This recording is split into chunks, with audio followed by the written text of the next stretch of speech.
Can they hear us? Yeah. Okay. All right. Good morning. I'd like to call the Village Council retreat Friday, February 19th, 2020 to order. I show the time is 9:04 and we will get started. We do have a full quorum here today, and I'd like, before we get started, for the council member to make a motion to allow Councilman Mark Elise to participate remotely. So moved. All's in favor? Aye. Aye. Motion passes. Next up, we have adoption of the agenda. Do we have any changes or removals, additions, any of that stuff? Yes. I don't see that happening. I'm going to add a closed session. Oh, you are? Yeah. Okay. It's going to be GS. Let me look it up. I'm sorry. Just 1 minute here for those listening. Sorry. And you can just go ahead and add it, and I can cite the notation before we get there, and we can have that recorded. I mean, it's on there, but I want to add it. Okay, so we're going to So add a it's about- closed session it's- item at the end of the meeting Which will be property before we acquisition. adjourn, which is related to property acquisition, and we will have the, what do you call it? The Statute statute cited when we get there. If we Yeah. have time to get there. So, first, Thank you. I'd like to just start before we get into the presentations to just welcome you all It's to, adopted. what's that? It's adopted. Your motion is, okay. Make a motion to adopt the agenda as amended. Further discussion, I just want to add a quick welcome Oh, before before that, we add that? before we Oh, do I'm the sorry. presentation. So that's what I'm going to add, a welcome. So we didn't have that. So, and then Apologies, Mr. that anything else? Okay. I'd like to make a motion to approve the agenda as amended. So moved. All those in favor? Aye. Aye. Well, welcome everybody. I think we've had, obviously we have a full quorum here. I see Jamie on the line there, and I appreciate you all being here for today and taking up the time. I know probably Andy, you probably are the most challenged with the full-time job and stuff, so we appreciate you being here, and Jamie and all of your staff. Well, I do too, technically. So, yeah. So does Jamie. Yeah, we all. Well, all I do. I think you're probably more in In the weeds with yeah, work. you're- Yes. yes, you may be more. No, I'm no, just kidding. I know. But anyways, I look forward to a great meeting. There's a lot for discussion here. We have some people visiting us today, I think, which will be very helpful in moving the ball along with us, for us at the village, which we've never had before. I don't think we've ever invited county commissioners before or state representatives. So I'm anxious to and excited that they're willing to come and participate, including the sheriff. So welcome all. We will get started with the first thing, which is Union County Reevaluation Update. And I will turn that over to Van Harrell. Good morning. Morning. Morning. If you can bring up the presentation. We're going to do this pretty quick. Christina told me I had less than 30 seconds.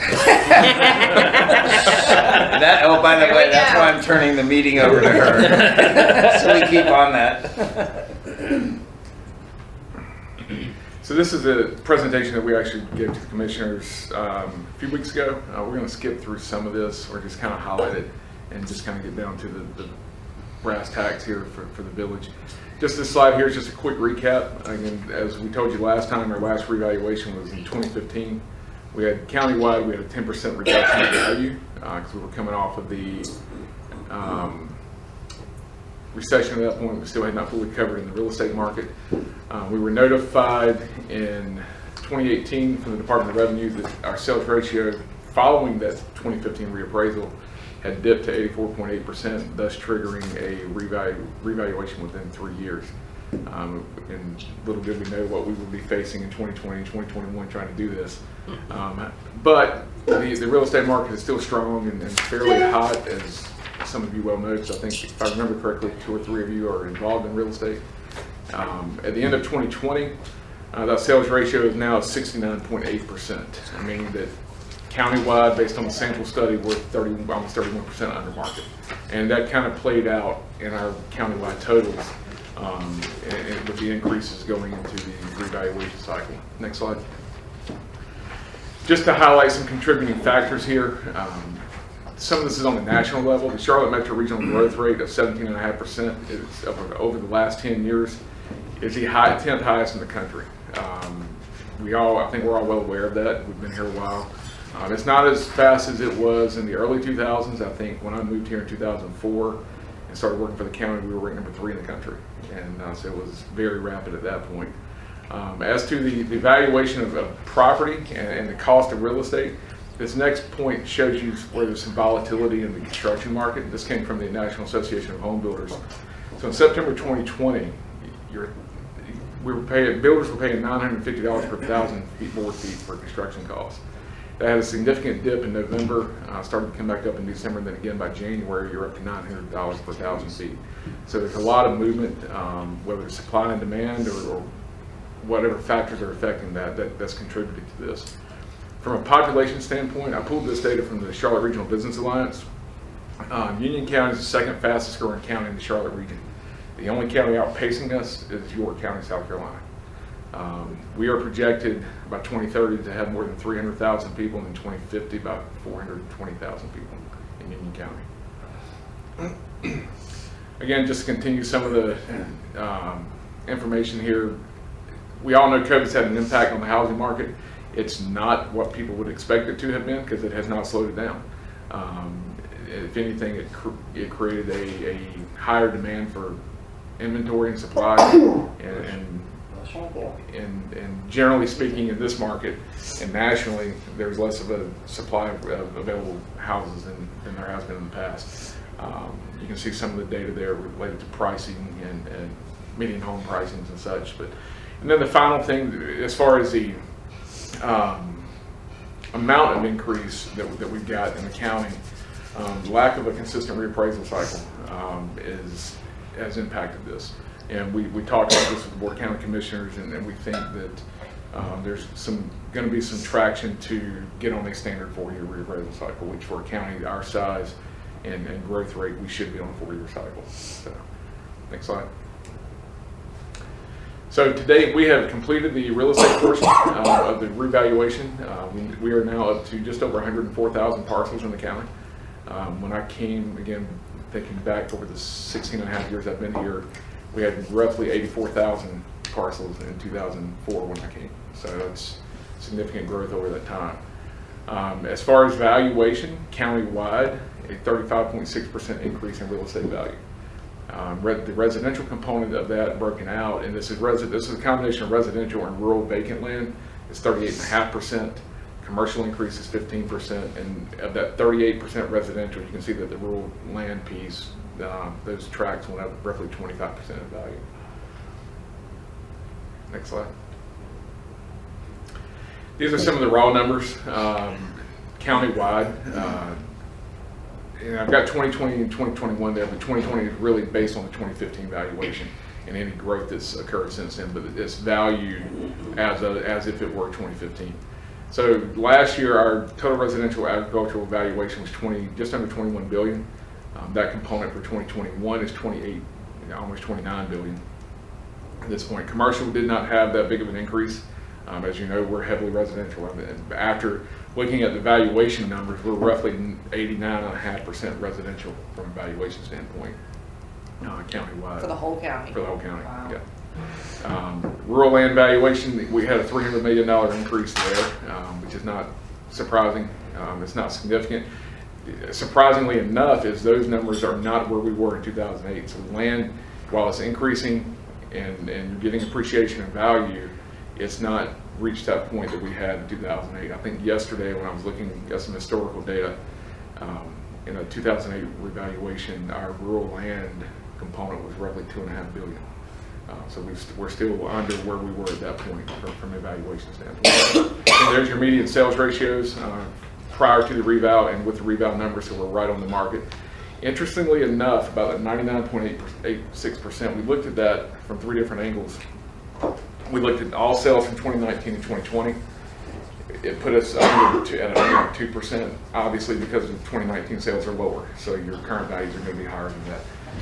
2020 as a year, we're at 99.86%. So I had my appraisal manager go back and look at it and say, give me the last quarter. I want to see where we're going. Because in 2008, prior to that reappraisal, we could see some things starting to move the opposite direction. It wasn't there yet, so we couldn't make changes. Here, it's not the case. We're actually, if you look at just the last quarter of 2020, we're already at 97%. So we're still moving up. And these numbers, even though they're effective January 1st, are in theory 3% under market at this point already. And so we're based on the last quarter of last year. So it'd be interesting to see how this moves over the next year or two. Next slide. This is strictly statistical data related to the quality of the appraisal. These are measures of central tendency that the state has us track and look at. Prior to the reappraisal, we were at 18% on our COD. With the reappraisal, we're at 5.6%. The acceptable range is between 5 and 20. So even 5 years out from the reappraisal, we were still within the acceptable range. Right now, we're right on you're about as good as you can get from that standpoint, from a data perspective.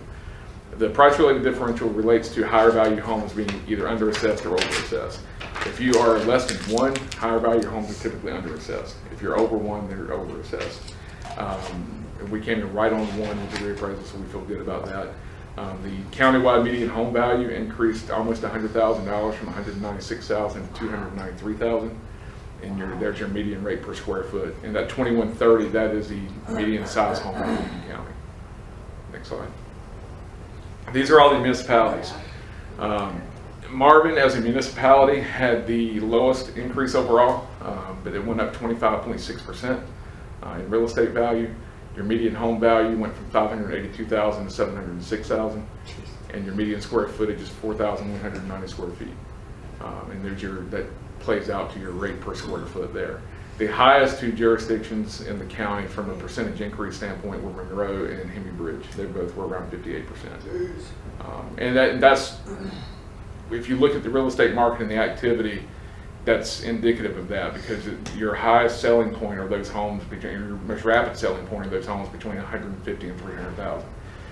What we're really seeing is a lot of older homes, smaller homes, people downsizing, putting a ton of money into those homes and upfitting them, remodeling them.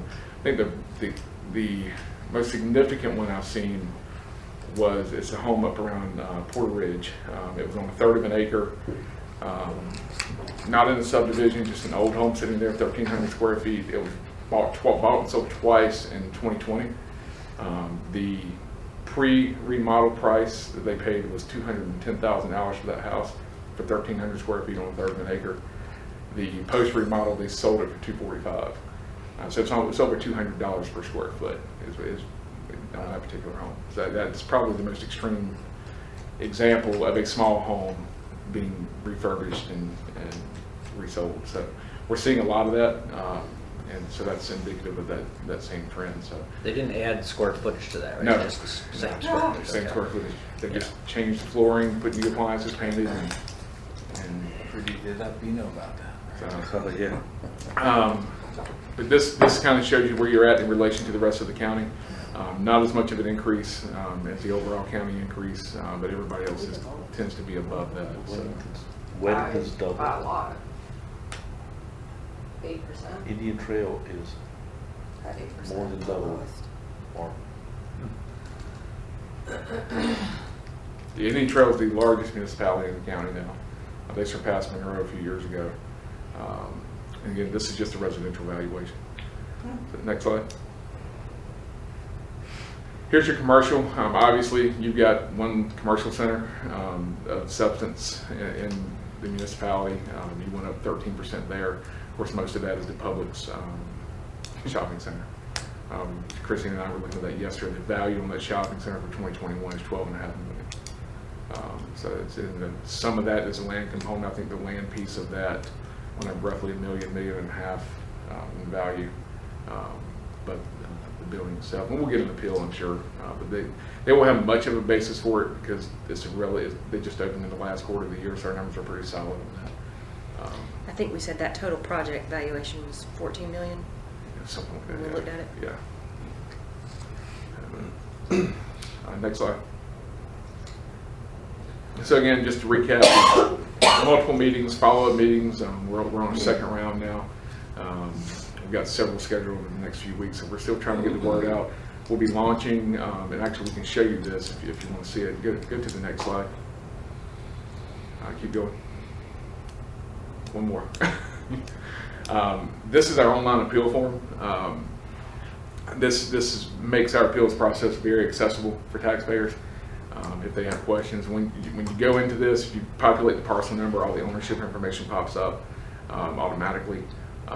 This is the first year we've had an online appeal form that's electronically submitted, so we're happy about that. The biggest tool though is this Compare by Specialist, and that's on the next slide. It's basically a sales comparison database where you can go into this property, into this website, and look up your house, and it will pull up all the sales data around your neighborhood. It's almost like and similar to an MLS type situation for us in a sales database. And it will show you all of the surrounding properties, the property characteristics, and you can select those houses that are like yours and do the comparison to see where you're appraised at in comparison to the sales value for those homes. So we think that's going to be a huge tool for us and the taxpayers this year. So we're very appreciative of the county for investing in this for us. With that, I will field any questions. Usually by law, I think it's every 8 years you do reval, right? Okay, so when do you project the next one will be? So 2015 or 2021? Do you guys do that, or is it just? So going back to that cycle, the maximum mandatory window is 8 years. Okay, well, the maximum allowed window is 8 years. So had we not triggered, meaning our sales ratio dropping below 85%, we probably would not have done one until 2023. Because that would have been the 8, unless the board took action to do so. We had requested to do one in 2019. They opted not to because that would have been, at that point you would have had only roughly a 16% increase in the county. And so the goal is to keep the property values as close to market as possible. We will be requesting a 4-year reappraisal cycle. The board has to take action to do that, which would put us doing one in 2025. They don't have to do it. Just looking at the raw numbers from last quarter, if the market continues as it's going, if they don't take action to do one in 2025, we'll trigger prior to that. We'll probably be doing in 2026 if things continue like they are. Because if you look at just the last quarter of last year, we're already 3% down from market. I would anticipate no more than 6 years, but likely a 4-year reappraisal at this point. So in essence, there's two things that are driving when they're done, the down market value and then the 8 years, whichever comes sooner. There's three windows, so the board can optionally advance it regardless, which is what we'll probably go to them in 2 years and request a resolution to do a 4-year reappraisal if the market dictates that. You know, if the market takes a turn and starts to go back the other way, we should stay relatively close to market value. But right now we're not seeing the signs of that. Do they always? Is it always? They do both commercial and residential. Yeah, it's a countywide reappraisal. I'm surprised that commercial went up only because we're understanding we could work from. A lot of us can work from home. You're seeing people bail out of. I just look at all these buildings going up, and I'm going, wow, who's gonna go there? I mean, especially with today's environment and what's going to happen in the future. So it'll be interesting to see. Well, a lot of keep in mind our commercial is combined with industrial in the county, so it's commercial and industrial combined. So we don't have the vertical office space that you see going up in the Valentine, Charlotte area. So ours is more manufacturing related, retail. Small office space, but I've spoken to some friends that are in banking around the Monroe area, and they're staying. He said, "I'm busier than I've ever been." Yeah. So there's still stuff happening. We're not seeing as much come out of the ground as fast as we were from our standpoint, but it's happening. And you're seeing surrounding counties doing the same reval, or are they on a different schedule? Stanley County is the only neighboring county that's on a reappraisal with us this year. Mecklenburg and Gaston County will be, it's 2021, I think they're 2022, could be 2023. I know they did it 2019, so my guess is they're 2023. The Cabarrus should be on that same cycle, but I can, from a residential standpoint, Stanley did not see quite as much of an increase as we did. One area of the county, town of Locust, they've got a lot of growth going on there. I do know within Locust itself, their values went up roughly 65%. So it's happening everywhere. Right, sure. And again, that 36% increase here in the county, it's not unheard of in Union County. Going back, if you remember the first presentation, did that trend line for all the sales ratios since 1988. 92 and 2000, we saw 40 and 35%, but they were 8-year cycles. This happened in 6 years. So it's still a different market, different time, and from our perspective, we'd like to keep our data as clean as possible and as close to market as possible, because it benefits everybody. And that's whether the market's up or down. I told the board at our last meeting, I said, whether the market goes up or down, we need to do a 4-year, because that way you're staying in line. It's all going to wash out. You may lose a little this year, but you'll gain some next time. So it's. And without going on the website to appeal, is there this Compare by Specialist? Is there a website for that? You just go That is on the county's website. Okay. So that we'll have. There's multiple links to that, and we'll have a tutorial video that's going to be produced and put up, so that when you select that, it pops out a video, like a 30-second video to show you how to use it. So it's very informational. And if people don't have access to technology, there's parts of the county that don't. All they got to do is call our office, and we'll send them a form and walk them through the process. Okay. Any other questions from council? No. No, not for me. Yeah, it's really good information. And if I just give you guys a quick comparison, I was talking to a contractor yesterday. Just to give you an example, a simple piece of plywood not long ago was $8, $9 to purchase. Now it's $30 for one thing. I mean, that's how much construction has gone, for whatever reason, like you said in the meeting. We have no idea, but construction costs are going up. I don't see them going down anytime soon. I guess that changes your per square foot price, but does that distort it with, building material costs exponentially higher over the last year because of COVID? Is that, is it muddying the water there? It's hard to say. I'm sure there's some level of that, but it's hard to say. I mean, we look at when we're looking at the cost of buildings and the rate per square footage for commercial, residential, we look at regional indexes and kind of gauge their data based on what we're seeing from sales prices. It's one of those things that I know we just use Marvin as an example. Most of Marvin's built out, and there's very little new construction that's going to happen here unless somebody tears a house down and builds one in place of it. So from a sales standpoint, you don't see a lot of land sales. So if you remember, you may not remember, there's a lot of information in the first presentation. From a valuation determining land value, we have to go through a process of allocation. And the rule of thumb is typically if we have no land sales and there's neighborhood homes that are selling or new ones being built, we'll allocate, as a rule of thumb, 20% of the value of that sales price to the land. It could be more, it could be less, but as a rule of thumb, we'll go 20. So the remainder of that's going to be put on the building itself, and that's going to determine your per square footage rate on your sale. So sometimes it's a moving target, but we've got a lot of sales, and we had 34,000 sales to analyze for this process. So it's a lot of data for us. Did you say 34,000? Yeah. I think we're still, price-wise, in comparison to other major cities across the country, we're still pretty economical to build. Yes, I would agree with that. I think that's why it's driving our sales, from my view of it. But and there is a vast difference in just within the county. I mean, just from east to west. So it depends on location, the amount of real estate. Everybody, location. That's true. We'll have your official tax base estimates to you probably. I would say it's going to be about a month probably before we get them finalized. Because we've got to get personal property in and figure out what. And when does the public say get September, it? right? The community get that valuation? The notice of the value.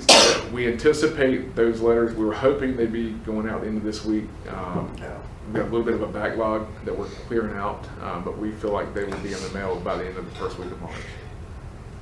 Good. So, Very good. all right. Thank you for your time. Thank you. Thank you. Appreciate it.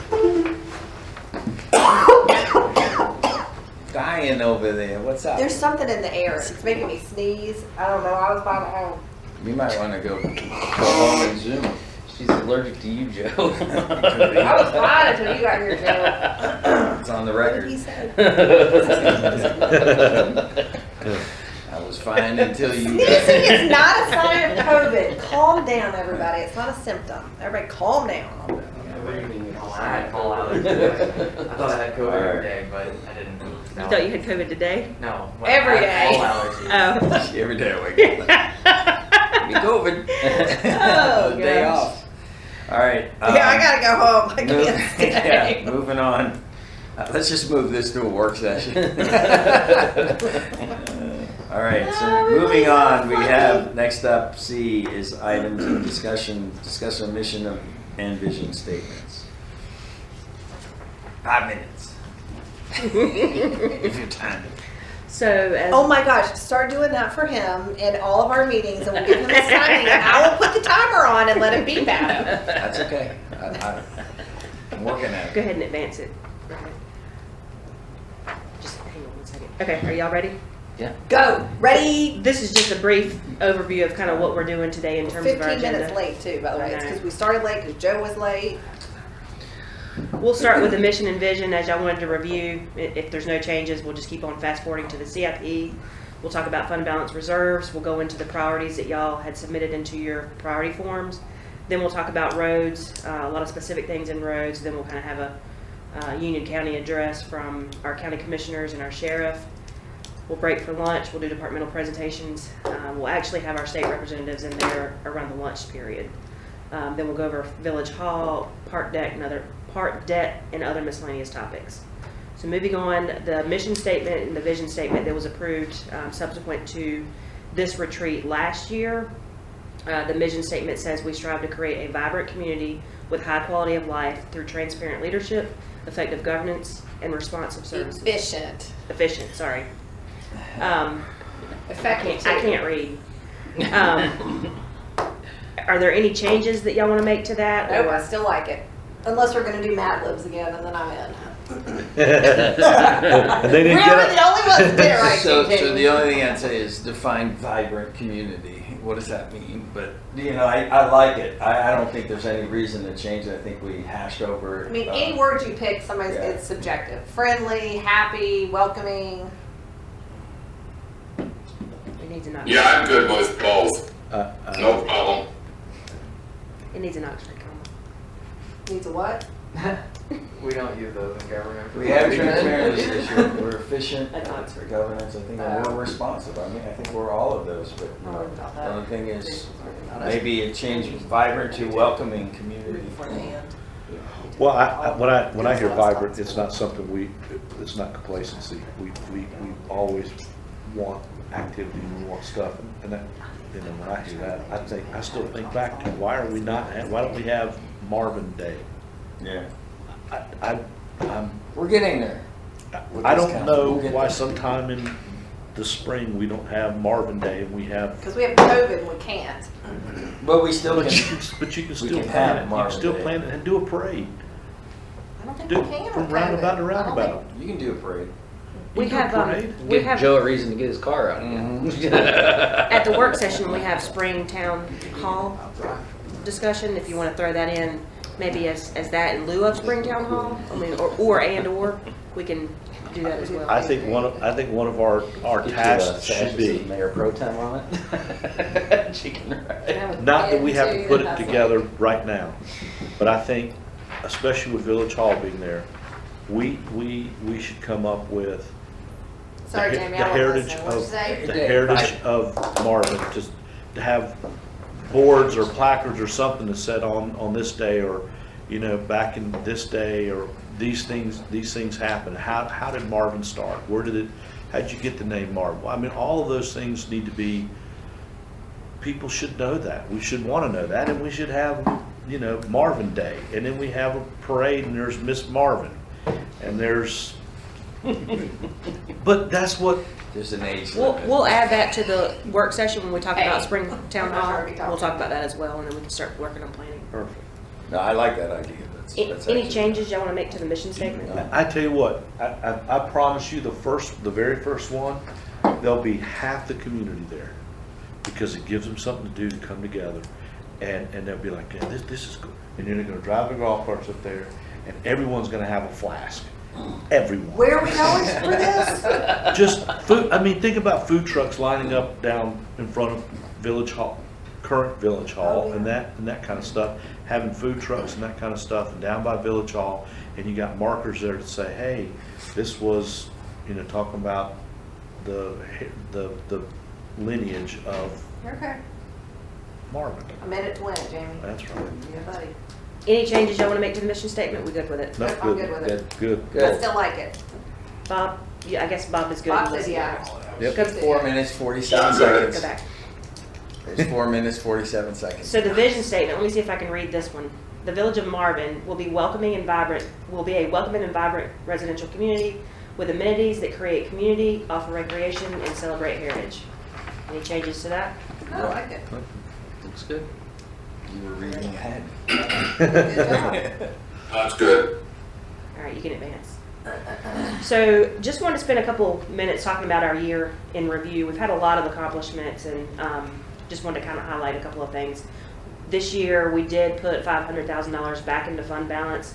Our net position doubled, and we'll get some slides specifically on that, and that's very important for y'all to see, because as we're increasing that net position, it's, you know, more workload that we're doing, more things that we're doing in-house to create and maintain those assets. We did obtain a $1 million park infrastructure grant. Now that grant is contingent upon the Heritage District, but that was a good pat on the back that we can give ourselves for getting that accomplished. We did have the 2020 land use plan approved, as well as the Greenway master plan approved. Both of those plans, I want to say, were 10, 15 years old, maybe even 20 years old. So that's a big, huge accomplishment. We also did go through a 160D rewrite. If you're not familiar with this, basically the legislator came in and said you've got to redo all of your development ordinances, and so we did get a lot of that done. I don't think we've got it approved yet, but most of the hard work has been done Is behind that the scenes. something we approve? You will, Yeah, yeah. the organization has been done by a consultant, but we will process it through the planning board and council early this year. We did offer, or we did hire a new law enforcement officer, additional staff this year.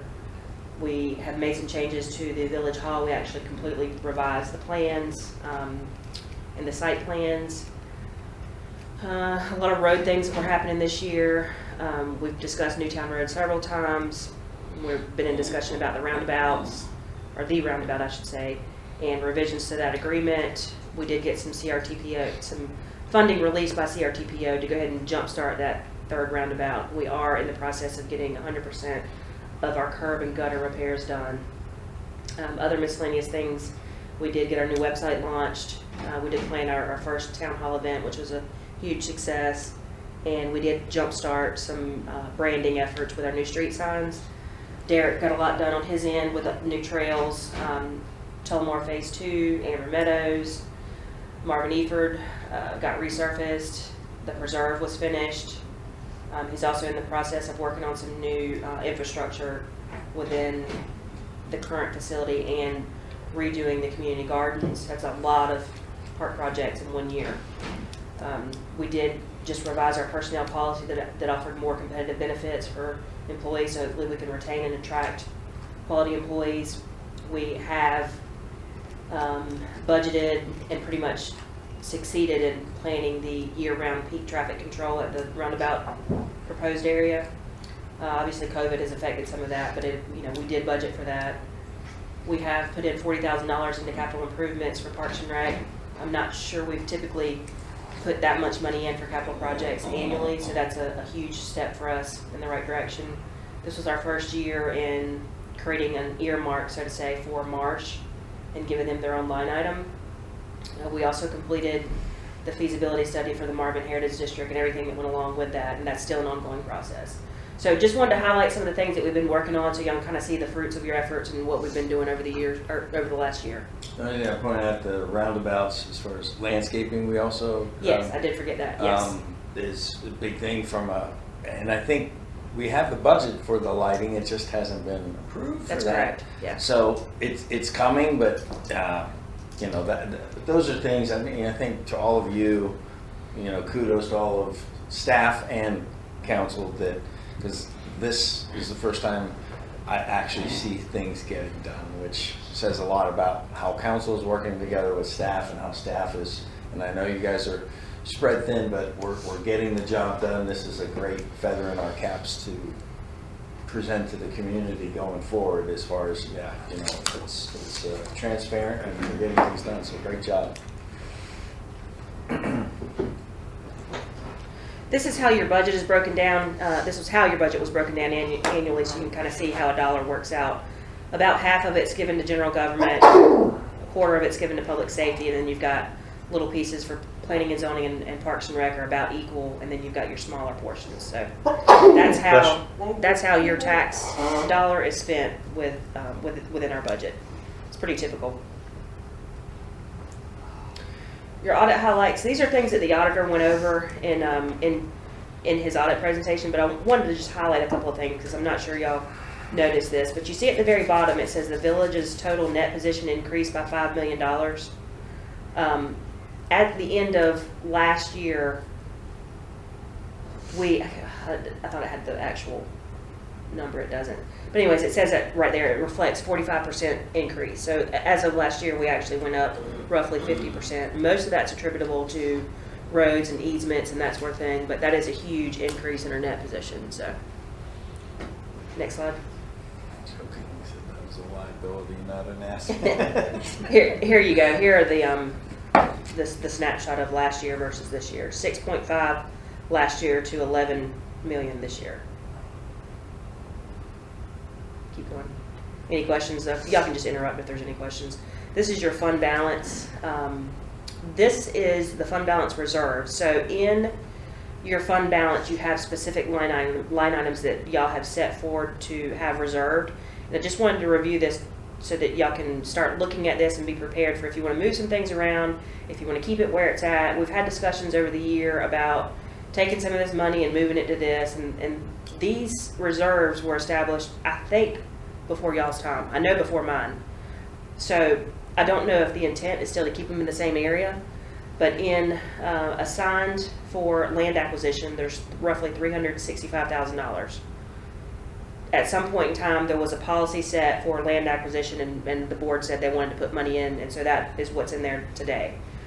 We could use that on Village Hall. We could use it on purchasing a park or whatever it is that we wanted to do for additional land purchase or land cost. Road improvements. Hold on, I got a question. Uh-huh. So this is, okay, so I see Parks and Recreation, 142 and change, and then I see loop projects at 127 and change. And then a couple slides ago, you said that we put away like 40,000 for Greenway projects. Is the 40,000 this money or in addition to this money? The 40,000 was in your operating budget, so that would be in addition to. We didn't put aside 40,000. We spent 40,000. Oh, we spent 40,000. Yeah. But do we have 40,000 in the operating budget for next year for those same projects? We do. So why do we, is there a reason that we have these reserves? I'm specifically just talking about Parks and Recreation and loop projects for right now. I would have to look up the ordinance to see why they were committed or reserved, or go back and look at the minutes. I can't answer that question. All I can tell you is at some point a board decided they wanted to reserve portions of fund balance for these reasons. But we can pull from You can it pull if we from want it. to. You can pull all of those reserves out and apply it to something completely different. Is this an accumulated or is this an annual? No, this is like in your savings account, so to say. So this is an accrued balance. So Yeah. So is there? So do we have set amounts annually that go into each one of these pots? No, we do not. I thought So we we're not- used to assign like 10% for real estate or I something. think we do that for land acquisition. That's right? that's where. Just for land Yeah, acquisition. but we don't do that every year. So we have not done that every year. I think that was a policy that was set for future boards. Years ago, Yeah. yeah. But we talked about doing that we're almost built out lanes. The way that policy is written, it really needs to be rescinded, to be honest with you, because the way that it's written, it says something to the effect of save 10% every year but this can be waived if there's an ongoing capital project. There's always an ongoing capital project, so it's kind of elusive that we have it. But this is the money that you have here reserved, and we can come back and talk about this at a later date. I just wanted you to see it, that you've got 365 set for land acquisition. Do we have this somewhere? Like, do we have this piece of paper somewhere? No, but I On a can piece get, of paper? I can get this for you. This is in your audit. You get lost in the numbers in the audit though, so I'm sure you didn't even look at this because there's tons of numbers in there. I know, but I'd really like to look at this page when we're going over the CIP. Okay. We can just Just earmark it to come back to that. this slide whenever we talk about CIP. We'll just have it pulled up. The only reason I'm saying that is, I mean, I think having reserves is extremely important.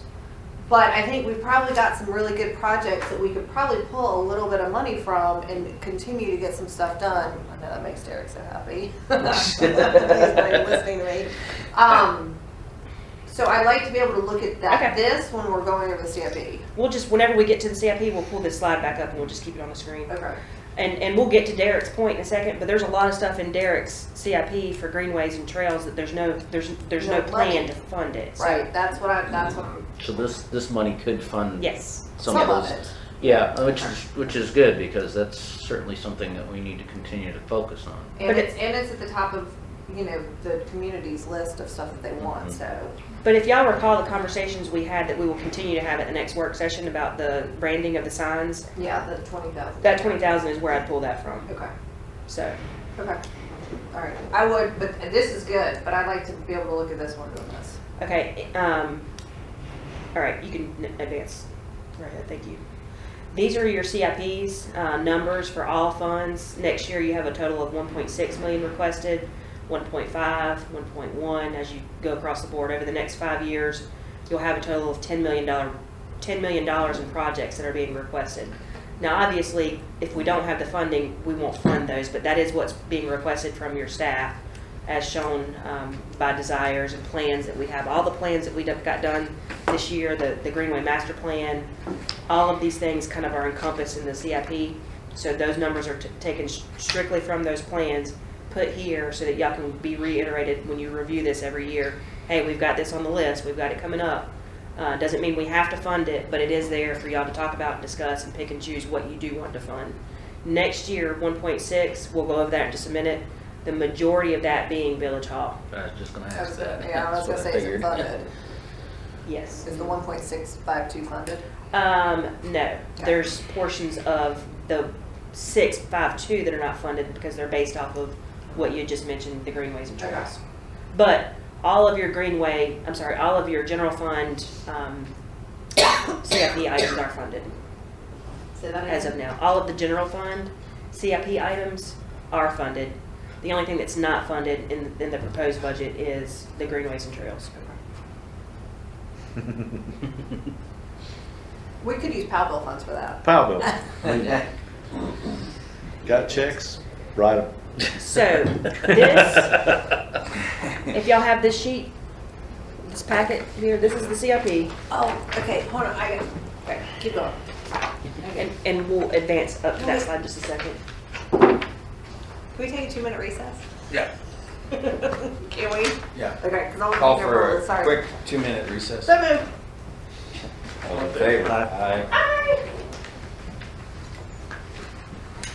Anyway, Okay. so I'd like to reconvene the Village Council Oh, do we need to retreat. turn that back on for a minute? I didn't return it off. I'm sitting over here, Jeez. He's got control I over put it in the there. minutes. Austin will cut it out. Okay, good. All right, so moved. All right, all's in favor? Aye. Aye. All right, motion passes, proceed. Thank you, I'm sorry about that. So, and can you start sharing, Rohit?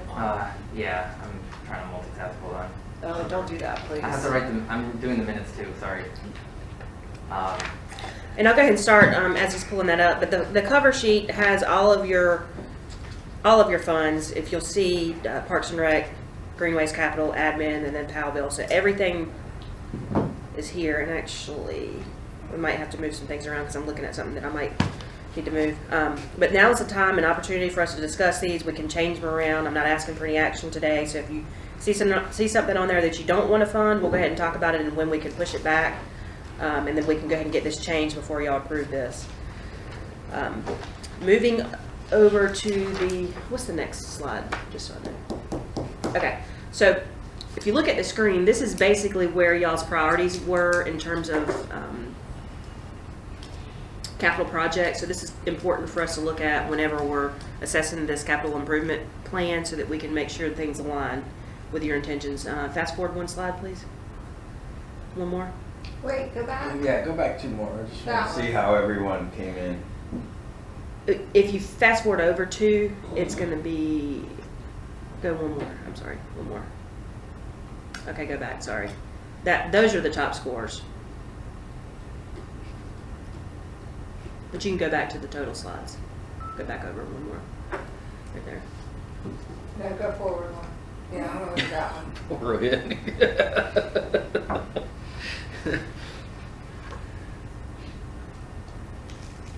So what are the numbers? Yeah, It's like 11.8, 13.6. 13.6, what does that mean? That's the way Austin puts them in his spreadsheet to rank the numbers, and he has a formula that he does to tell you what I the. helped him with that, if you want me to explain Yeah. that. Yeah, there's 5 of us, so Yeah. how do So we get there's 13 points? 15 things, and each of them were given a point value based on how high they were ranked. So the highest thing would have been ranked at 15. It got 15 points. And the lowest thing would have been given a 1 point. So you take the average of each of your ranking for it, and each thing got a point value. So Village Hall having 13.6 means that the average of your 5 scores, wherever you ranked them between 1 and 15, how many points they got, averaged to 13.6. Okay. How did it not get 15? Somebody voted it 12 or something. Somebody may have voted it Second. number 2 instead of number 1. That's probably I mean, me. if it's 13.6, I mean, someone would have had to Hi, Mr. vote it Polino, how are like you? Good, good. 10 or something. Okay, Or like gotcha. fifth highest priority instead of the first highest priority. Okay. All right, you can go forward now. Or back, Go wherever back. you want to go. Okay. Sorry. Okay, so moving into the capital improvement plan itself. Again, the first page is a cover sheet. Sneeze. Flip over to the second page. These are all the requests for parks. Can I change my vote now?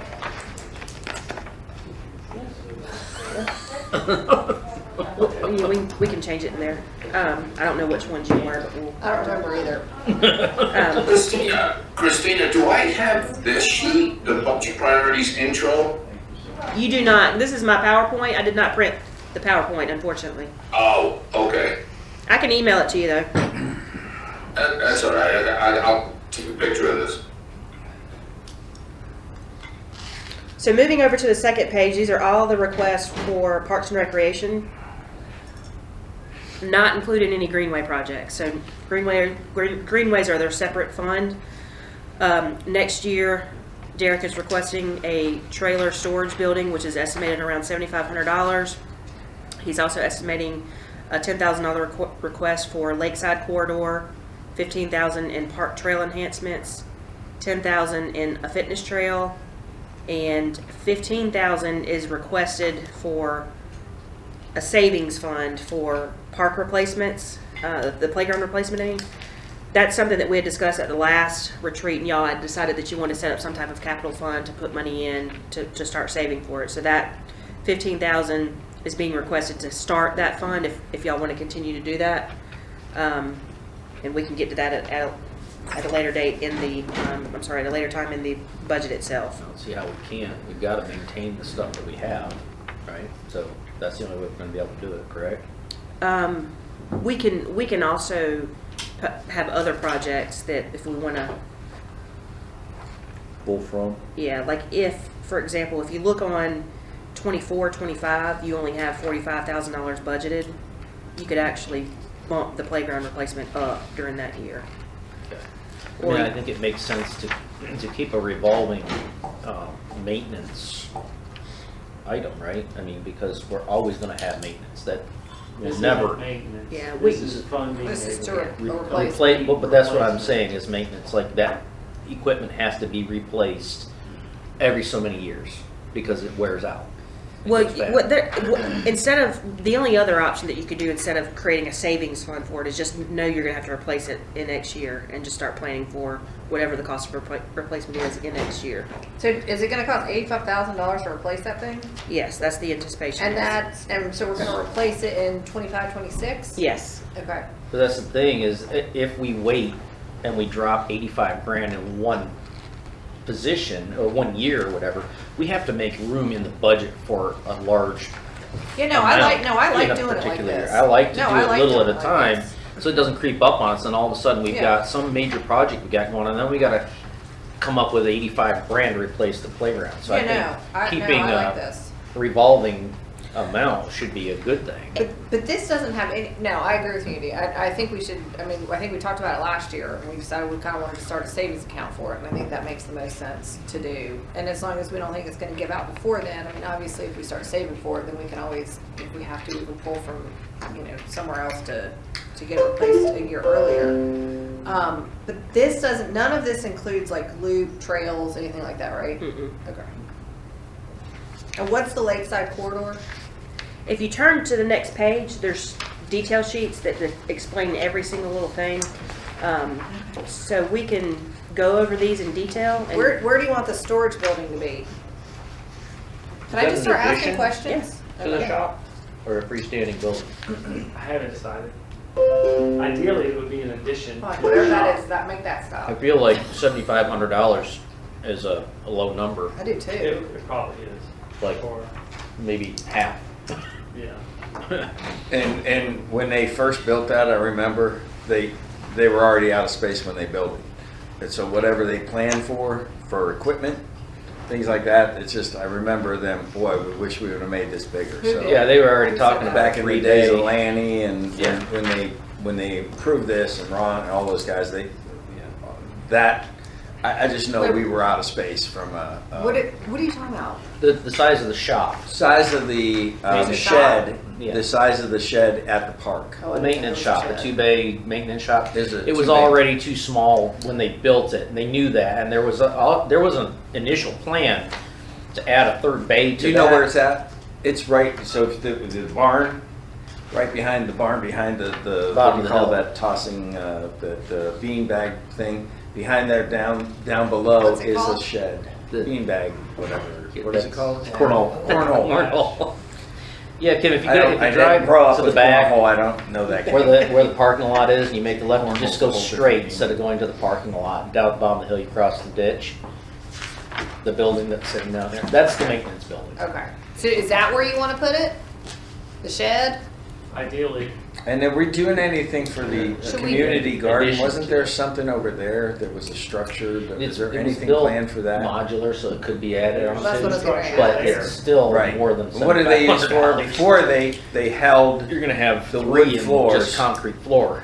of the So the house that's what I'm we, saying. It's, Yeah, it's, so- gonna cost probably storage shed 15. now. and we're storing what there? Just out of curiosity. I have all of our Christmas decorations in there. Okay. I have garden tools. And Santa. Santa's That's storage. Santa's tucked away in there. Santa's on the video. Taking away from my presentation though. I'm sorry. So you know, I'm not coming back after lunch. No, it's fine.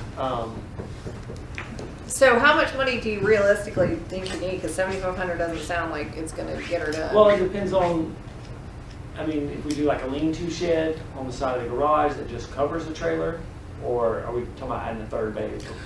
So you just want a storage for the trailer. I just want to Keep it out of the Let me weather. suggest this, okay? Think about, we're about to get a truck, right? That vehicle probably is not gonna be parked at your place. I could see it being parked, and we don't have a garage at the town hall. But if we can put that protected under, for whatever elements of, there's trees and there's hail and all the things, and creating space for the vehicle as well is not a bad thing. And I know you'll have eventually lawn equipment and stuff like that. So we need to think of maybe a little bit bigger as we're growing. Do you have So keep that in a bay mind. open for the truck now? No, No. So no. it's completely full. So are we looking at a a two-bay addition on that shop, one for the truck, one for the trailer? And That's That's- where I want yeah. you to be thinking, because we're getting a brand new truck that Or we're a going to bay have and for a years. lean-to maybe. And where is that going to be? Initially, it's going to be right in, Right. and it's unprotected. And then you have this big building we're building without a garage, which we don't want a garage there. But all that stuff, I envision park truck at the park at the end of the day, and then Absolutely. you retrieve your car. Whoever's getting the truck retrieves their car, and that's how they use that and stuff. Because I don't think they can take that home, that vehicle home. No, that, it needs to stay at the park, but I agree, it needs to be garaged. And it may help with insurance if it is garaged. Think about that too, you know. Well, and it's also gonna create longevity for the vehicle. Because Right. it's not gonna be exposed to the elements Right. all the time, so. Is that, So I would say two bay, Fair. because we're still gonna need, even though like you can just do a lean-to, we're gonna keep expanding. We're gonna get more stuff, so you might as well just plan for it. listen, a simple thing like a trailer and a tractor that cuts grass that we will eventually be at, I would think, you know, if we're doing some of our own maintenance and hiring our maintenances, and it's there. I mean, and it's not, you plan it now, we have the space, and, you know, it could hold signs, things, whatever, until, you know. So The- think a little bit bigger, I'd What's a say. two-bay garage cost? Well, okay, so basically we're gonna double size the building. The building was built with trusses and such, so it was built with, in mind to be able to extend it. Right. Okay, so we're looking at building another building like we have, minus one wall, basically. So I'm thinking probably like somewhere in the neighborhood of 30 to 35,000 with today's construction Yeah. costs. Yep. That's my best guess. There's also going to be some site prep because the way they built that, if you recall, the far side of that building where we're talking about makes the most sense for expansion. You can't go towards the ditch. There's drainage there, right? They have built a swale in there for drainage, so that would have to be regraded to make that swale go around the building, that, you know, an extra 20 feet around. Right. And fill that spot, so there will be some site prep there as well. So I would say 30 to 35 would be a realistic number, but, you know, we'd have to, of course, get bids and all that stuff at that point. But as far as budgeting, I would say at least, I'd go 35 just to be safe for budgeting purposes.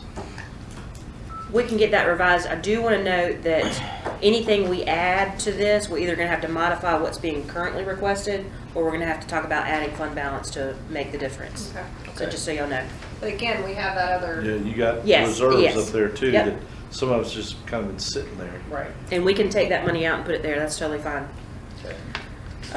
Okay, so are we good on the trailer storage? And Derek, I'm taking notes so we can revise these numbers. The Lakeside Corridor, this, if you read the detail, and I know y'all just got this, so I know you haven't had time to read it, but basically he's doing this project in phases. It looks like there's 3 different phases, maybe 2 if I read it What quickly. page are you on? Page 4. The first phase of this is to do some preliminary grading and landscaping around the new picnic shelter that we have, and also creating a nice handicap parking area. And the second phase is going to evolve into bathrooms, which would be next year. And then the third phase is additional landscaping and connectivity to the trail. So the 10,000 is just roughly for landscaping, grading, and some preliminary work associated with all of that, and one handicap parking. Okay, so, and this is just a question, don't mean to offend, but if bathrooms is last on our list, what do? Then we would just eliminate that in next year's budget. Okay, But he still wants to do landscaping around the picnic shelter, and he wants to create a handicapped parking spot. and we having issues with the bathrooms, or do we not have enough? Or I know, that's what I was gonna ask. Do we not have enough? Well, it's a I see. long way from our current bathroom facility to that. It's a park.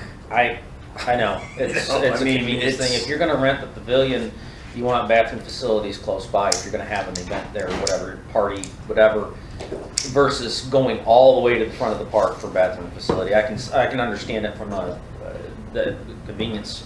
As far as renting out the pavilion, you know, think about it, if you're gonna have a party and you're gonna have 20, 30 people there, you don't wanna have to walk all the way across the park. I had so far down on my list. We have a bathroom that's perfectly Yeah, fine. I'm just in my giving you the view, but rationale I think that yeah, he's I mean, it's going for. People have to I understand we do it, have but- facilities, but to build, I just look at that as another eyesore. I mean, less building is more. We want to create is natural. We already have that bathroom facility on the property.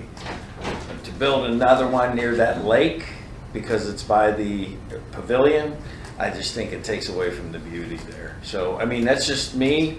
You guys can I figure. mean, I agree with you. I think I put bathrooms at the bottom. It's just not a priority for me. There's so many, especially when we're building costs right now and what they are and stuff, so. But, I got no problem pushing it. I'm just, giving you the rationale, I think, of where No, it's I- coming from. Yeah. I have no problem pushing it back at this point, especially with the building costs. If, a year or two from now, building costs come way down, which they probably will, that maybe we revisit it then, but And I'm fine doing the 10,000 for landscaping and a handicap spot. I'm fine with that. Well, Yeah. what about porta johns with, No. with screening? No way. No way. So we built There this- is, if you're going to this park and you have we have handicap already, I'm telling you, if you look at that, what we have right there, knocking down the building that we did a number of years ago, and just putting a pavilion on there, I kind of questions, but I get it, and it makes sense. But the beauty of that, to put brick and mortar in 27 acres when you don't need it, because all you have to do, and I'm sorry, if you have to walk a little bit further because you're renting the pavilion versus the barn, it just doesn't make any How sense to far me. is it? It's not far. It is not far. Like, it's from like the a back half to a the mile, front. quarter but of a it- mile? Okay, I've so never been to the back of the park. just as a, you need to go visit You the should park, go for a Bill. walk. Take your Just dogs. devil's advocate here, no. okay? Right. Say, now we're talking about putting in handicap parking, say you're in a wheelchair. Right. You're at the pavilion for a party and you have to use the restroom. How much of a complete hassle is that to get your chair into your vehicle, drive to the front, go up the hill, use the restroom, come back? You're talking about a 30-minute trek. Yeah, but they're gonna have their car there. But that's what I'm saying. It's a 30-minute. Have you ever seen a handicapped person get in a vehicle? It's Yeah, it's it's a But it's huge good. deal But for it's- them to use the restroom Right. facility on the other end of the park. Those are the people that I'm more concerned with than those of us can just walk, No, 5 minutes up to the front. That's my concern. No, it's a valid concern. I just think priority wise, I mean, if it's down the road when we're looking to spend dollars, I just think I would more put that money towards the issue we have with the flooding on the greenways, quite frankly, as far as, that's where I'd like to see, funding go towards is making sure that the pathways that we do have are safe. That's just me, but I mean, we can talk about that a lot. I don't want to get deep into the weeds on that. That could be a discussion in the work session. Or Are we something. just So, agreeing to the allocation money?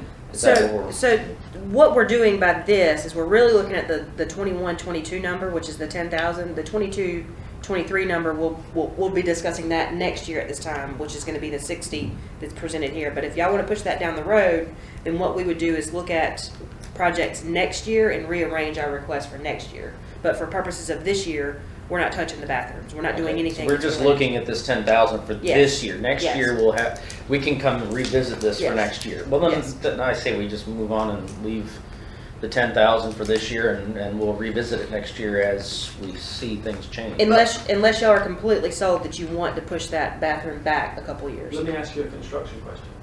We have the shed, we have the well house, right, in the back. Can we put a little one stall back there?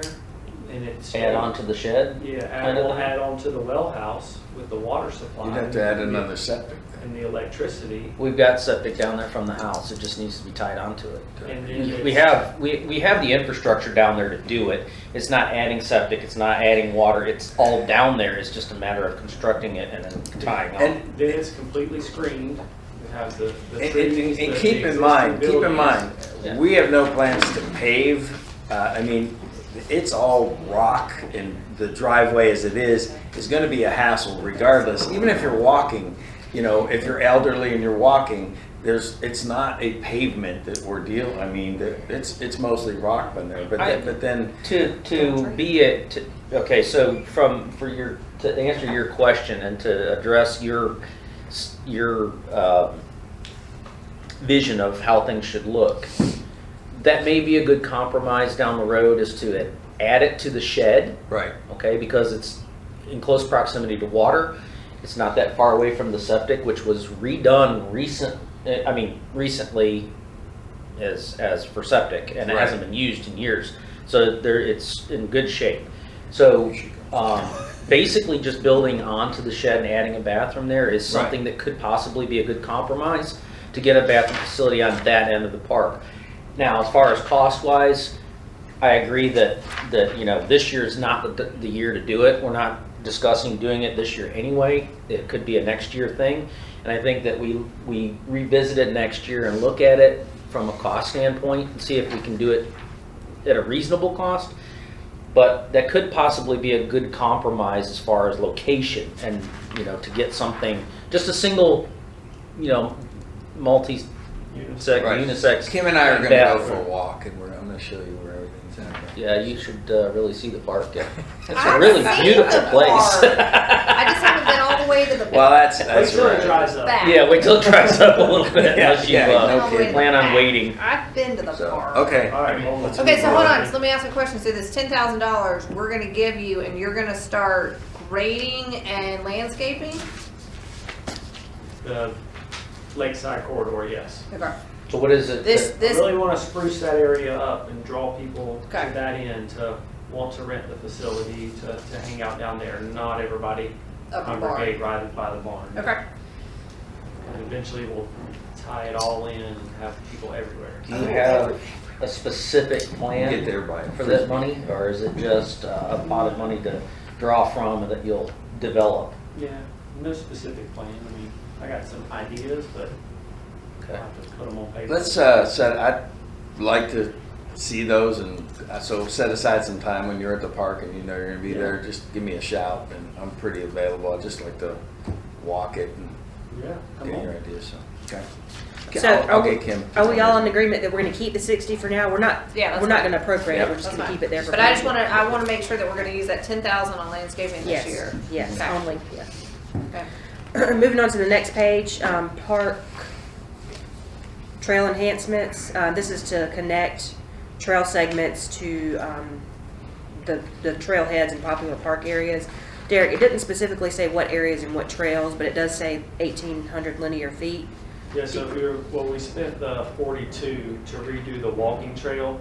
This is connecting, like Christina said, all the trailheads, the little connections from the barn, from the community gardens, from the lakeside corridor, just kind of tying everything in to prevent people from walking up and down the gravel driveway. Get more cohesive. Yeah, having a lot of Okay. connectivity throughout. The disc golf course, So this is just at Eford.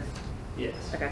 Well, it makes sense because I know from past experience with PRG board events and stuff, people have a tendency to be walking on the road with cars going in and out, and becomes a little bit of a logistical nightmare trying to get people parked and all that. So having off-road trails to direct people makes sense. All right. Okay. The next page is a fitness trail. This is something that was discussed at one of the last meetings where he was talking about getting some sponsors to help fund this. And when we get to the budget, I have put in $15,000 in revenue expected. So, I'm sorry, maybe it was 10,000. 10, maybe it's 10,000. We'll get to that when we get to the budget, but it's either 10 or 15. 10 times 1,000 here in red. But basically, this project, we already have revenues set in the budget to pay for this project, so So it's we kind can of just get washed. reimbursed if we do No. get. You're already appropriating it in the budget, so even if they don't raise $10,000, you're gonna pay for it. Yeah, anyway. but that's what I'm saying. But if we raise 10,000, then we can get reimbursed. That's correct. We can get Yeah. reimbursed for it. Yeah. Okay. Yeah. I love this idea. I'm so excited about it. I think it's a great idea, Derek. Yeah. And then the next one is I'll be out there doing push-ups and pull-ups. the playground And replacement, why you guys are laughing? I want you leading it, Kim. which Sorry, is Christina, go ahead. no, this is what y'all already talked about. It's basically the savings account for the playground replacement. We Okay. anticipate it to be $85,000. That's kind is it like gonna look the same? Oh, I want to go bigger and better. Okay, because I was gonna say 85,000. Do I better not- get like a lot more. Do not do what they did over at Blakeney. Oh, no. No one understood how to use the stuff, and they were breaking arms, and kids were breaking arms, everything. It was so, like, No, we don't want that. forward. Kids didn't even know how to use this stuff, so. The next one is parking expansion, and this is something that's not planned until 23, 24. So we've got several years to work on that. It's just something to think about at a later date. It's down there for future planning, basically. Okay. Same thing with the third roundabout landscaping. Again, it's slated for 23, 24. Can we move that to 22, 23? Yeah, we can. Or, yeah, 22, 23, because then it should be built summer of 22, which will be the beginning of our 22, 23, and we can Good idea. do it in the fall of 22. Right, so it'll get done Yeah. immediately Yeah. after the construction. That Yeah, makes so let's sense. change, is everybody good changing that to 22, 23? And that's on which one? Page The 9. roundabout landscape for the Page third 9. roundabout. Oh, yeah, yeah. That makes total sense. And Assuming anything that we y'all are do get a changing roundabout. now, we'll make those changes and we'll put it in Right. to our system to get y'all But we'll know to that. approve it later. Hopefully next year, this time, that it's not going in. The I know, sorry. the next one is wayfinding signs. Again, it's in future years, so that's something that's planned later, way down the line. Is there any way that we can start making a bucket for this sooner? It depends on what y'all want to determine our wayfinding signs. I have put money in the budget for the street blades. No, I mean like Marvin Eford Park, Village Hall. I mean, we can move it up. This kind of started out of a collaborative project With the county, yeah. and then they kind of Figured it out, yeah. Which is one of the put things questions. on hold. So, So like, we just pushed it till future year. We were thinking it was gonna happen, pre-COVID, it was probably gonna maybe happen this year, or But next. can we start funding it a little earlier? Like instead of just 30,000 in future years, can we like break that number up and start funding it so that we can start at least like designing them and We can break it up into phases because you're gonna probably have to go through like a planning design phase. yeah. We can definitely do that. We can move it up, just move it up on the Visiting list. signs In front of the town hall. Mount Town hall. Mount Everest, 5,400. so this is gonna be cohesive throughout the county? We'll do that at the park. Yeah, it's supposed to be. Christina, can you look at that and like, We'll That'd move be it a up. Boy That's Scout ambitious. project. We'll move it up to phases. Girl Scout. we have that in front Or of our girls, beach house. a scout project. Like a simple, Yeah, I'll call it a scout project. yes. Okay. At the park, have signs, Mount Everest, 5,430 miles that way. That sums everything up That's for a good idea, Joe. You Park. come up with one every now and then. Yeah, that's in my backyard. Yeah, Jamie's got one in his backyard. We have one at the beach. Look at that. He's got it in his Christina, backyard. I just had a question. He hasn't No, invited no me there in a while. questions from the Hey, it's always open. It's always open. Just kidding. Go ahead. Christina, I have a question on the wayfinding signs.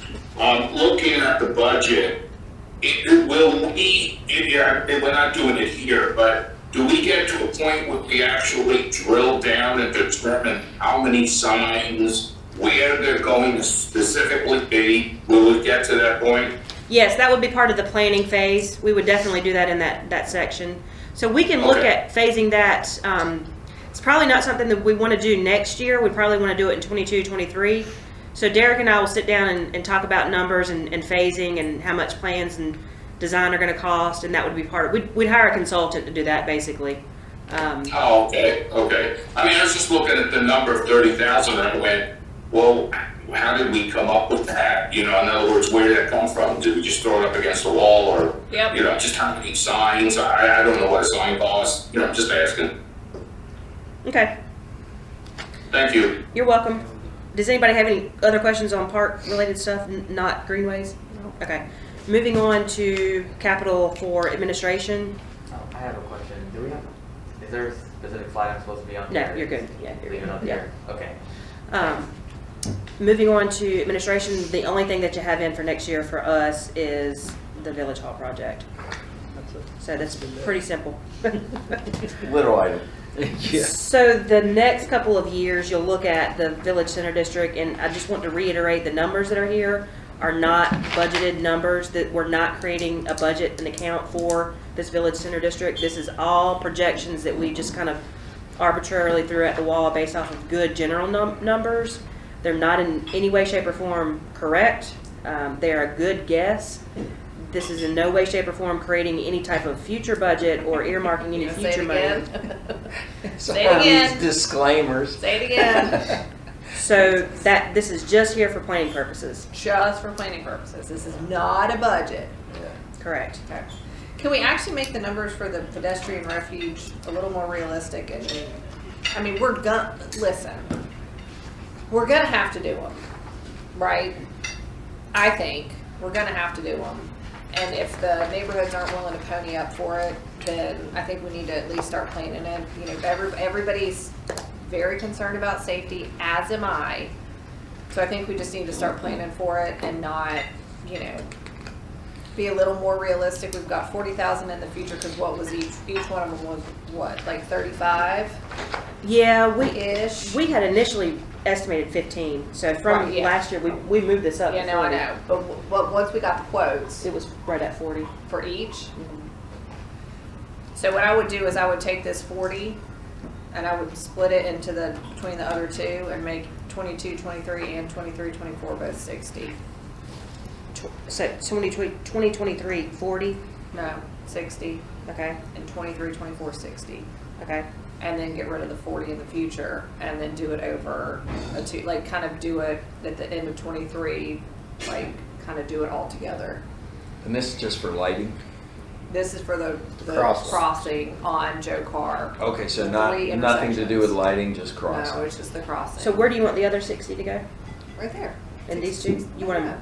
She just wants Because to, you took the 40 she just wants and to you push just up the added plan. there and there. So all of those three numbers should add up to 120. 120. But each one's going to be 40. Okay, so you want to do. So what I have want to do all you three wanna of do them right near each other. right. Okay. Like start at the very end of the year and start at the very beginning of the year. Okay. So you're and doing just them hit- all okay, three you're together. splitting. I gotcha. Yeah. Okay. Does that make sense? Yep. Mm-hmm. We're gonna have to do it.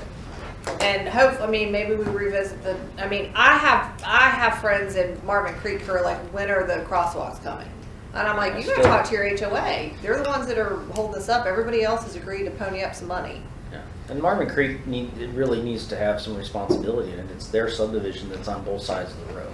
And they've got they've got 3 entrances. And how much are we asking them for? Not much. I don't recall the conversations exactly, but it was. I want to say we had initially maybe said 50% at the very end, Split up amongst 5 neighborhoods. and it was No, I it was understand 90. that. Like the total was around 90 or 100. Yeah. Right, so, I mean, when you think about that, what we've been able to approve just in this neighborhood, and it's like, you know, think about where you are, think I about your don't kids, think think about they all of understand that. it. But we get the complaints from the residents saying that we're not safety-minded. Well, that comes with, you know, I mean, we just can't keep striking checks and stuff. I mean, there has to be some sort of participation. I agree, but that's why I'm saying let's move it up and let's start. I mean, I would start having conversations again, not right now, but like Well, in the yeah. fall. I mean, getting it funded and getting it built, I agree is a time thing, but I still think that the neighborhoods really I need agree. to.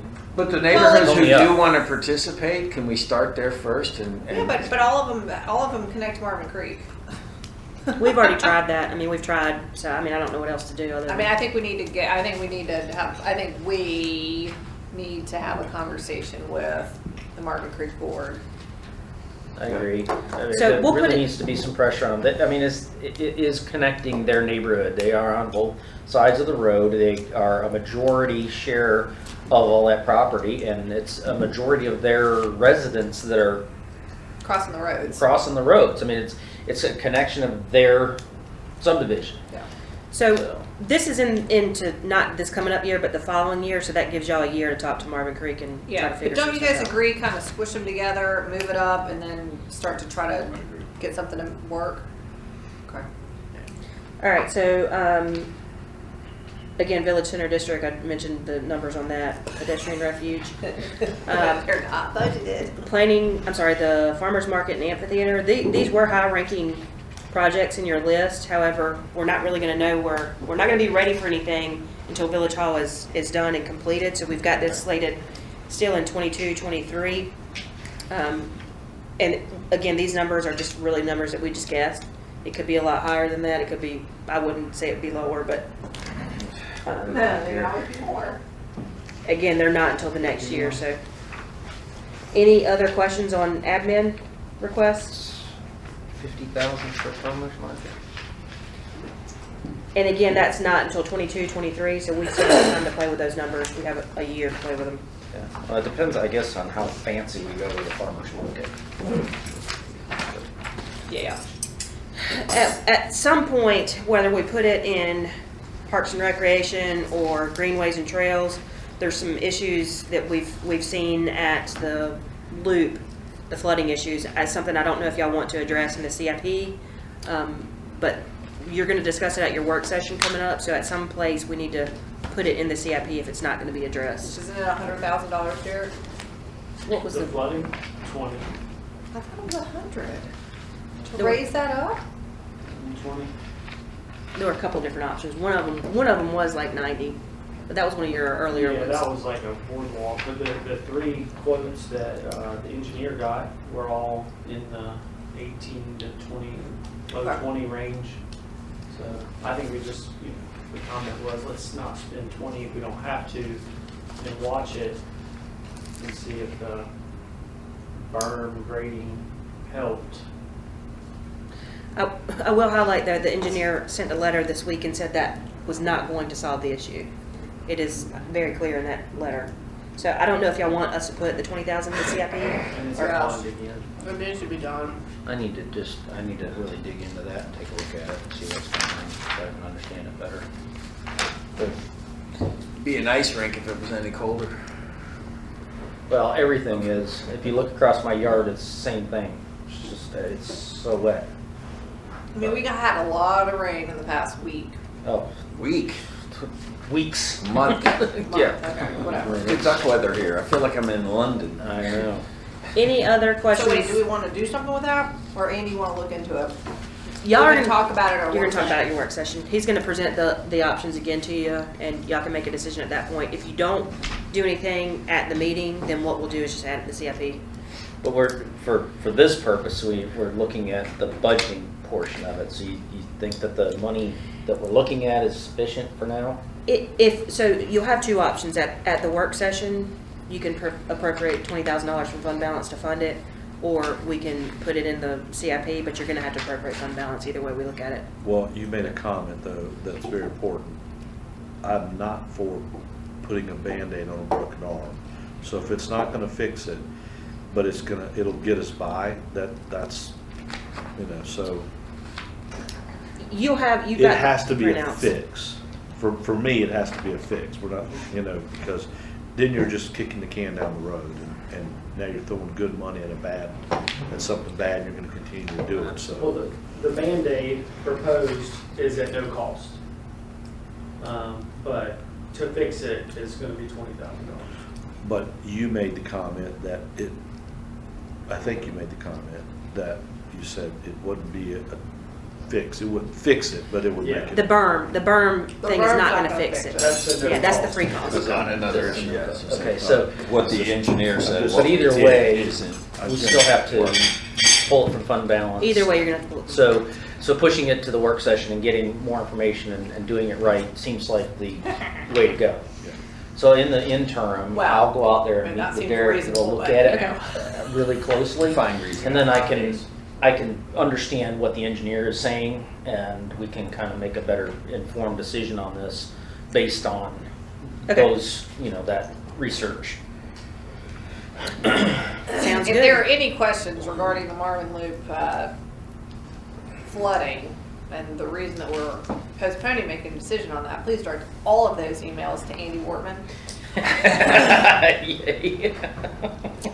And, we would also, in the same breath, come on site and visit and be a part Yeah. of the solution rather than Come- part of come- the come to coffee with complaining council. and, Yeah, I mean, we're trying to make an informed decision But here Derek, before we speaking- spend tax money. Derek, speaking of that, can we put up some like cones and like a rope or something when it's flooded until we get it fixed? Because And like at the beginning of like the trees, so people aren't going in there and then having to come back, or, I mean, I don't know why anybody in their right mind would walk on Marvin School Road there, but, you know, put up some caution and say, do not. Yeah, Like, you know, we have those, anytime you see a flood going over a road, they said turn around, go back, you know, for cars. We're asking them to do the same thing because, and if not you go safe. back, it's, you know, if you and you gotta know, kind of like when I go for a bike ride over by Trader Joe's. I know if it's been raining a while, you're not gonna get through right. there, so you don't plan your bike ride there. do you think people You need to send, break do you think Mecklenburg people County, send, tell them to fix it. do you think people send letters to Mecklenburg County and tell them to fix the flooding there? Yeah, well, I mean, it was, I guess, designed to flood and actually be walkable when the weather is permissible. Well, that's probably what ours is designed for too. So Ah. Derek's Now, start- now we really got, I got it. You gotta crawl under. No, I'm going around this way. Don't hit the cords. Well, that's not a good idea. No. That's not good. Well, Good, yeah. Sorry, Rohit, you gotta get a picture of that. I'll share that with Kim. So inappropriate. moving on We done with to, this? Hang yes. on, Rohit, he's taking everything with him. Oh, shoot, there's wires. You're gonna mess it up. No, Oh, no, look, no. look at the look, you're messing No, up no, the no, no, no. screen. Wait a minute. How we go? Yeah, you just swing it back a little bit, there you go. Alright. All right, Somebody hit did you me. leave everything there, Joe? Did you even get it from underneath the table? Yes. All right, so moving on to Powell bill. My favorite. Yes. Have Halbo pay for everything. The big sheets that just got passed around, it's just to show you that we do not have anything slated for 21, 22 in those resurfacing sheets. There's 2 sheets that went around. One of them is called State Maintained Roadway Resurfacing Plan. See some pretty large numbers at the bottom of there. 301, 270, 258, 222 or 42. I can't read. Your glasses. Those are DOT numbers. So these are the state maintained roadway resurfacing plan. These are not our roads. There is no anticipation for us to pay this cost. We do have a small cost share that's associated with this, which we'll get into later when we get into POW bill discussions. But I think ours is less than $30,000 commitment amongst these. And again, the commitment is a gentleman's agreement. It's not an actual agreement that we have. And this, the first time it's slated to start again is 25. According to what we have here, it's slated 25. for, yes. 25. Now, if you pull the other sheet that's called fog seal, these are all of our roads. So this is what our engineer recommends as far as preventative maintenance on our roads, which Say that doesn't, again? the fog seal, No, these are all of our roads. no. This is what our engineer recommends for preventative There maintenance. it is. Say that again. So, one, did I say it funny? Preventative maintenance. Preventative. Preventative. Hey, Are they ever gonna fix the corner at Firethorn and Berwick? the drainage? Yeah. Yes, yeah. Didn't they say they fixed it already? Yeah, they're gonna fix it. I have to look back at my emails with Mike Walden, but I did recently ask him about that and the manhole covers. Okay. I'll get the answer for you. I can't remember exactly what he said. but- I'm reminded every day when I drive. I know, I saw it today. I mean, granted, we got a lot of rain, but every other part of the road's dry. I'll pull up the latest email and read it. Fog seals are slated at $109,000, which don't start until 23.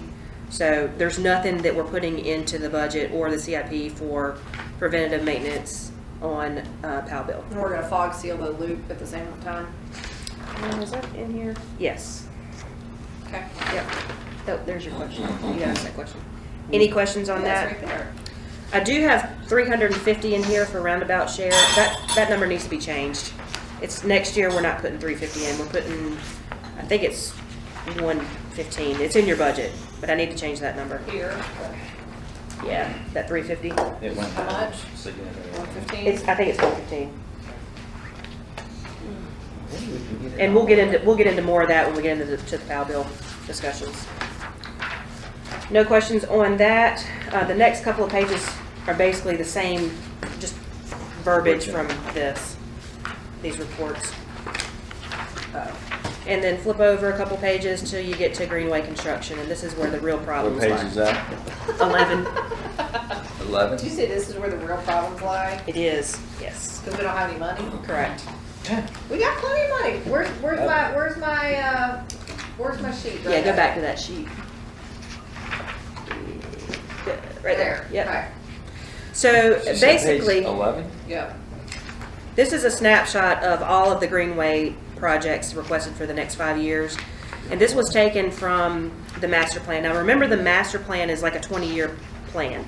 So we kind of pulled things out of here that we thought were in the top priorities based off of their ranking system and that we thought were prudent. If you have specific questions, Derek is here to answer those. But that's what's listed here. We can obviously change these things around. But for next year, Saddle Avenue, $85,000, $159 for preserve. These numbers, as we discussed when we were talking about the master plan, we feel are very, very, very heightened. For example, Derek was able to get, what was the project you got done? We had some discussions about the preserve, and you think it's going to be like a third of this cost. Yeah, I mean, my rough average is $10 to $11 a linear foot. These cost projections are much higher than that. But it is, But that's fine. Cost projections, I'd yeah. rather them be higher and us, come in under budget. Are we comparing apples to apples with this construction, or was there any discussion of any certain level of trail within the preserve? Or is this open for whatever? Because I think, if I remember correctly, we were committed to this somehow or another Yeah. by some agreement, Yeah, which we Pre-B. Yeah. it was a maintenance agreement, I believe. yeah. I think it's in the But maintenance agreement. are they requiring anything in specific in the construction of the trail? It would just follow Do our you know that ordinance. answer? It would follow our ordinance.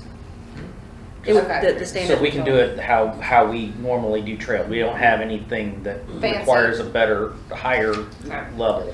All right, That's so, what I'm asking. okay, so let's go through these, because this is really, this is what people want, right? Like, this is really where, park stuff and, this is really what people want. So, Saddle Avenue, Newtown Road, so this is Marvin Road Loop, and I've got 85, 520 for the next 5 years. So is this like it's a 21-22 project, a project that is going to be done or that we're putting money away for? We'd have to turn to that detail sheet, and I do want. I'm kind of asking Derek since Oh, he's okay. sitting there. I do want to also mention while we're talking about this, none of this includes, well, you have your own the grant project that you've got. Some of the portions will be in here, but that is another caveat that we need to talk about. That's what I'm asking. So let me just be clear, that the 85, 520 for the next 4 years, 5 years, whatever, that's completing the Marvin Loop, I don't know, I'm right? asking. I'm asking Derek. Yeah, it doesn't say, Derek. What's the question? Is that completing the Marvin Loop, that 85, 520 every year for the next 5 years, is that to complete the Segment Marvin Loop? 1A. That is funding it for 5 years to pay for it in 25, 26. To do the construction in To do- 25, 26. Well, I mean, that would. That's what I'm that'd be asking a you. question, we Well, gotta have the money there before we can do it, right? Yeah, you have to have the construction right there. But what I'm asking is, for the 21, 22, you've got 85, 520. Is there a section in 21, 22 that you want to do that's going to cost 85, 520? No. Okay. So you're So just you're saving savings money. So this is savings To account. do it all at one time, is that the idea? Yes. Do you think Okay. you can get a better price doing it all at one time versus installments, or do you think it's better to do portions at a time? Well, I mean, this is only a portion, this is Saddle from Ave up to Newtown. Is that not Newtown part of our down to loop? Saddle. Is that Is not that part of your the? project? Newtown Okay. is. This is the way the Greenway Oh, master okay. plan laid it out. So Okay. it can be very frustrating and confusing. Yeah. Wow, that's a lot of money for that. But short of a distance. but hold on. But Rohit's Well, nodding his again, head. Their prices, the prices that were in the Greenway master plan They're going to be they're higher. gonna be a little bit higher. Yeah, the estimate, Hold on. yeah, that's right, because we had that estimate done by, Destination. yeah. But Andy, I just looked at Rohit and said, but Rohit, isn't this part of the grant that we just got? And he said, yes. Yes. So do we need to put money away for this? Keep in mind though that grant is only contingent on the Heritage District. So if we don't Okay, get and we're gonna have to spend some of our own money anyway, so yeah, so we should just start socking away this 85,520 each year to pay for this. Yeah, and if Either with the grant or without the grant. If we have the grant, then we can transfer this money to other Well, no, because we're Greenway still gonna have to projects. pay No. 700,000. Yeah, if we get the grant Right. and we can use that money, we can Towards it, yeah. push this towards the next phase of But the Marvin Loop. You still got to come up with the money for the Yeah, grant too. we still have to come up with, what, 700,000? Oh, that's, Yeah. yeah, that's right. We have to fund it first, then get reimbursed. So we still have to have the cash Yeah. up front. But then on the back end, we can push Okay. this money to something else if we can use the grant money. But here, I'll tell you the reality. No matter what you do for next year, we're not sitting, unless y'all want to move some of that funding around, we're not sitting on the $85,000 to even start an account. So we can push it down the road if you want to, and we can talk about it at a later date, but we don't have the 85 or the 159. So that's where we need to make some decisions. What do we have to work with? Nothing. Go back to that slide, please. That one that we had said to keep on. No. No, I'm not doing that. I'm not doing that. Yeah, just keep it there. Okay. So you've This got, guy's driving me crazy. you've got this reserved, loop projects at 127, it looks like. You could take 85 out of there, What the hell but I is- mean, you're essentially doing the same thing. It's here, sitting here. Well, you got a total of 245. And Yeah. You got got 127. So So we're still 120 Now, shy you get of our mark. into the capital, let me pass this around. But you've got, and help me with this one. You've got,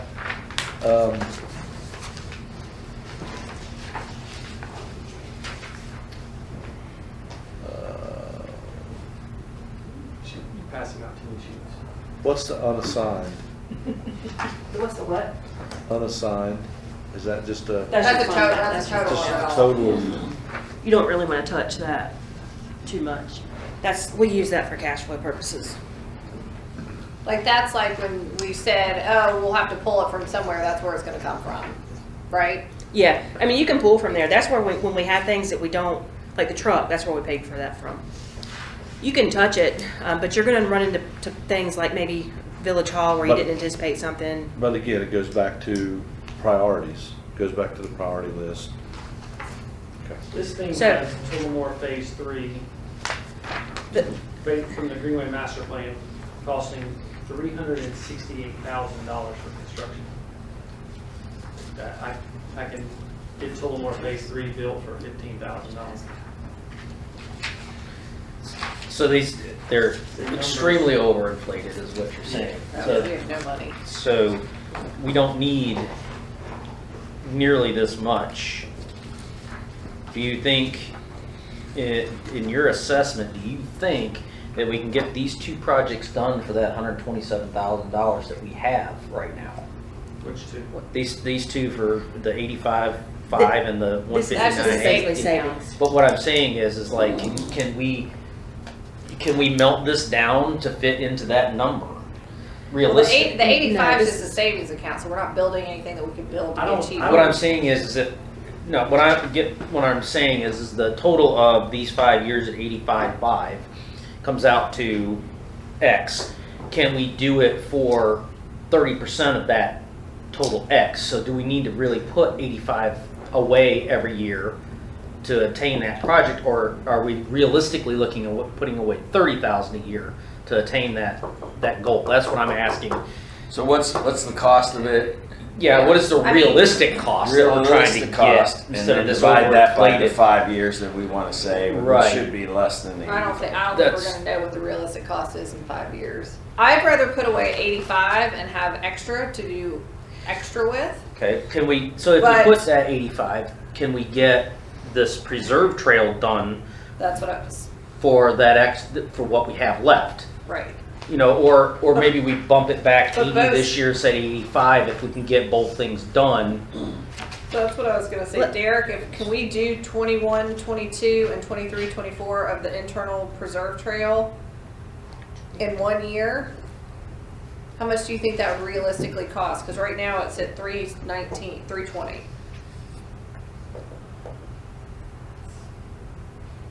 think you could do the preserve internal trail for $50,000.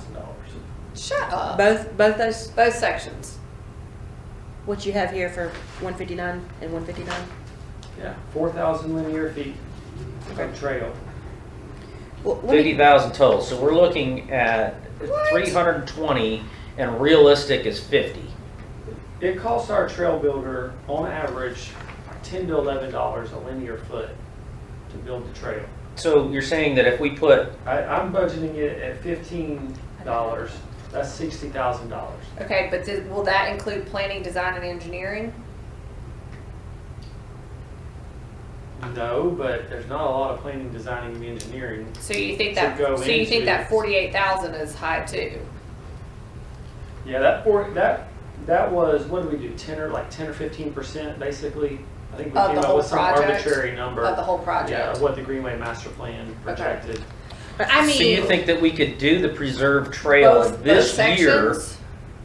That both this appropriation this year and the appropriation for the following year, all in one, for $50,000? 60. Yes. Wow. Okay, let me just throw something out here. In the sheets that I just passed out, you've got capital project printouts. In your Greenway loop expansion and your Greenway trails maintenance, you have a total of $60,000. These projects were funded and created with a specific purpose in mind, and I'd have to go back and look at the ordinance and tell you what the actual purpose is. But essentially, we could combine these two and basically make these two pay for that project.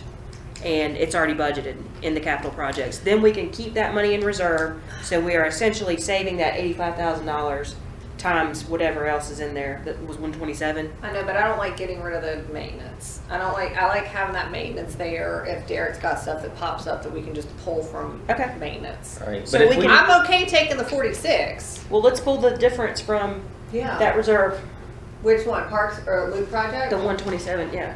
Yeah, I'm good with that. yeah, And if I we say, can and I say, do both sections. get it done. Get it planning now, and as soon as we hit 21, go. 21, 22. Yeah, because if it's July. realistic to build this trail in 1 year for 50, what? a fraction of the cost. 15% of what's projected Can you please- here for can you over please 2 go back? years, it makes sense to just go ahead and get it done in this year's money versus pushing it out I and agree. spending extra money for the next year, and we can still put money back for the other project. Where are we gonna get the 85 to put back for the other project? Well, if we spend 60, well, we can knock that number back slightly instead of doing Well, the because full we've got, 85. because we've got 46 here, so how much are we gonna have to pull from there? You'll have 85 left in there, without a doubt. So should we Yeah, pull there's that from the loop? 127 in there, Should so- we pull that from the loop project and put that in the 85, or say 50? I just keep it there, and you don't have to move it. You just know Okay. that it's earmarked for We that. know that it's earmarked for this Mm-hmm. project here. So we just keep building that for over the next 5 years, just keep building that Keep particular building that balance loop project for with the this 85. particular project. Okay. I Which will. we probably can pay for it realistically by 23, 24, given If the the costs are that inflated crazy. costs here, Yeah. because it would be, the savings would exponentially build towards the realistic cost if we save at this rate. So we'll get all that worked out and approved at the same time. We'll go ahead and start planning for preserve in fiscal year 21, 22, both segments or whatever you have here is 2 segments. And we'll take the money out of reserve. I will have to, and I'm just going to say this because I'd be remiss if I didn't. There are certain portions of that money that you see here that may be earmarked for fee and lieu money, but I think we've already spent that on your trail. So I just have to Did we check use and make that for sure. the park? Yeah, I think so. I think we used it for the park, didn't we, Derek? We use feeling I do need to double check, Like but I think all of so. the feeling money that we have left because the park was within a 2-mile radius or whatever, like the parameters were, I think. I don't remember if it was all. It was- I think it was, because I Close. think it was 41, if Yeah. I remember correctly. Yeah. Then that aside, then what we'll do is move forward with that, and we can have discussions about the subsequent trails. Well, and can we get like, Derek, can you talk to the trail builder and actually get like hard numbers that we can update the CIP with? Yes, I was told to do this based on the master. That's plan. fine, that's fine, but now that we know we wanna try to do both of them, like, I'd like to see what a realistic number from the trail builder would be. Okay.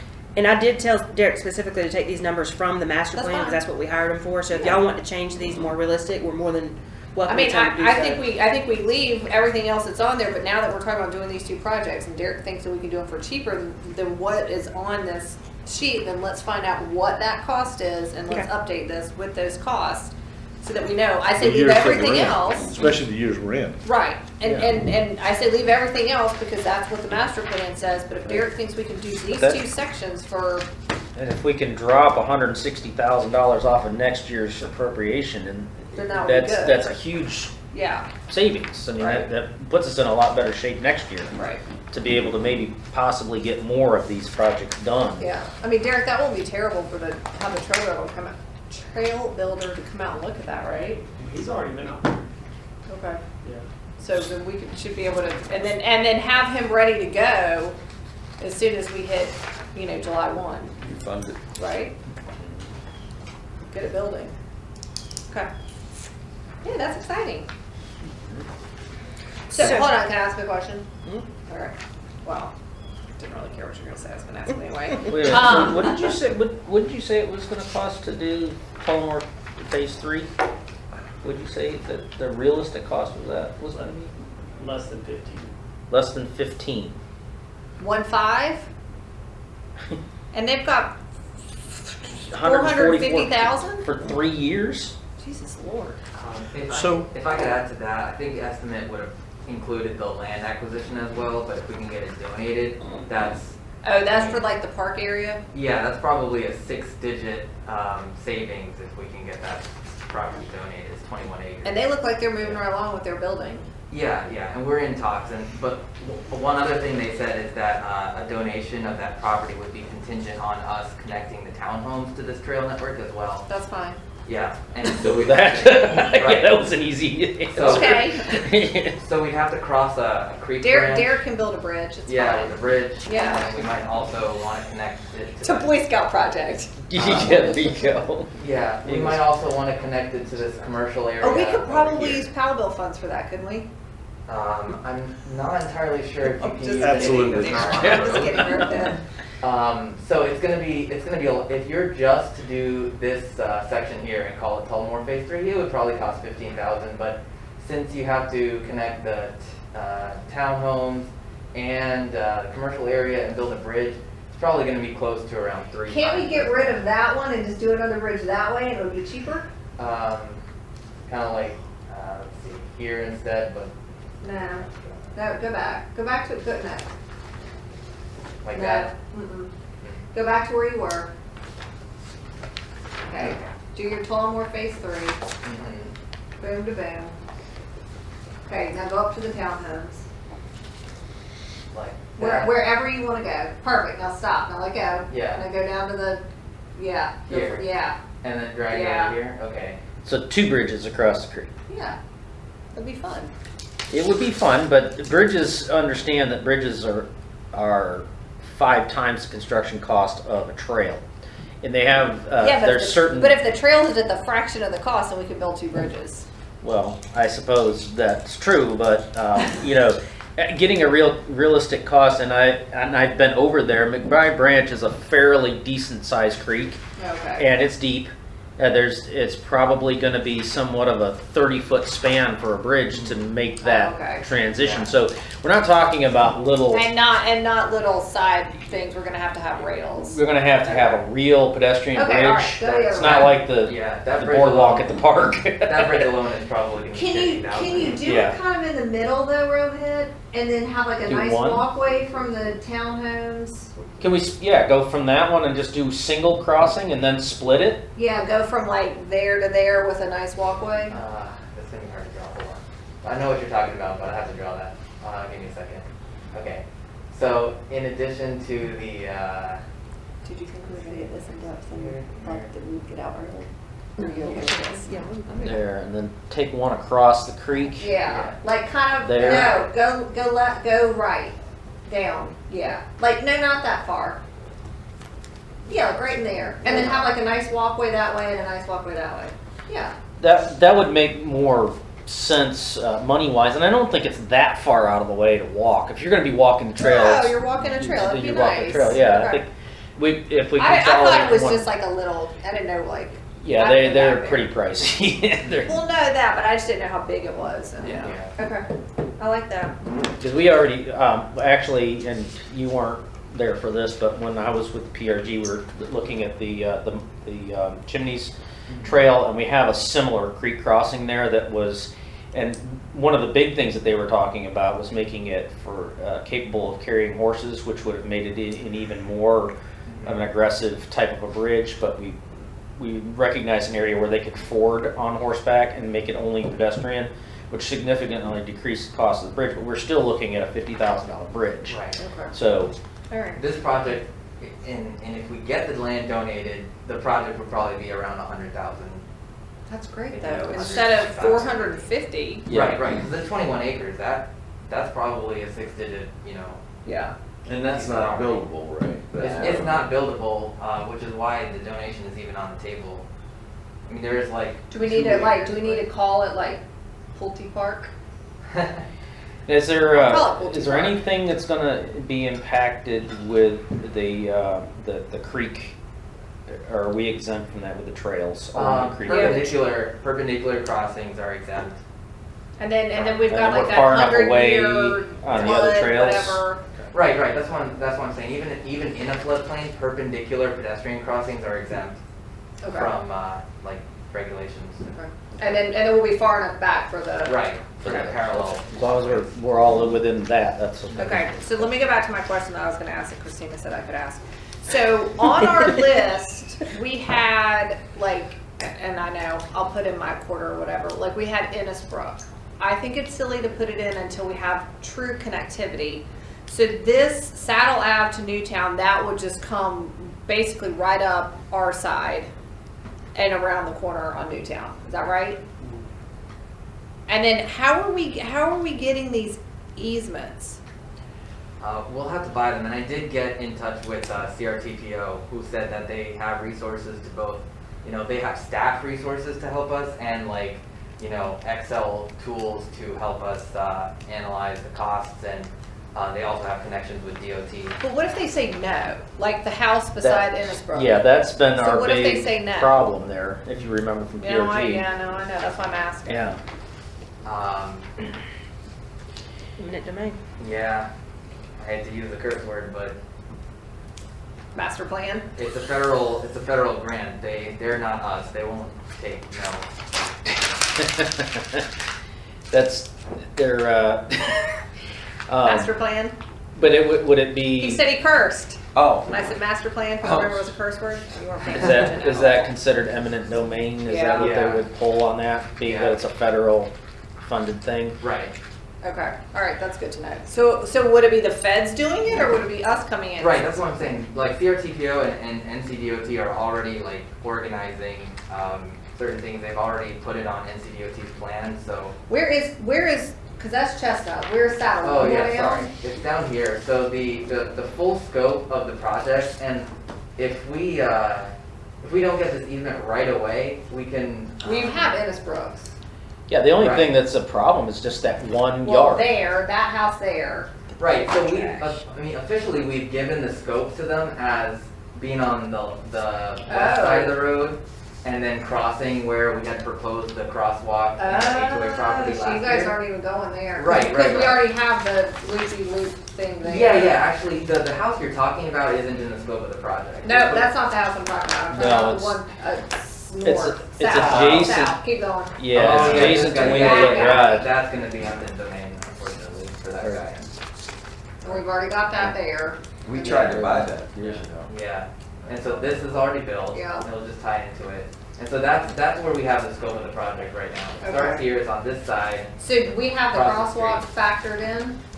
The crosswalk's factored in too. And we gave it as options. Like in the scope of the project, We gave it as options. We didn't know which side we were gonna get, so we said either start here. Well, we already know, I mean, there's already a walkway on Cliffwood, and then if you cross Right. over Cliffwood, Woodcliff, Yeah, what am I Woodcliff, saying? Woodcliff. Yeah.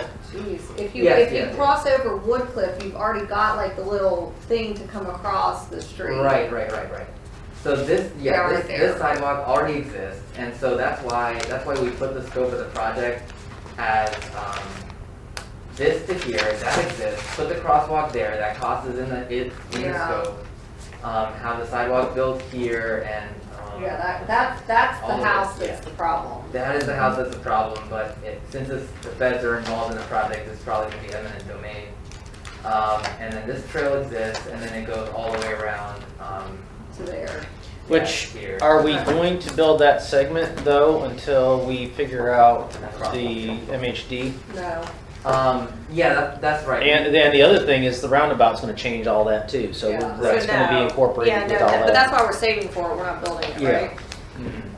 So that's But not all going that's to gonna connect to change the dramatically. pathway behind the village hall, current village hall? That'll You have that'll that right be up on the road. right. So, hold That'll on. be our responsibility to connect it as part of the village hall project. Yeah, but it's not like, it's like It's like a few from here to there. I mean, Yeah, that's not very far. But go back to Golden Bell. Uh-huh. So people can come down Golden Bell and pick up that trail. That's where I dropped Jason off Right to there. fish. Yeah, that- Right there. Yeah. That's already been constructed, what, 2 years ago, Mhm. I think? Right. A year ago. It's very yeah, nice. last year. Yeah. So yeah, So where do you think that the internal trail is gonna go? the internal trail is gonna pick up from here, and it's gonna go along the back here. Which side is it gonna be on? I'm assuming it's gonna be It's gonna on, be on the preserve side, because it's the preserve trail. right? Yeah. And then what was gonna be phase Building one a would bridge have back there. Alright, phase one would have tied into here, and then phase two would have been, built. There is a phase one and phase two. Well, I think we've broken it down into 2 years Yeah. in the plan, and then we were gonna build half of it, and then the other half of it, but Why that's in the world does it shape. need to come in there when you've got the, why does it have to come all the way down there? I mean, You can't you mean just instead of hook in doing right this? there? Yeah, Yeah. I think it was gonna be more like the There's- Tullamore Trail, where there's several places to hook in. What are you shaking your head I at? don't think there's a, like an easement or a pathway. It does the horseshoe and comes all the way down next to Oh, the yeah. retention pond.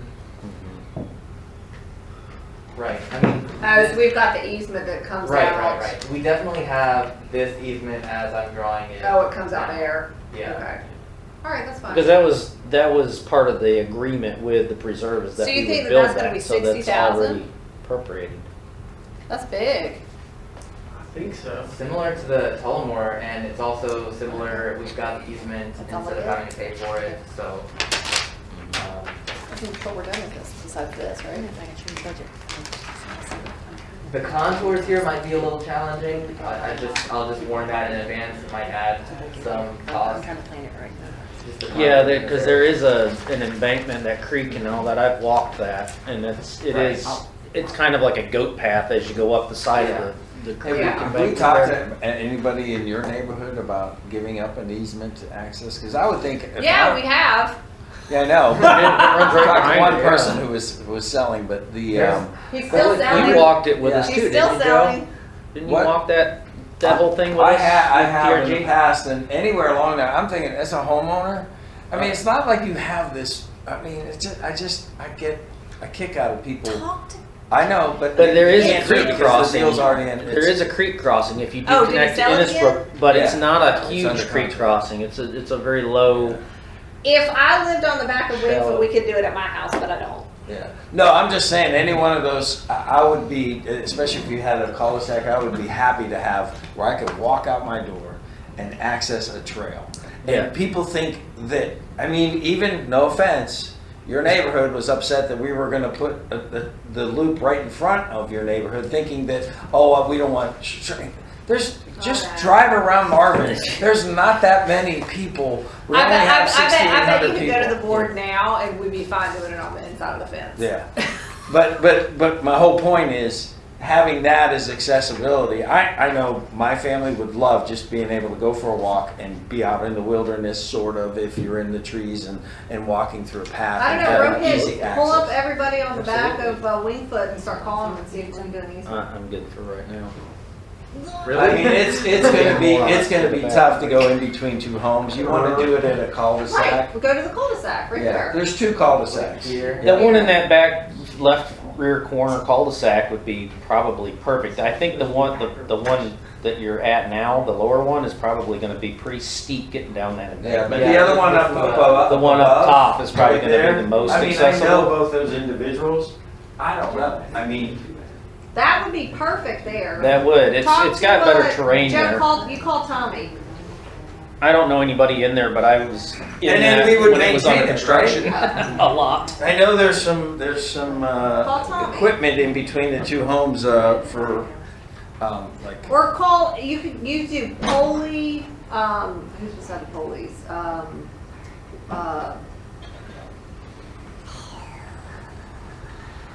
I mean, I can't think of who that is on the corner. it's just an ask and stuff. So Who is Vice Chairman Rape?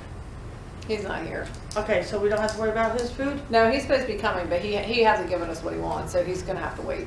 Okay, so when we don't worry about that until he gets Don't worry here. about, yeah. Then he gets dog food afterwards, right? Okay, he got gets it. whatever's left. He gets whatever's left. We gave him a chance to respond. Yeah, we did. Yeah, whenever he gets here, we'll find out what he wants. and we'll let Okay, you know. okay, because Robin didn't want to disturb you. I said, I'll go up and disturb them. They No, know that's who I fine. am. No, it's fine. No, yeah, so, When he gets here, We'll we'll let you find know. out. Okay, yeah, okay. Thanks, Denise. You're welcome. I gotta take care of my family. I appreciate that. Okay, we good? Everybody good with that? Derek, I mean, I'll Derek, reach out to Christine, you him. guys good? Great, okay. I mean, I would think. Yeah, Rohit, you can call the, here, call, Joe, call Tommy and ask him. Yeah, I think that I You guys agree good? that, and that's the thing with what all the years I was with PRG, there was always looking for ways to connect the community with the trail system. There's going to be a lot of opportunities for spurs, but you have so many people who are they're either on one side of the fence or the other. Great, we want this, or no, I don't even want any part of it, and that's where you've got to find the right people in the right Yeah, and position. I will tell you this, I know years ago, he was always anything, he's always voting and stuff like that. He's pretty in tune with what's going on, but he's always said, when are we going to get our connection? Yeah. I said, when's that going to happen? But he was perfect. always thinking in front, so how he feels about it, I don't know. I've never talked to him, but I was just talking to the other neighbor who's actually selling it right now. So, and it's due to close. That's due to close. Good. in a month. So in terms of the CIP, we're not making any changes other than we're gonna ask Derek to make the numbers more realistic in the Yes. linear foot on all the CIP, and then we're gonna No, change just next year's? Just the internal preserve. trail. Okay, perfect. That's it. Okay. Because that's the only one that we're gonna pay for. And we'll move that money around. And we wanna combine them into 21, 22. We're just kind of keeping realism on the radar for the phase 3 and all that for next Okay. year. We're just trying to keep it on the radar. We're not really trying to break it down yet. We'll make these revisions, you'll see it again, potentially by the work session, but if not, it'll be before the budget, obviously. But we'll go ahead and make those changes in the budget. You keep saying it like we're not having budget work sessions. Yeah. Are we? We are. Okay, Yeah. but you keep saying it like we're not. It's on the schedule, actually, I think, isn't it? Yeah, I think it's just habit. Okay. I'm just making sure. I'm like, are we doing something different? Okay. So the budget is actually not on the agenda, so we didn't know if we were gonna have it preliminarily done or not, and I passed it around. This is kind of our first stab, and it will change from the time you actually discuss it at your budget work sessions. But I wanted to speak in terms of how the budget's projected with the CIP that you see in front of you, so you can see how they correlate. For this. No, just don't do anything yet. But looking at the very first page, just want to speak general terms here in what you see. But if you go down to the revenue and you see miscellaneous, that number is $30,000. If you flip over to the next page, that is all the detail sheet of the revenue. So that $30,000, if you go down to miscellaneous and try to find it, you'll see that $15,000 that I have there for disc golf or fitness trail, which is reflective of what you saw in the CIP. I think it says 10 in the CIP, and maybe I put 15. I don't have it. Derek, I mean, it's right there. But that's where that number comes Where are you from. looking? Page 2, I'm at all the way page down two. near the See bottom, where it says where it 30? says under investment earnings And then if miscellaneous. you look at the comment, it's right here for fitness trail. Oh, okay. So that's where that money comes from. So I am already budgeting revenue that we have not received, that we are anticipating on Well, can't we receiving. use that $30,000 for both if we don't get, because one's 8, One or one's the other. 10? But you've got 30 there. I've got 30 because, I mean, the disc golf is 9. yeah, but I've also got money in here for, traffic calming too. So like if Firethorn or anybody wants to have, traffic calming devices, they have to pay for it. So I've got that budgeted in here. We're gonna do that. So that's where the other 15 is. But if it's budgeted in there that they have to pay for, why do we? Because you have to account for the revenue if you're gonna account for the expenditure. Oh. If we don't get it, we don't spend it. If we don't, That is not, I got it. That's not what I thought you were saying. I'm good. I'm Okay. good. okay. If you look right below that miscellaneous, under debt proceeds, you see 1.8 million. That is what we anticipate to be worst case scenario on Village Hall financing. If you recall, you do have approximately $800,000 right now in your capital for Village Hall. So if the project comes in at 1.5, then we would just borrow the difference of 700,000. So this is worst case scenario. We've got 1.8 in debt proceeds, which is what we'd borrow. What you see, if you go down to the bottom, you'll see a negative 1.8. So it doesn't really matter what that number is in terms of revenue or expenditure, it's a wash. And that number will go right back out to the capital to spend. So if that number changes, then the revenue will change, or the expenditure will change. Hey, Rich. Hey, sorry we're running late. That's all right. No, That's no, okay. you're fine. We're right in the middle of our budget, Mr. Ray. If y'all want to have a seat and just hang out, we're going to talk for maybe 20 more minutes, and then we'll Not a be problem. ready to go. Yeah. How are you guys? I'm doing good. Good to see you. How you doing? Good to see you. Moving on to the fund balance appropriated, you'll see the 115 listed there. That 115 is what we're budgeting for the roundabout payment, Joe. Where? right underneath the 1.8. 115? Yeah. Okay. Yeah. Fund balance appropriate. So turning over to the next page, Is it all right if we sit But is that, Wherever you does want that, to sit, does that you're cover fine. all of it? the Roundabout. just for next year it will. We're giving you'll see a budget amendment in your work session for 105. Okay. So So we gotta move from somewhere else. yes, which is going to be Powell Bill Reserve. Okay.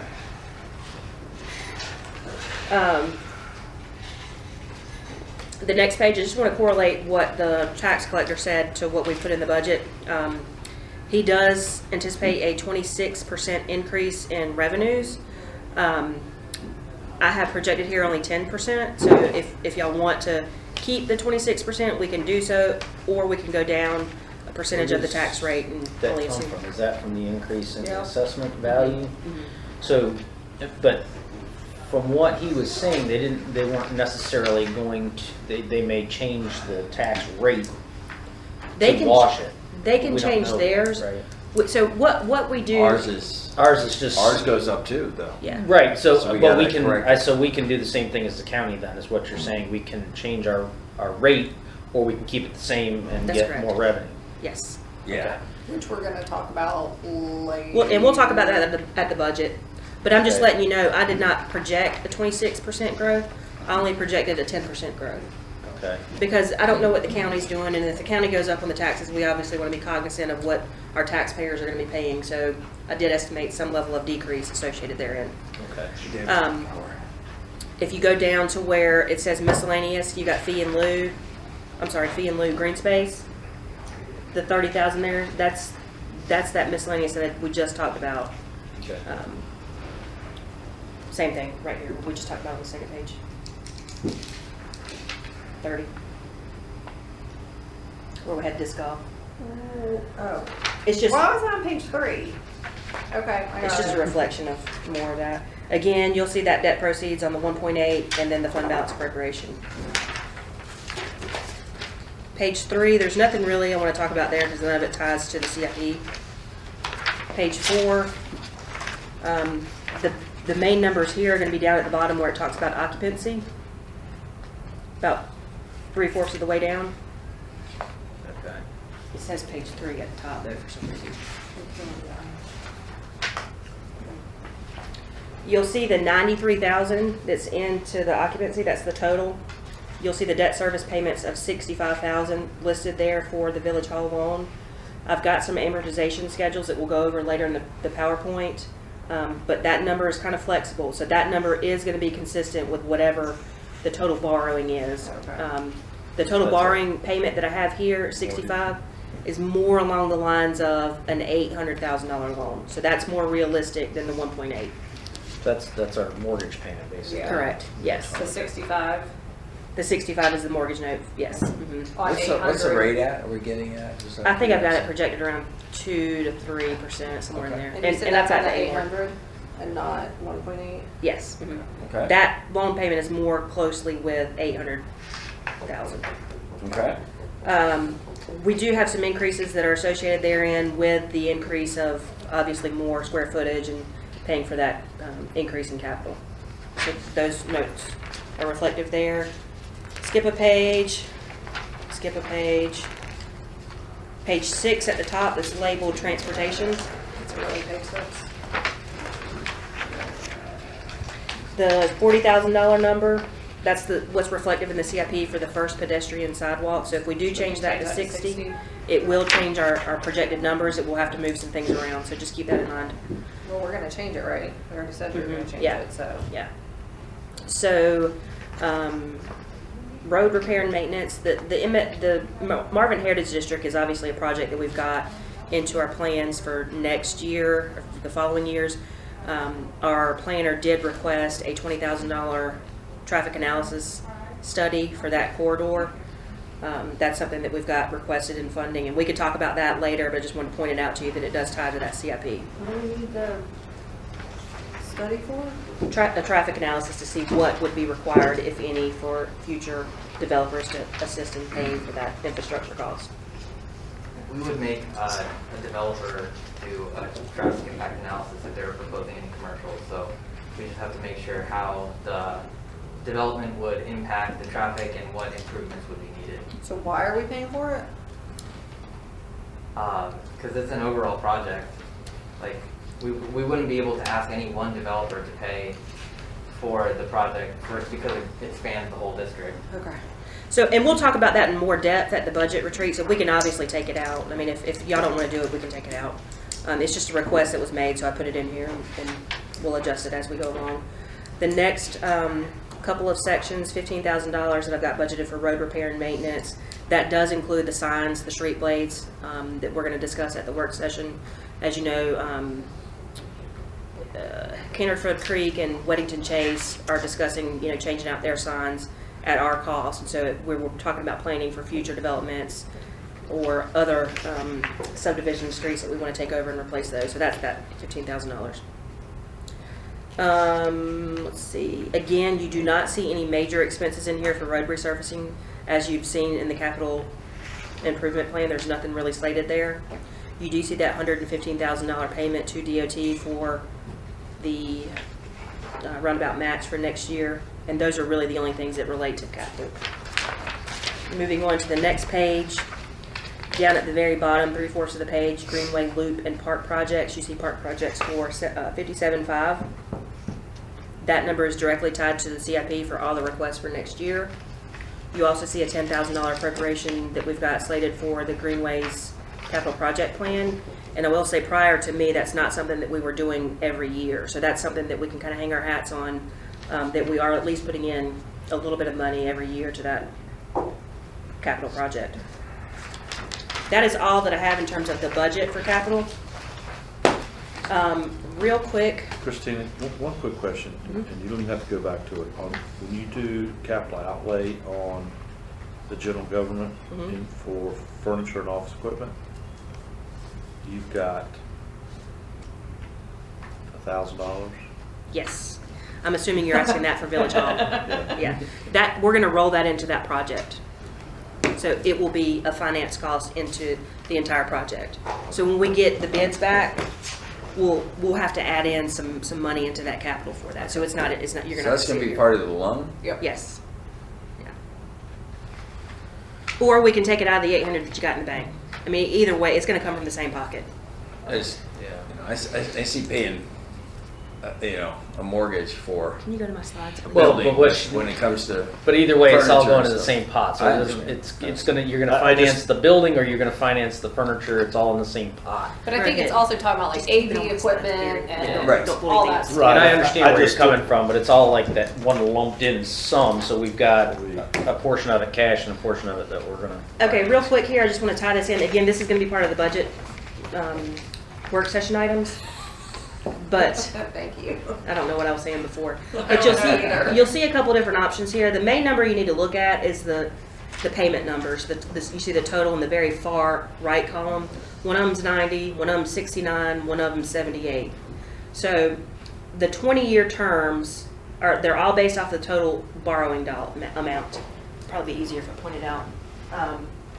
You need a laser pointer. Yeah, I was just gonna say, The total borrowing is going to be here.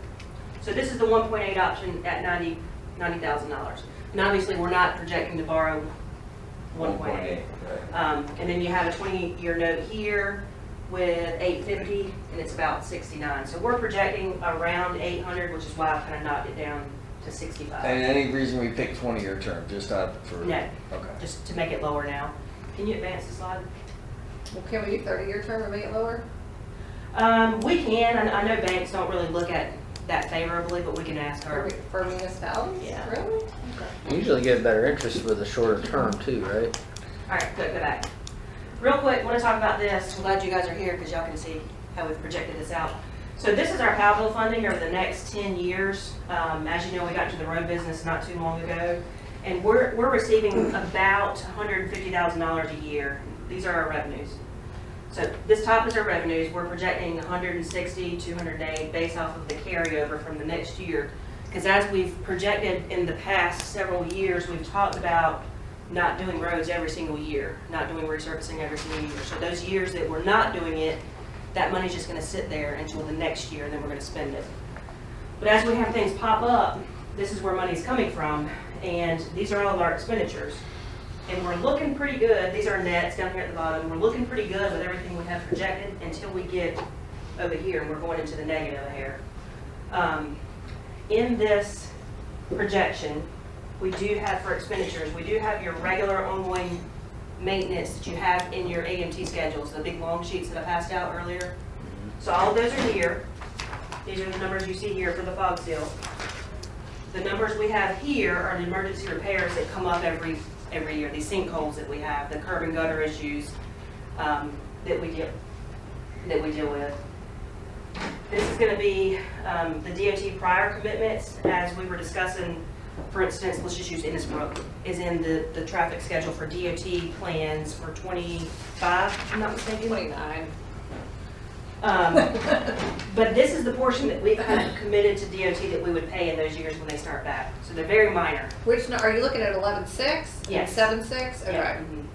And again, that's a gentleman's agreement. It's not something that we have an actual agreement, so those numbers could change. They could be zero, they could be more, just whatever fluidity we want to rest around. This is the roundabout match. We're going to appropriate 105 at the next work session. We're going to have 115, as you've just seen in the budget, and then we're projecting 150 of overage. It could be more than that. The overages that they just presented to us, not the overages after they've built it. Correct. No, the No, overage it's after they built it. After. Yeah, end result. The overages now are the 115, correct? These two right here cover your agreement. Yeah. Okay, but that covers the That- overage that they just presented to us. There's- That Just 150 these is the bogey we don't know. Right. Because Yeah. we don't know if it's gonna be an overrun cost or not. Whatever it's gonna overrun, we're splitting the difference. That's the agreement. And how much do we have to pay overruns on the first two? 100-ish. This does not include any lighting plan, so that is something that we would have to pay out when we get to that point. This does not include any Newtown Road, if we take that road over. That would be another cost. This also includes the Providence sidewalk that we probably need to push out. That's at 30 now. Okay, we already did push it out. So that's the portion that we've got to match when we get to that year. We're going to use POW bill for that. This also includes some portion of funding for that grant match that we were talking about for the Greenway. It does not cover everything. It covers $200,000 of that project, so we would still have to come up with 500,000 somewhere. If we tried to absorb all of it into this, we would be negative across the board. But in that part of the 85 that we're kind of putting in our savings account too, is that what you're talking about? We can use it for that, yes, Okay. yeah. Well, isn't that what it's earmarked for? It's earmarked for that, well, it's earmarked That for loop in general. section, Yeah. but that section of Yeah. the loop. Yeah. Okay. And then other projects, I'm not 100% sure what these are. Rohit can speak to it if you have questions, but we've committed verbally to the county, I think maybe in the resolution format, of projects, studies and that sort of thing in future years, and or cost share for some traffic calming. We've talked about this at the last couple of meetings, and that's where those are, but they're later on down the line. Are you talking about the 150? Yeah. Those are the two critical intersections from the Bonds economic Grove and studies. Joe Clark? Yes, exactly. So in a nutshell, we're looking pretty good on Powellville, but I did want to reiterate, if we do take on new projects such as Newtown, it is going to bring us in the negative when we start talking about that. We also do not have things scheduled for regular maintenance that are needed, such as street clearing of the roundabouts. They look horrible right now if you drive through them. They're dirty, they're nasty. So bad. We don't have that listed here. That's not something DOT is going to pay for. If they do, it's going to be at a reduced expense. So this is pretty much a snapshot over the next 10 years of Powellville. If y'all have any questions about that? Don't you think that we should factor in cleaning that up? They do it terrible. Is There's that like like a hiring a shoe-in street one. sweeper service or whatever, like a parking lot service? Yeah, to go I out mean- and sweep it up? We could have Joe go out there with a broom. and do Advances it. Yeah, I mean, Derek could do it. One of my duties. In my Joe? personal truck. Joe Oh, said- yeah, I mean, I guess, I don't know. I don't know who does that. So real quick, Newtown Road, we kind of talked about this and we threw it around for a couple of weeks, and y'all want to talk about it again at the retreat. To kind of reiterate, it is going to be a costly road to repair. Our engineer estimated anywhere from 20,000, which is not recommended, to 90? 190 190? to bring it up to standard. And this is all the way down to the South Carolina line? It is, yeah. And obviously, the reason that we want to take over Newtown is to start maintaining control over those speeds. And there's other benefits too. We could also put in, decorative stamping if we wanted to when we got to that point with the Village Center District, if we decided to go that route. But I did want to reiterate that it is going to be costly to bring it up to speed with where our standard needs to be before we take it over. And that's something that DOT has explicitly expressed that they're not going to do, so. They're not gonna get it up to their own standards Before we take it over and take that. It makes no sense with that, But- Because they ask us, just so you know, they ask us in our neighborhood before we were able to turn it over, which it was always meant for a state-owned road, this neighborhood here that we're in, they told us, no, you need to get it up to our standards before we take it over. I think, David, you remember that when we did it, or I don't know if you were here when we did that, but they wouldn't take it over until we got it up to our standards. So our neighborhood paid $160,000, I think it was, to get up to their snuff so we could take it over. But now they're saying if we're gonna take over their roads, they're not willing to bring it up to the. Well, one thing we need to consider too, I guess, with this, this expenditure is that the Marvin Heritage District it's almost critical, because not only do we want to control the speeds, but we're also going to do a bunch of upgrades through the Marvin Heritage District for parking and all of that. So that this kind of falls into this, I think. I don't think we really have a whole lot of choice in the matter. And I don't know how, there may be some way to do some of these upgrades, at least through that corridor, with heritage money. Mm-hmm. So, I mean, how much of it, I guess part of what I'm asking is how much of this $190,000 can be offset with the Heritage District, and how much of this $190,000 is actually focused on the Heritage District, or is it from the roundabout to the state line? How much of that maintenance is required on that leg of it, and how do we justify the expenses? Are you talking about like for the MSD tax to go towards this? Yeah, and some of I that. don't think About- any of that is earmarked for this, correct? DFI did include that repaving would be part of that, so yes, it could, and it's about a third of this. Okay, so About not a all third. of it, so a third of it. Right, maybe a little more than a third. And not that's, half. well, I guess, and without talking to the engineer, we don't know what portion of this expense is more directed towards the MHD versus the other portion of the I will road. say the majority of this, the proposal you see here is literally from the proposed roundabout to the South Carolina line. So it's Okay. not gonna be in the MHD So we're, district. so basically take this 190 and add a third to it. No, a third, like 2,500 feet of this, 6,000 feet is in the district. Is in the district. But so It's the almost half of it, 75% but- is not. Oh, that's like a third. The 2/3 is not, and a third is. And So there's we're no way so- DOT would consider us not taking over from Roundabout to South Carolina. That was a proposal back to us when we asked, right? Well, that was the first time we asked. The second time we asked, they said, oh, you need to take Marvin School Road, wax on Marvin Road, And then they didn't want and to. Marvin Road. They didn't want to add the 2 roundabouts either at one point, and I don't know if that's been worked They didn't want to through. add the Right. roundabout at Marvin School Road because they wanted to have control between the two, which I don't understand why, but. So one of the, and that sums up my presentation in terms of PAL bill. We can get back into that after lunch, but I did, while you have your state representatives here, one of the questions that I had posed for them is to potentially see if there's anything they can do to push DOT to get that done if the village is in fact interested in taking over Newtown Road. Because we obviously don't want to, as I termed it yesterday, pay for a used car at a brand new car price. So if we can get the road resurfaced before we take it over, that's obviously something that we want to do if we want to go down that route. And so, Yeah, so I just for the record to note that about 5-10 minutes ago, we had our guests join us, and we have 2 council members, Richard Helms and Dennis Rape join us. So Bob Markleese is on Zoom. He's a council member. Hello, gentlemen. So he's there somewhere, so. And then, obviously David Willis and Todd Johnson, welcome to you all. We appreciate you guys taking the time to join us and kind of be a part of this process, if you will. So we've never done this before, so we appreciate you guys taking the time to be here with us. And I don't know, I think Sheriff Caffey is eventually going to be here. yeah, At they were some supposed to be point? here at 11:15, so I'm not sure if they got hung up, but I mean, Okay. if we want All to right. But change just for things the record, around. so I guess we start with that question that you want, that you posed to kind of. Yeah, I mean, we can jump into that if you want to. So. Yeah. Well, I'll put my constituent hat on for a second, remove my official hat as a resident of Marvin for a long time. I am adamantly opposed to us taking over roads. It's a state responsibility, and the state owns them, and I think there are ways that we can go and work with DOT to get what we need.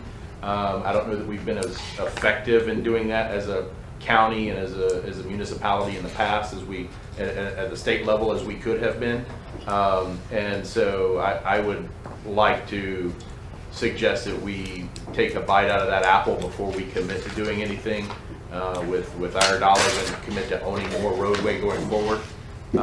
If we get to that point in time where it's obvious that it's not going to go anywhere, then revisit those conversations. But I would say let your elected officials have a chance to go have those discussions, see if we can move the ball before we do anything that's going to have long-lasting an impact. Yeah. We're certainly open to that because so far as a municipality, we've hit dead ends. They're unwilling to work with us at any capacity, pretty much. Well, so. and to be fair to this council, because I was a part of it, but the previous council is what got us into the roads because of PAL bill and all the reasons why. And I was the only one there, and I was opposed to it, but I didn't have a vote.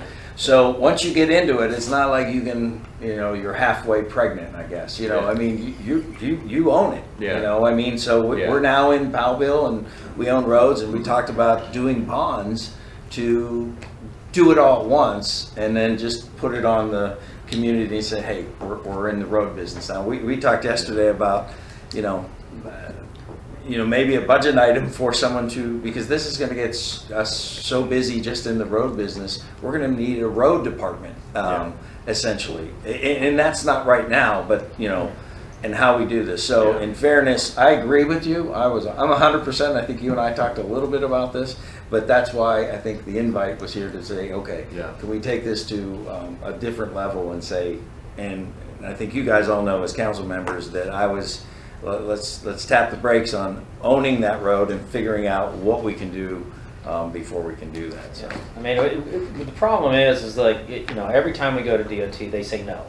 They don't give us any options. They've created problems. We've got one particular neighborhood that they're just not willing to work with us, and we're just trying to slow traffic in a thoroughfare through the neighborhood. They don't want to work with us on any portion. So we're looking, as a municipality, we've been looking at ways to try to go around that, and we don't have the pull, as Marvin just doesn't have the pull. What he's talking about, one neighborhood, they just want a stop sign. That's all they want. In the intersection, they just want stop signs in there, and DOT is like, no, we're just not going to. They're just not. From a safety standpoint. Yeah. So I'm gonna.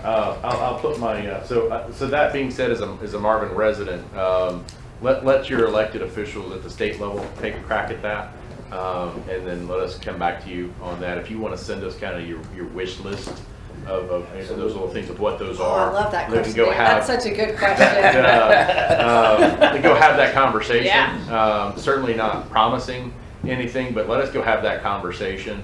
And actually, I'll defer to our Senator Todd Johnson on that. A little more experience than I have up there, but I think there are some conversations that we can have. Great. Certainly. We would appreciate all the help.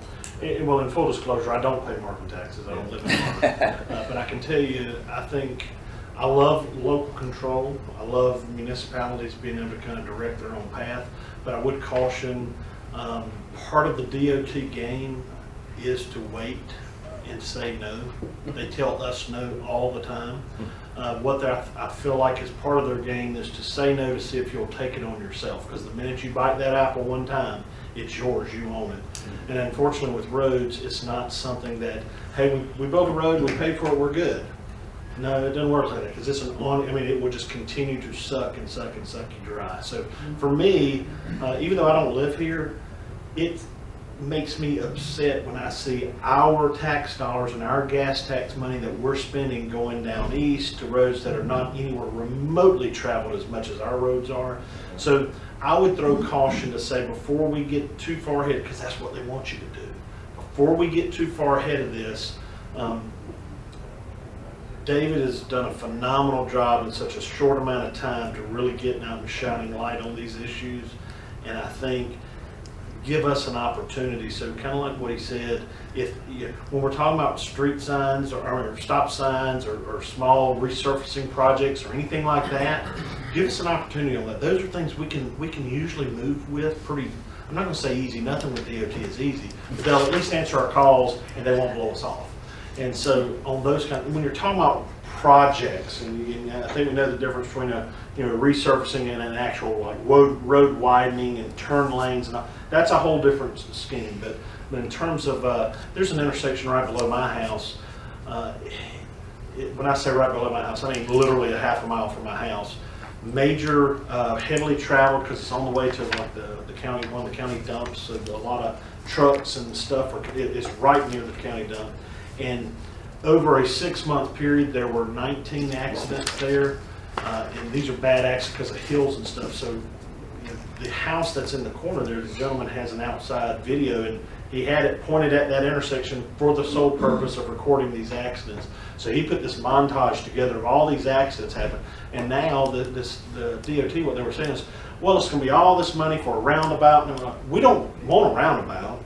Just give us 2 stop signs. We're happy. Call it a day. So they put in rumble strips, 2 stoplights. We've had 0 in a year and a half. So there's things that we can do like that. So what I would just caution is before you jump off and bite that apple of taking over these roads, be very careful.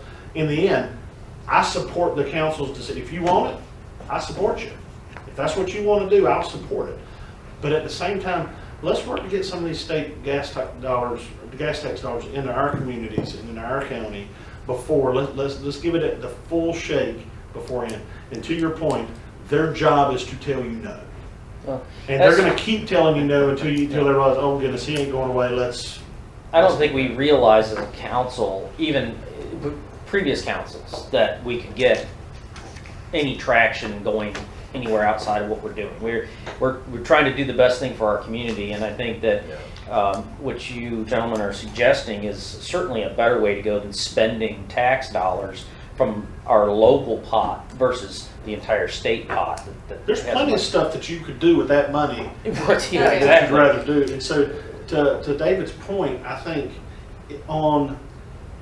we've established kind of the difference between projects and repairs and stuff like that, or even like stop signs.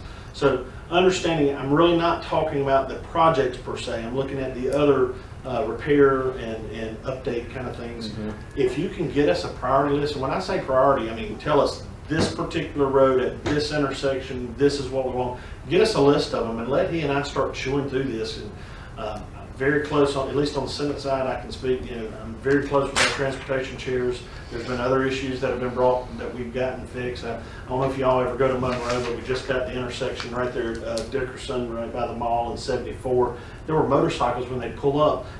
The gravel was so bad, it was laying motorcycles down. And so we got that repaired. A couple other things. We can do stuff like that pretty, I'm reluctant to say easy because I don't want to make it sound like a promise. But those are things we're going to get on the horn with, and we're going to be loud. And I'll tell you, this guy's going to be loud because he's loud all the time with me. He's like, yeah. But he's advocating for his district, and we're fortunate to have him. And I think if y'all can get those lists and let us know, because to be honest, I don't know what I don't know. So if you tell me what we need to be working on, we'll work on that. And by having both of us from a two-pronged approach, they're going to be getting it from both sides of the both chambers, and it's going to be. Will give us our best chances to get some of these projects done. So let's do that first. It would be my recommendation, but again, I'm here as an asset to you guys. If you're willing to do it, then we're willing to roll with that, I look at these projects as, like, for whatever reason, call it COVID, call it the hurricane that affected the budget, and it just pushed down. I mean, I'm a hands-on guy. I go to properties, I walk properties and stuff. The last time I was with the DOT is a number of years ago, and focusing on the project of the roundabout, and they literally can go back and look at the tapes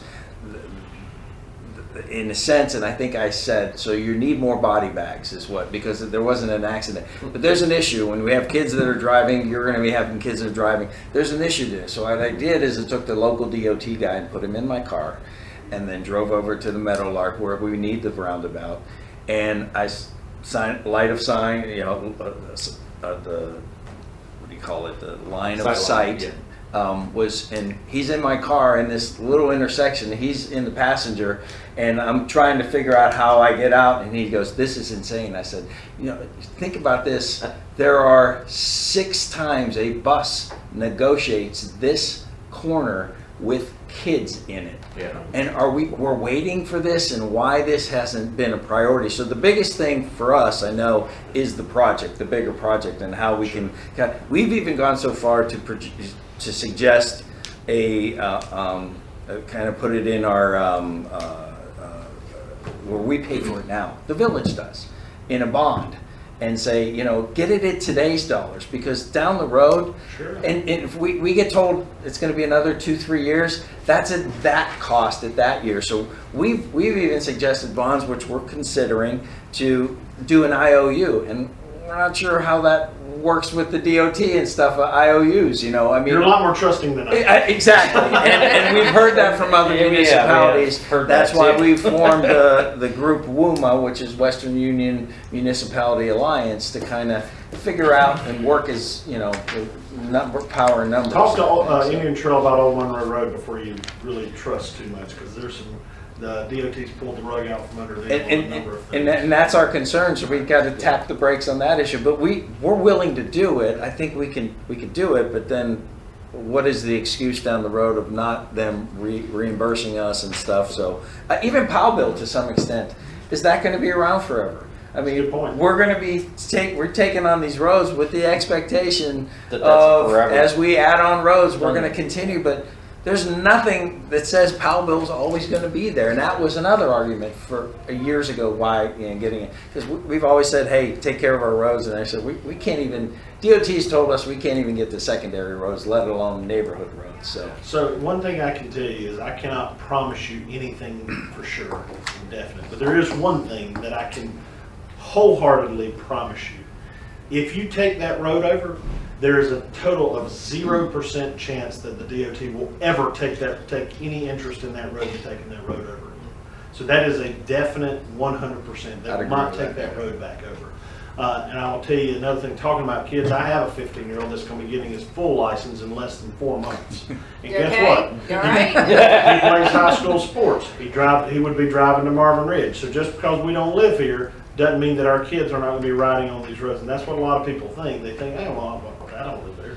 It matters because everyone in the county is going to traverse through this area at some point in time, and the roads are going to be affecting them. That's my caution to you. I would say give us a fair shake at trying to get some of these things moved before we take that plunge, because again, I get sick to my stomach seeing the money flowing to other parts of the county, because guess where most of the gas tax comes from is us, right around the Charlotte area, the Raleigh area. You made a mistake, it's not flowing to other parts of the county. Anywhere east of 95. I think Yeah. that's You go pretty to good area. Topsail Beach. If any of y'all go to Topsail Beach, you drive to Lemons and you drive up to Topsail Beach. You're driving on 4-lane highways, and you might pass a car, you might not.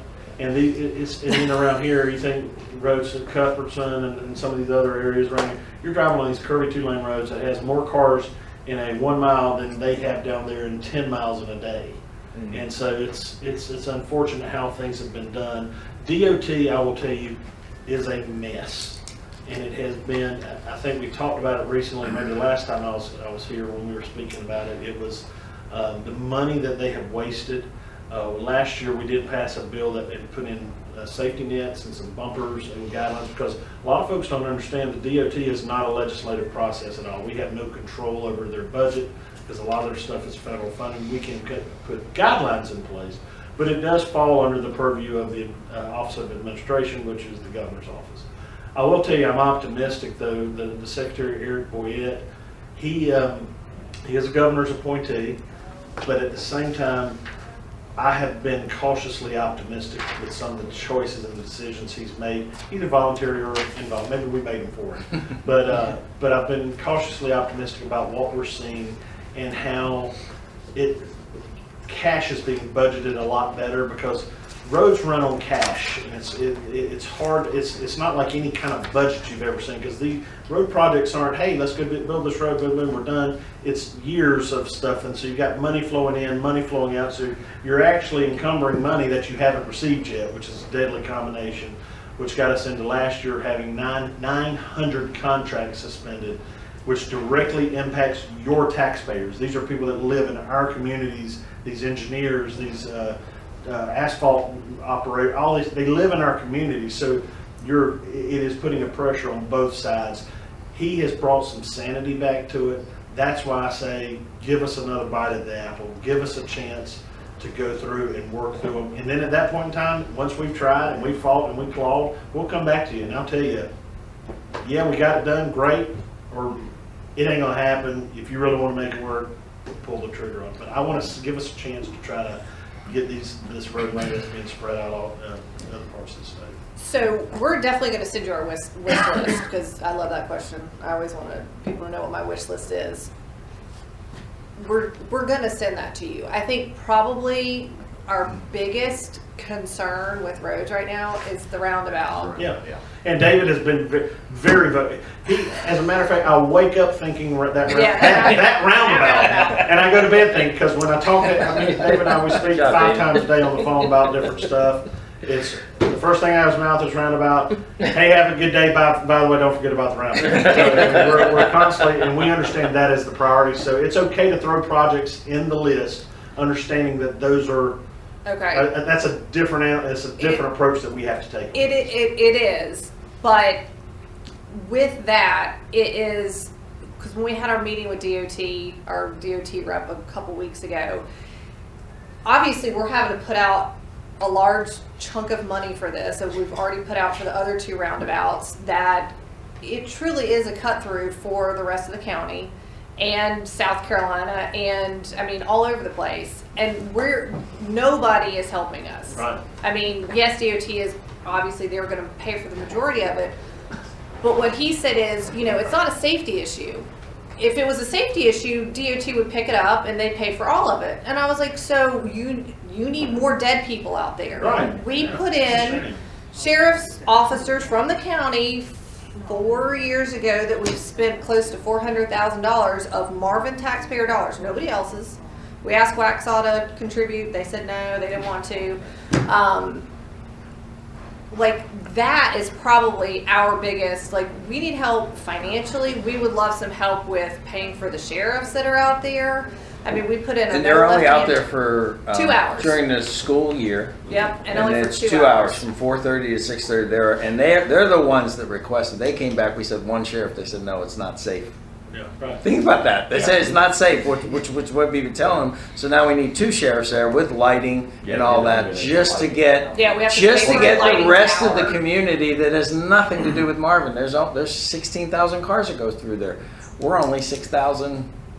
Residents. 6,800 residents Yeah. only. So it is a cut through. It is, we're trying to. That's again The common the denominator. Band-Aid for. The common denominator in all of this is everyone is found it convenient to say no.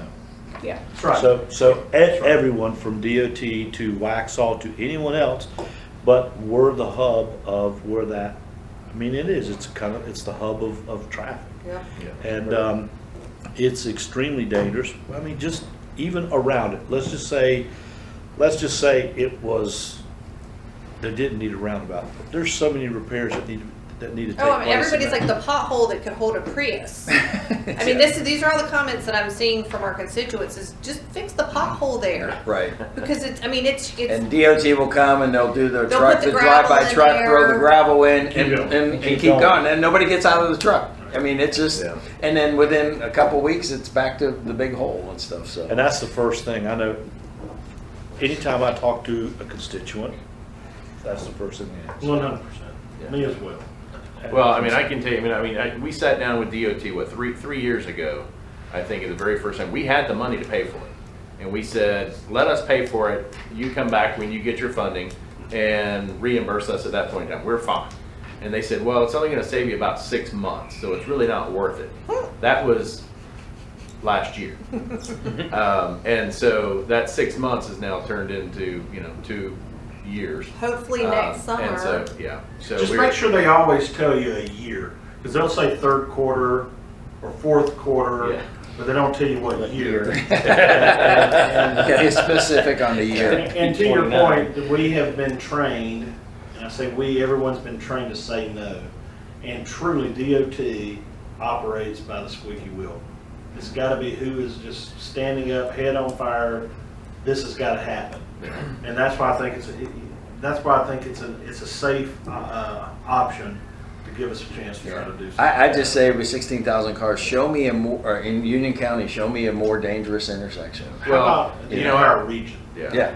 So I got off the phone yesterday with the lobbyist for the League of Municipalities across the state. There are over 400 municipalities in the state like Marvin. And we're not excluding Charlotte, Raleigh, Greensboro, 400. There's one DOT.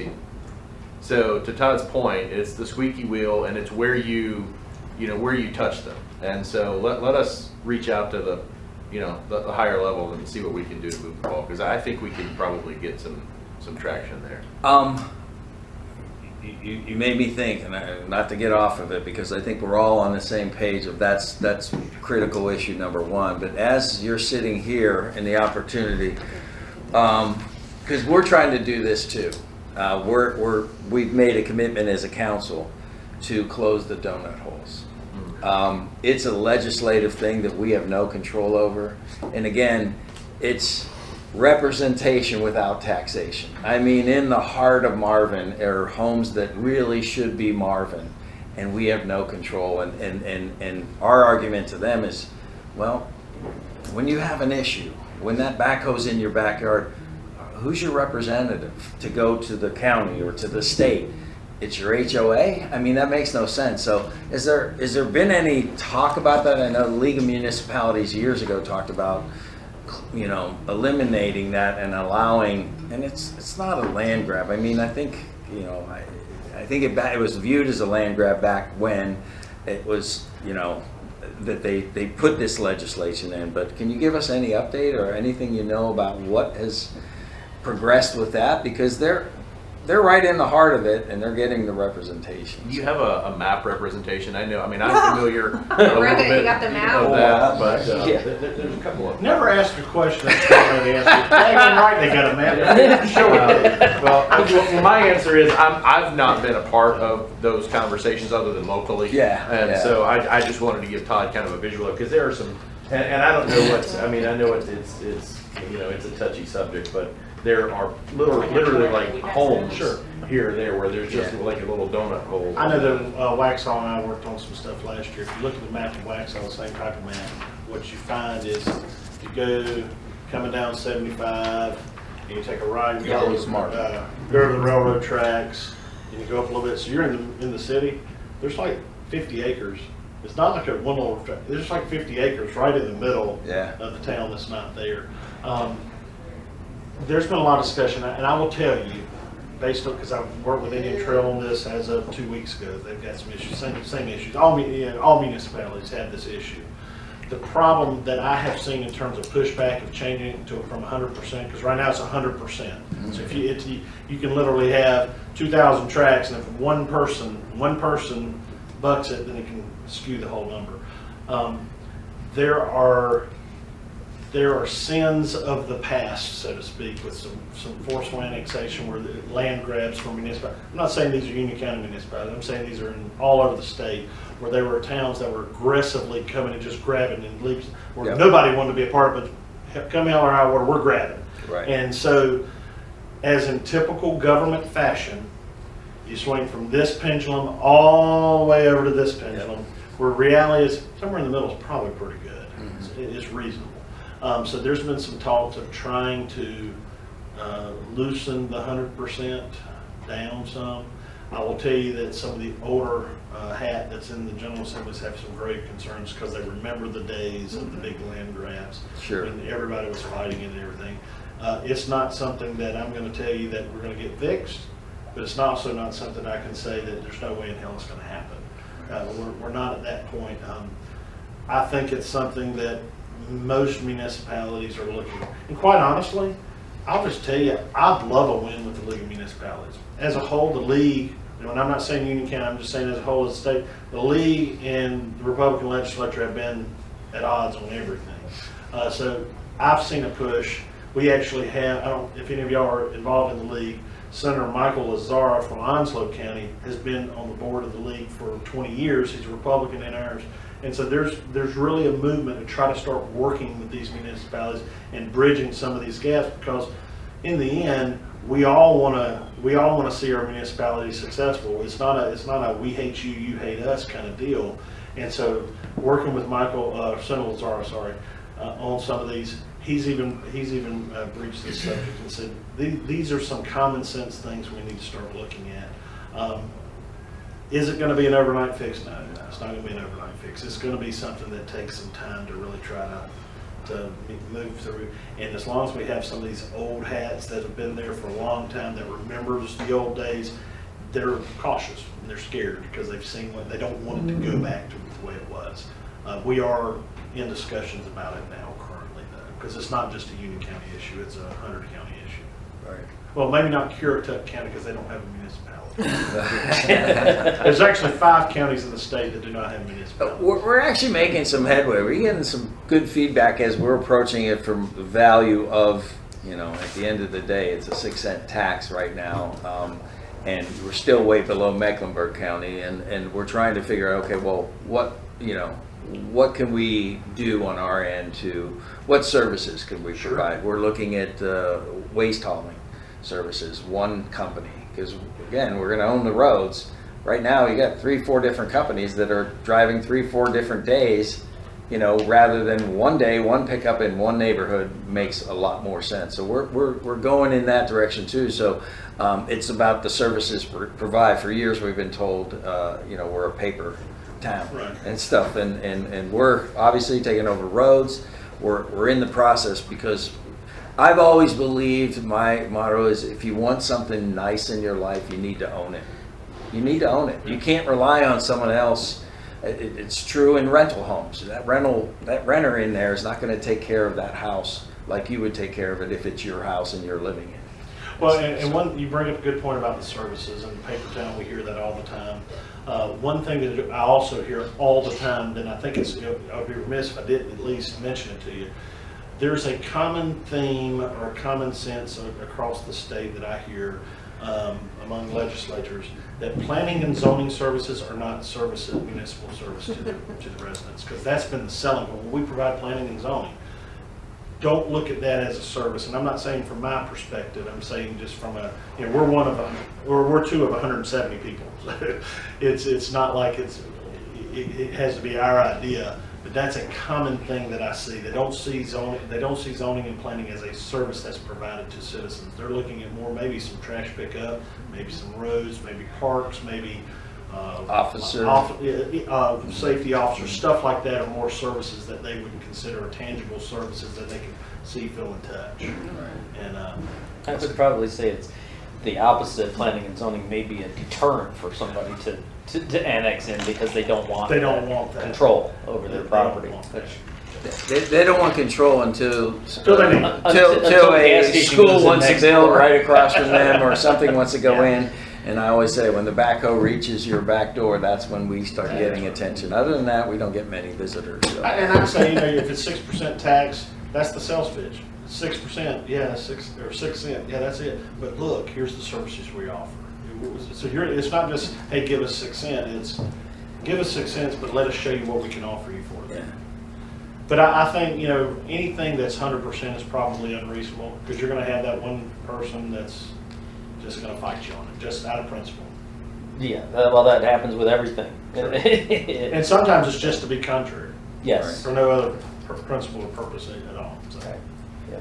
Well, I think we're ready to break for lunch. Is that correct? Or where are they at? I think she was going to be bringing it because I just talked to her, so she said they're still working on it. Last I'd spoken, and Okay. I suspect she'd come back if it was ready. David and I are pretty big boys. We like to eat. Yeah, well, I don't miss a meal either. If you can see me. I do talk a lot, don't I, Dennis? So, Joe, I got some Joe. segues I want Okay. Yeah, I was to feed gonna in. say, got questions in there for them too. Okay. Yeah. A lot of y'all, this is the first time you've ever met me. You've probably heard about me. I know I have served on Carpo with Joe, and I wrote these things down so I've learned to take notes. I'm going to get out of order here. I had an issue in the western part of the county 2 or 3 years ago. A flood took out a road culvert. And so DOT goes out there and puts up road closed signs, and they never went back and fixed it. And I had a constituent that taught at Parkwood. Her daddy was Ted Gadian.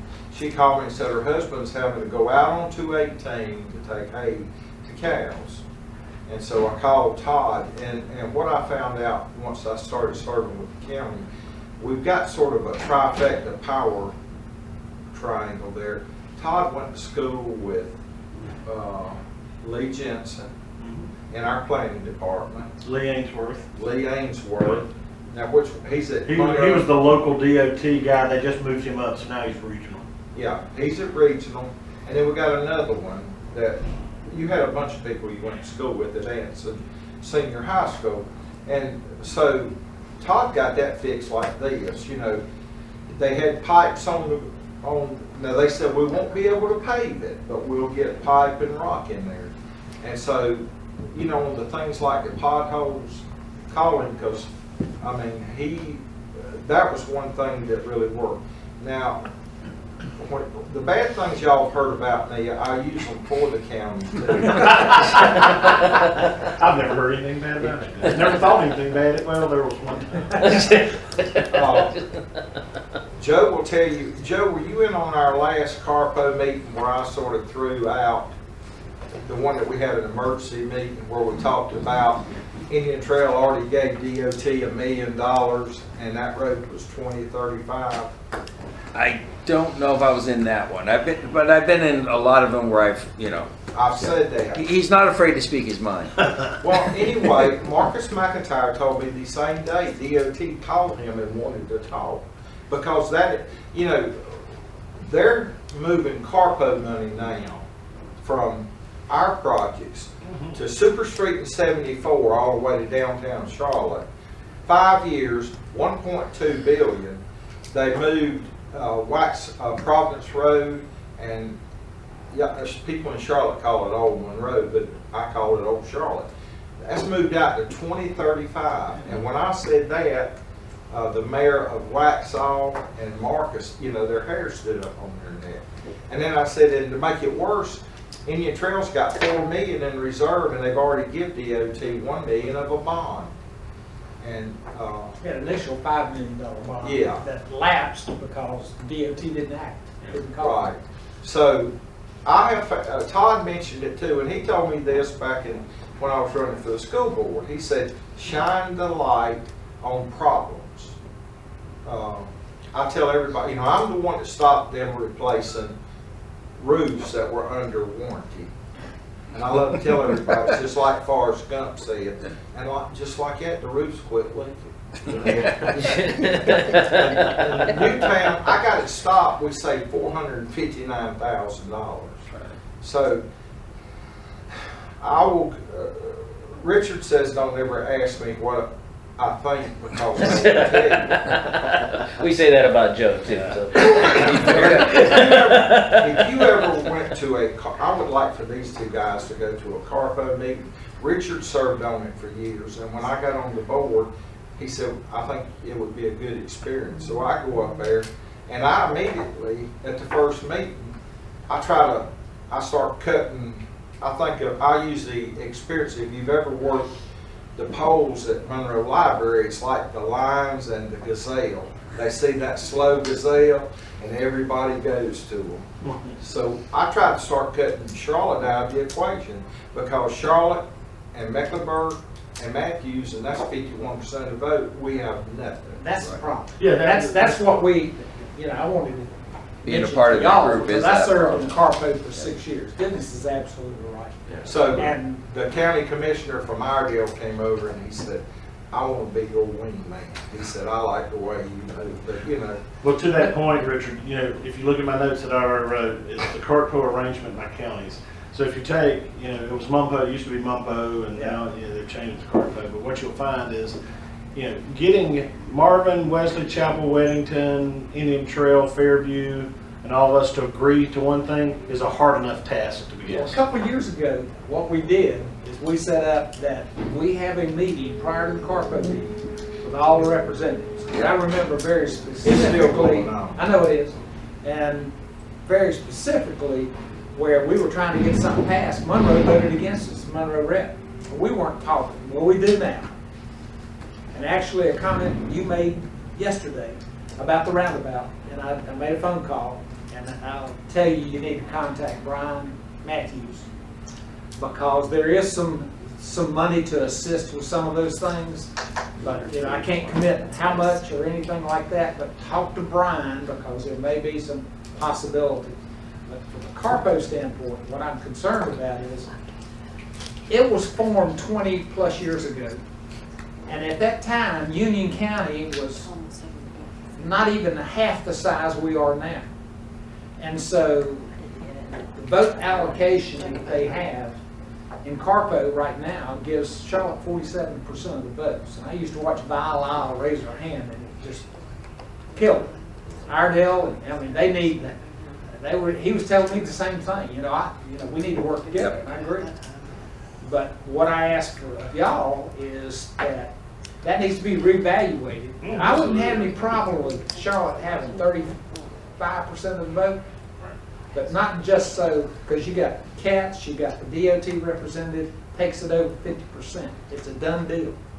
I'd I Before watched- you even go into the meeting. Oh, yeah. It's a Yeah, done and, deal. and I watched them give a huge chunk to what I call the road from nowhere, coming from Gaston County over near the airport. Is that the Garden Parkway? Yeah, that's, yeah, they're planning on doing that because there's a huge developer who wants to build just after they cross the river. Yeah. And, but, you know, we didn't have a choice. Well, and that's part of what, I mean, that conversation, there's been other conversations like that where we've got these state organizations that have been doing that, and Union County's been getting the short end of the stick for a long time. We absolutely want to revisit those conversations, and maybe it's to the point where Charlotte and Mecklenburg needs to be its own piece, and they get reallocated funding specifically for them, and then the rest of the group kind of comes together as a separate unit. And I don't know what the right answer is, but there's See, we're got to part be of a way Rocky to do River that. also, Yeah. and, you know, we probably more fit with Rocky River. than- RPA, yeah, we get Yeah. this a lot. And, So- but, you know, it's just, the balance is not there, and, Yeah. and we always get leftovers, and that includes roundabouts. Yeah. Yeah. But- Another thing on Carpo, it's basically set up like the House of Representatives, California, New York, and maybe Texas, and they run the country. Yeah. What we need is a more fairly equitable setup like the Senate too, from everybody. But if you ever go, Joe's been there, and I tried to make it interesting for a while, but I couldn't even pull all the Union County people with me. Well, and that's part of it too, is we don't even get full participation of the Union County folks to go to the meeting. So it's That's true. hard to get a That's unified right. voice when you don't get the commitment to A lot of do people it. don't participate. The other thing I wanted to touch on that you've heard a lot about and know little about is the interlocal agreement. And it's not a finalized thing, but I can tell you, we have a great strategy that this interlocal agreement is going to unfold. I can tell you that Wesley Chapel, Weddington, Marvin, this interlocal agreement is not aimed at y'all. Y'all are doing things the way we would like to see it done. It's the super concentrators of houses that are feeding your roundabouts, you know, and Like apartment buildings. Yeah. Well, that's one of the things, and I don't know how to deal with that. I don't know anything about that. But the county being the sole provider of water and sewer, really there's a lot of the demand placed upon those that we do not have any control of. And, you know, there's one municipality, and it's not this area, that they basically said, I don't give a damn. I don't have to do water, sewer, I don't have to do schools, I don't have to do roads. I want the rooftops.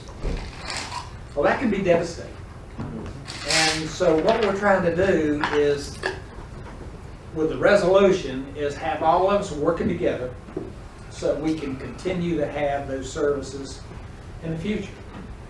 And I can tell you right now, you know, I may or may not have heard, Dennis is the one that asked the question here a couple months ago, and we had telling that 12 Mile Creek, we were running at 70% of capacity.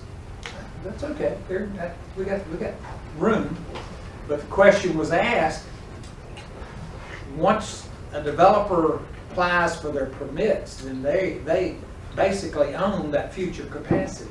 So Dennis asked, where are we at? the checks that have been wrote but hadn't made it to the bank. Yeah, they hadn't hooked on yet. That's what we come up with, 92.8%. And, so, you know, the problem is the last thing I want you, if you decide, and I'm gonna be facetious here, you wanna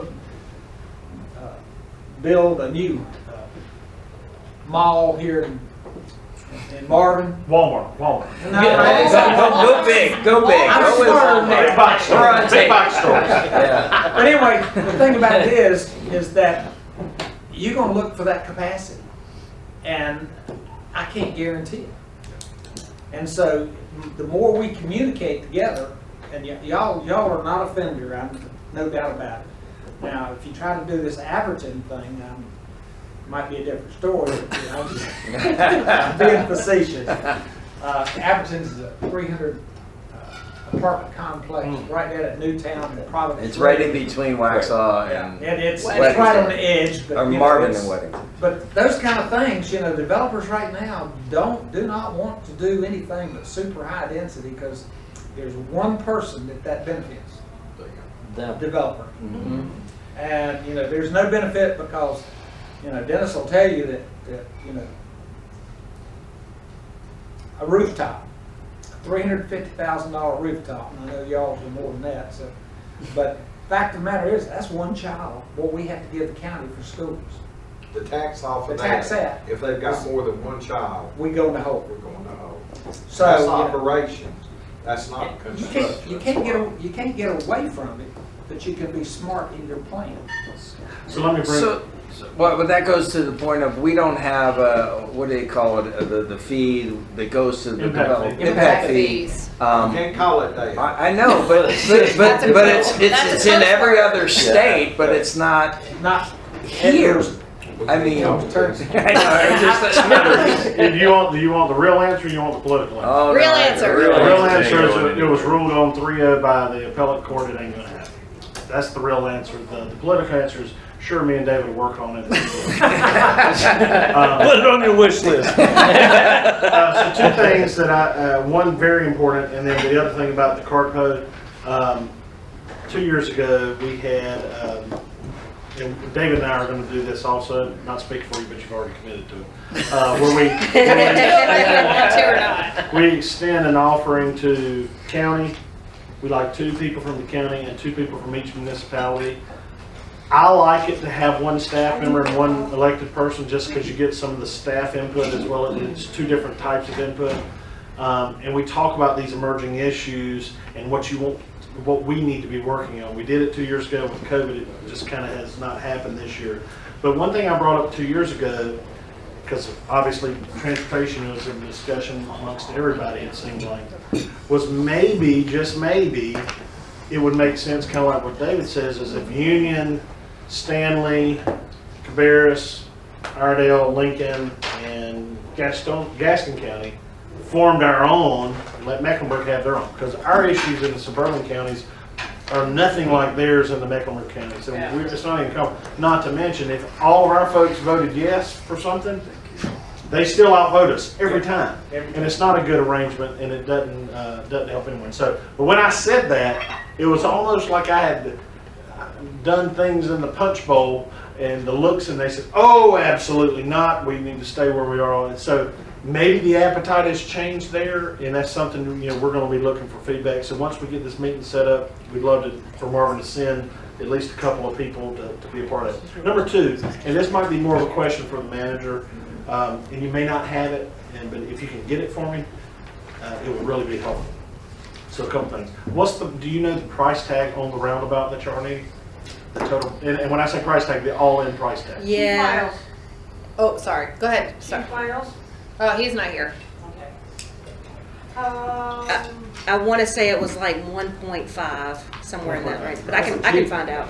All right, if you give me the all-in price for that, and also what else I need is, y'all had mentioned about paying for it or whatever. Kind of give me an idea of the appetite for what the town would be willing to kind of throw in there to help make it happen if we can get it happening faster.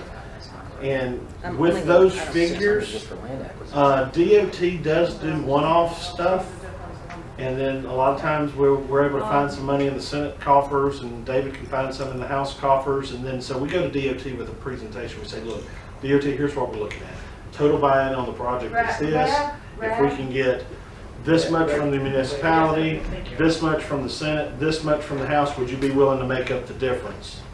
And so there's some opportunities for that I think if y'all can get us those figures, if we can work on that, maybe we can expedite that project. I think something that needed to be highlighted with that is the fact that, You asked for a cup is we've already been paying, we're putting a Band-Aid on a broken arm because we're paying $80,000 a year to put deputies in. So, and we've been paying that for over years, and which brings us to the point of saying, can we even get help for that from some of the other areas that are involved in this? And they're like, no. Well, it's convenient to say no. $400,000 investment in traffic control over the last few years. So when it's Because it's all about presentation. Oh, yeah. So when you go to when you go to present this, the presentation should be with the caveat of, listen, they've already been spending money, taxpayer money, to address this, that it's still an issue, it's still a problem, because the only thing we're doing is covering it from 4:30 to 6:30. What happens, the rest of the time? So That's a that's very just good that's a point. And I want all of y'all to know that mine and Richard's, but the whole board, we listened to y'all. We were at the meeting at Wesley Chapel when they had the Western Union municipalities. Yep. We hear what y'all are saying, and really, y'all have a great model. If the other communities followed it, we wouldn't have near the problems. On this interlocal, we're not going to stop growth, but we're going to look a lot more aggressively at by right zoning. And if you want to change the zoning, then the municipality would have to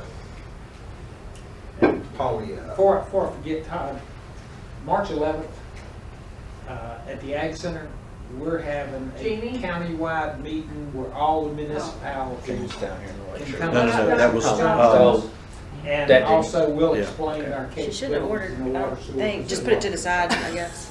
But, we'd love to have you join us. Do you know what day of the week that is? March 11th. Let me look at that. Thursday.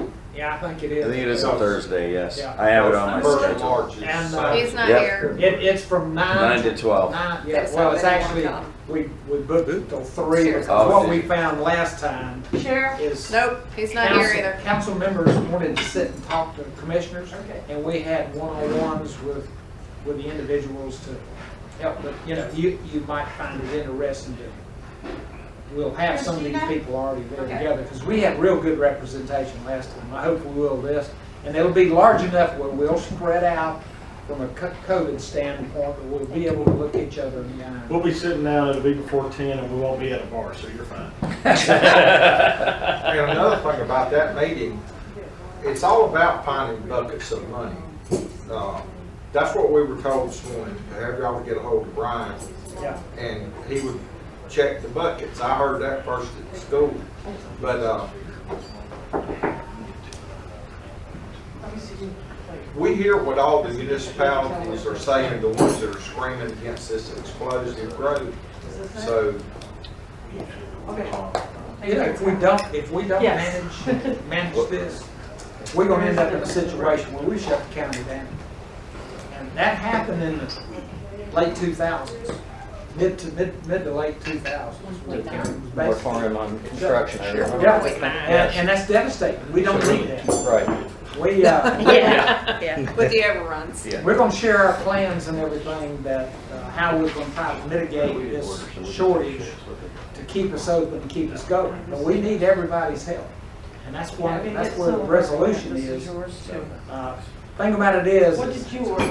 I'll promise you this, I will not serve another term. Well, I got a first hand. But we need to get some plans in place so future boards know what our commitments are. What we have.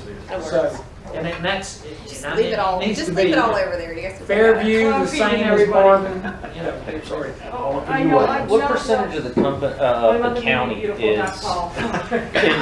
in our position and the other percentage that is So, but you're tall. for high She density? brought it to me, on the napkin. I would say there's 3 or 4 communities that love high density. I can think of one right off the top of my head.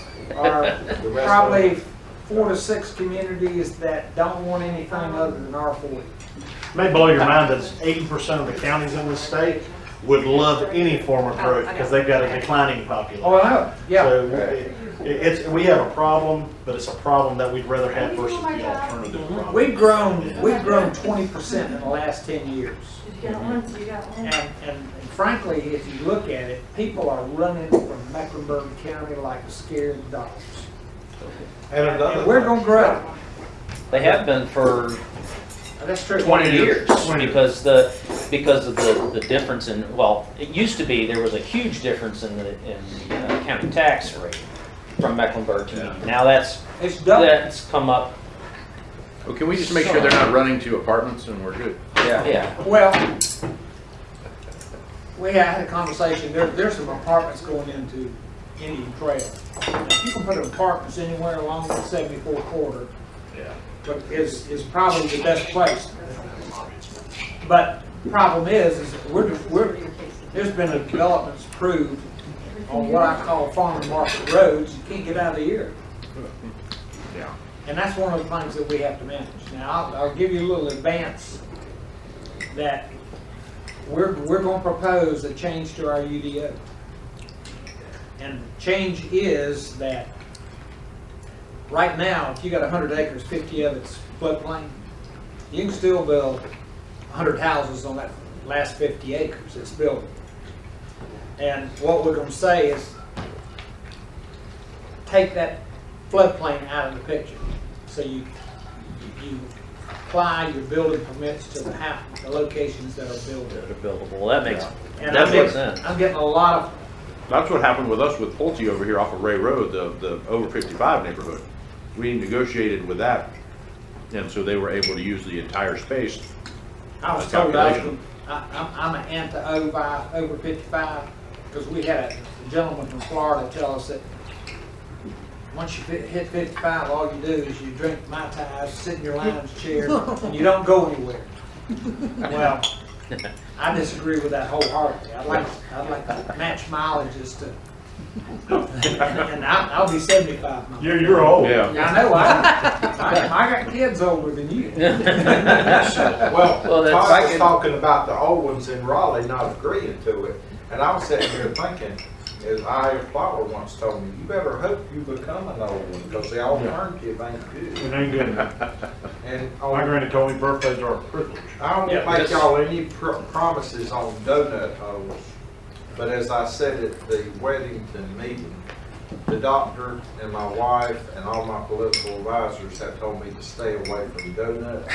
And so I understand what you're talking about. As the old movies used to say, you understand what I'm saying?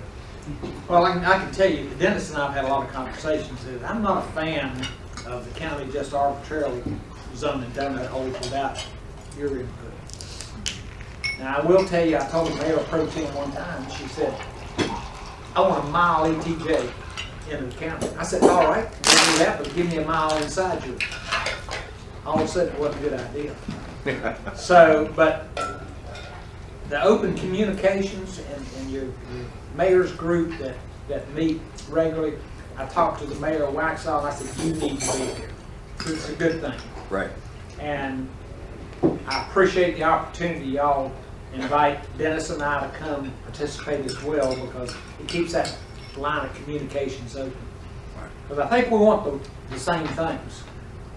I don't know that some of our developers want the same thing we want. But, you know, it's, as long as we communicate.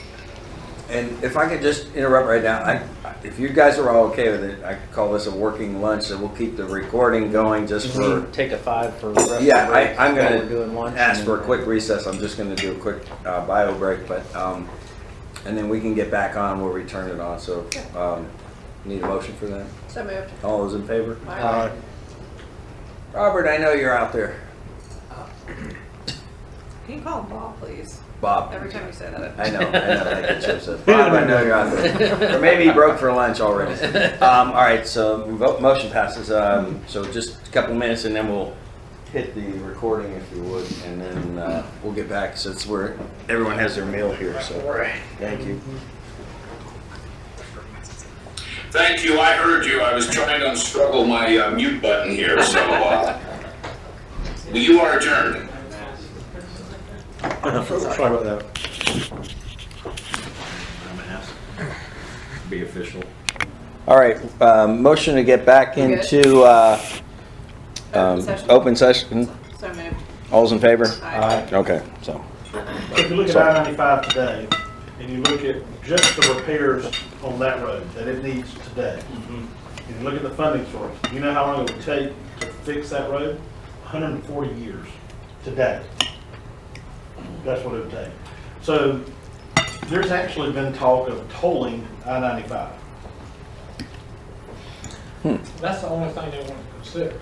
But that's So if what you got a New York, New York or a Florida tag, I'm all for it.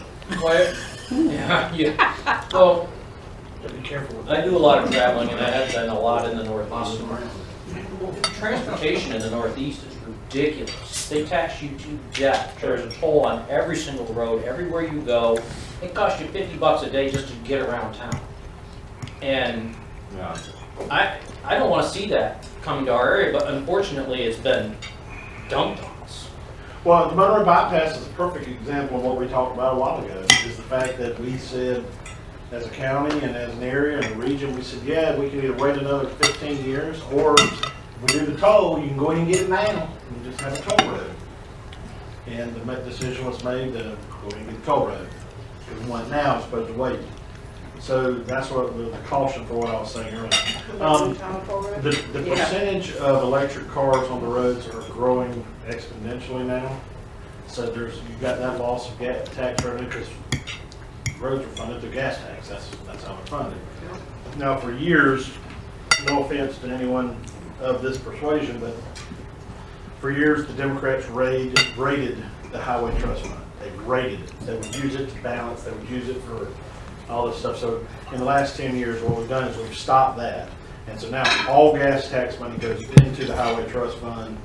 And there's actually two highway funds, but I'm not getting into that. So all that money's going there. But the problem is with the increase of electric vehicles, there's less gas being purchased. So what's the solution? So there's been a number of things kicked around. One of the things kicked around that I stood up and said absolutely not was putting a tracker to track your mileage in your car and taxing you based on that. I don't want to be tracked. I don't want David to track me. I don't want Dennis. I don't want nobody to know where the hell I'm driving. I mean, that's just the reality of it. But there's been other discussions about, in full disclosure, I do drive a Tesla, so I drive an electric car, about maybe raising the registration fee, because I think right now, for me having an electric car, I think I pay $130 a year.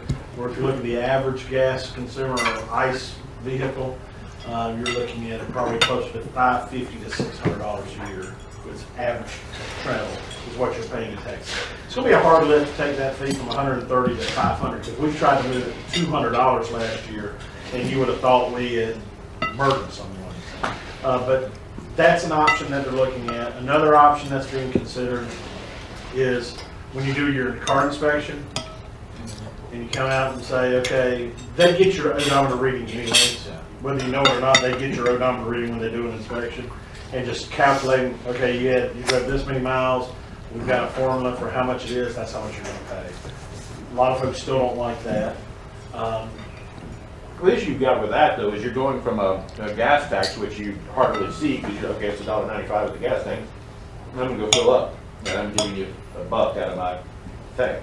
Well, and with that, people, what we're concerned about is if we do the mileage, we're missing all of this out-of-state traffic that's coming through and using our roads. Yeah. So the more, in government, you want to make it as simple as possible because you don't want to screw it up if you give them the opportunity. But if we go to some sort of mileage piece, what I would like to do is completely, I'm not saying I'm in favor of the mileage, but I'm saying if we do go that route, eliminate the gas tax. Eliminate it completely. Gas to be $1.50 instead of $2 or whatever the figure is.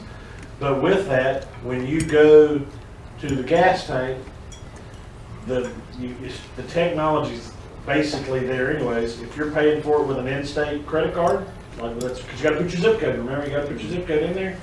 It doesn't charge the tax, but if you're using an out-of-state zip code, it charges a gas tax on top of it to offset.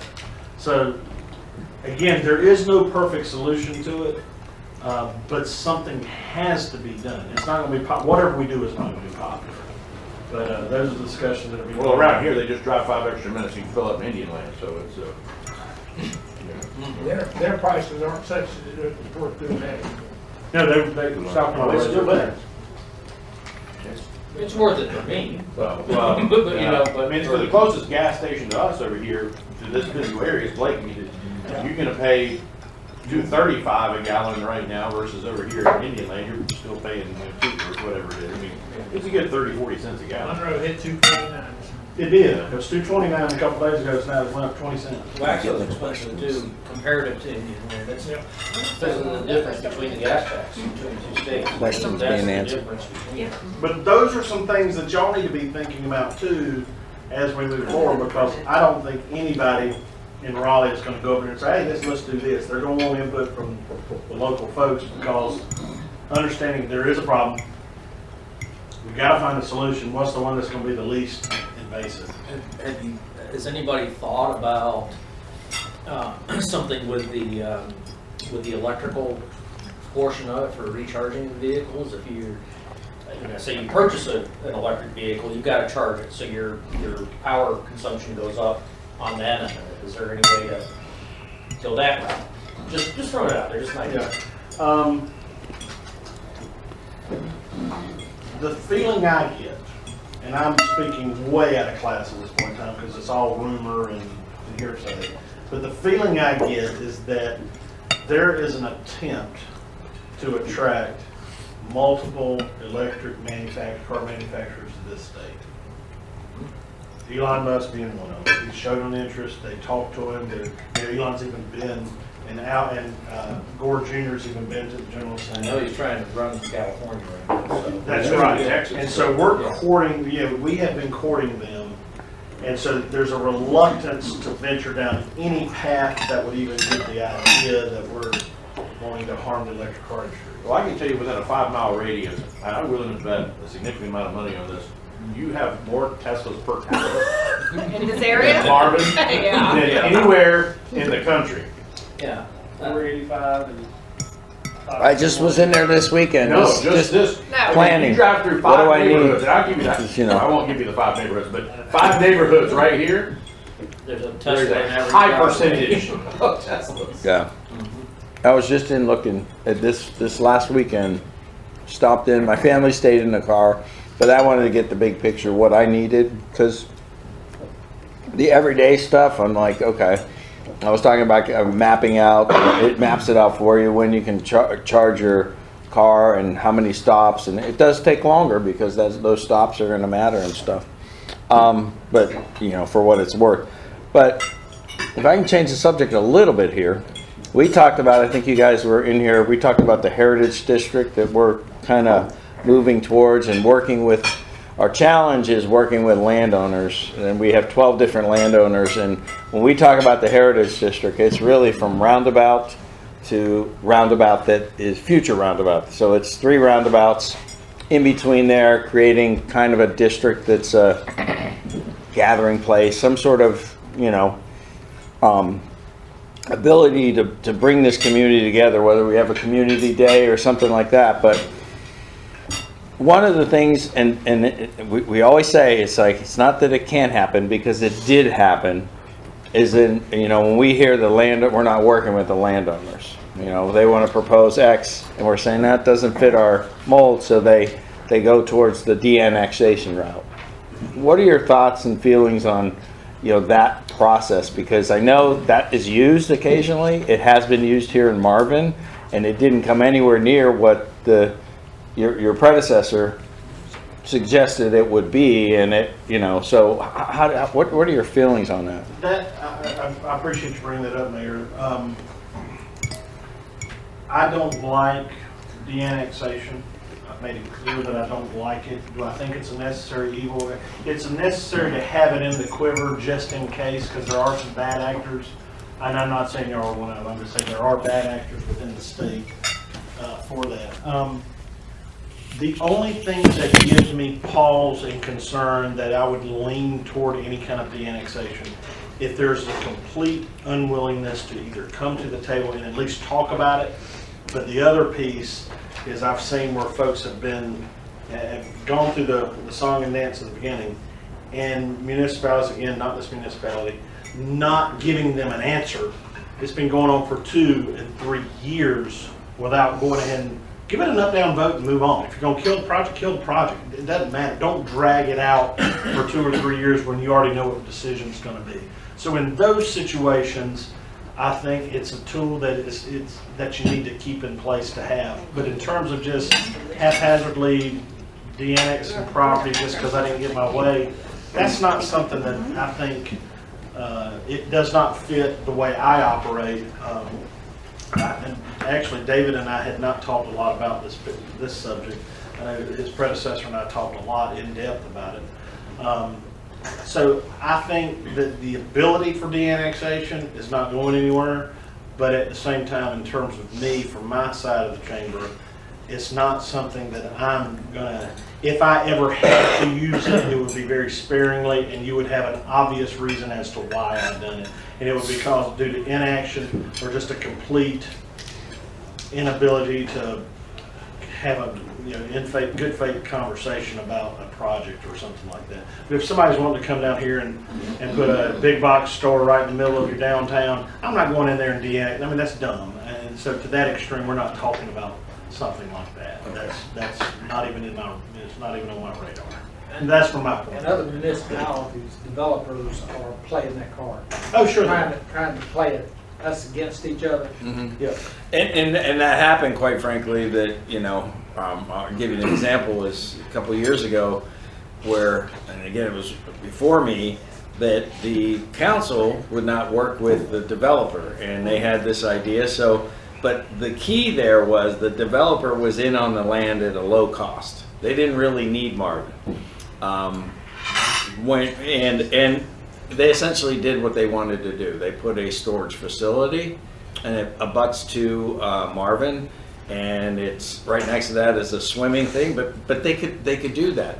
On the flip side, on the catty corner, one of the things that I was first approached with when I got into office in 2013 was, hey, we want a 16-screen theater and all this stuff. And looking at our tax rate, the benefit to us would be only maybe $25,000 with our tax rate, but we would need to bring a full-time officer because a 16-screen theater warranted an officer. And I learned that by just going up to the closest theater and say, hey, are you safe? Yeah, we're safe because we're here all the time. So it didn't make any sense in that, but they needed to become Marvin for one reason only: liquor license. Liquor license gives them an elevation that they can go to a higher level, and that's not our job to make their properties more valuable. But if they become Marvin, they get the liquor license and they're allowed to. And I'm all for nice restaurants. I get that and stuff. But for years we were dry in Union County, and then they went to beer and wine. And I know the community that was looking at this high density area, but they wanted to be Marvin. They thought, oh, all the problems are solved. Well, no, because beer and liquor doesn't bring the nice restaurants. Beer and wine doesn't bring the really nice high end restaurants. It's liquor that brings that in and stuff. So that's where I looked at that, and seeing that, and then seeing, well, we just cut off. In reality, back then they were looking at the 16-screen theater. We just cut off 5 miles for Lancaster to go to the movies because Lancaster at that time didn't have a movie theater. And now, because of Waze and stuff, that means all that traffic that's going to the theater back pre-COVID would be going right through Marvin Creek as a cut, because that's the quickest way to go. So now you got this traffic pattern going through, which we want to avoid, and we're cutting off the distance of how far they have to travel. In the end, that development went where it belongs, on 521 in South Carolina. And yes, it's not a tax revenue for us, and I still to this day try to encourage everyone to start shopping in Waxhaw or somewhere, go in that direction, because that's anywhere in Union County. That is, it's kind of a hard sell, but that was a miss from a tax revenue, and I get that. But when you start looking at the traffic and the patterns and the kind of community you are, that's not what we want. In fact, again, that's one of the driving forces of us taking over the roundabouts, road to road. And I want to end it there. I don't want to go into South Carolina, but taking that over controls the speed. We want to make it miserable for people to come through that area as a cut through, and control the speed, quite frankly, because we're a community, we're seeing speeding going on, all those issues that, I don't know if you ever, with the growth that we're having and what we're having to spend just for officers and stuff, I mean, there's a lot of things going on at the same time, but that was one I first faced. And then shortly after that was a de-annexation. We're saying, oh, they're going to do this and this and this, and that never really happened. What they ended up putting is townhomes, high density, and the only proposal, by the way, with that, and again, it was your predecessor, in all fairness, is the only proposal was like 200 like senior living thing, which didn't fit our thing, and that was the only proposal, and it wasn't even a proposal, it was like a 50,000 feet discussion, and that went from, you're not working with us, it's like, wait a minute, to a de-annexation and stuff. So that was not viewed very well by our constituents and stuff, and I don't think that's what we want. So as we're trying to do this downtown heritage, we're dealing with all these landowners with that concern in the back of our head. That's their option, that because they have talked about it. We know for a fact these 12 landowners have gotten together. They called themselves a certain group, I can't remember the name, but they got together and said, that's our option. If Marvin's not going to work with us at the end. So it's a good balance. And going back to my point is, if you own the land very cheaply, you're able to do what you want. But I look at that free storage facility and that swim, I said, what says Marvin more than that? It doesn't make any sense. But that to me is a clear dividing line of where Marvin ends and Union County is for us in that little area and stuff.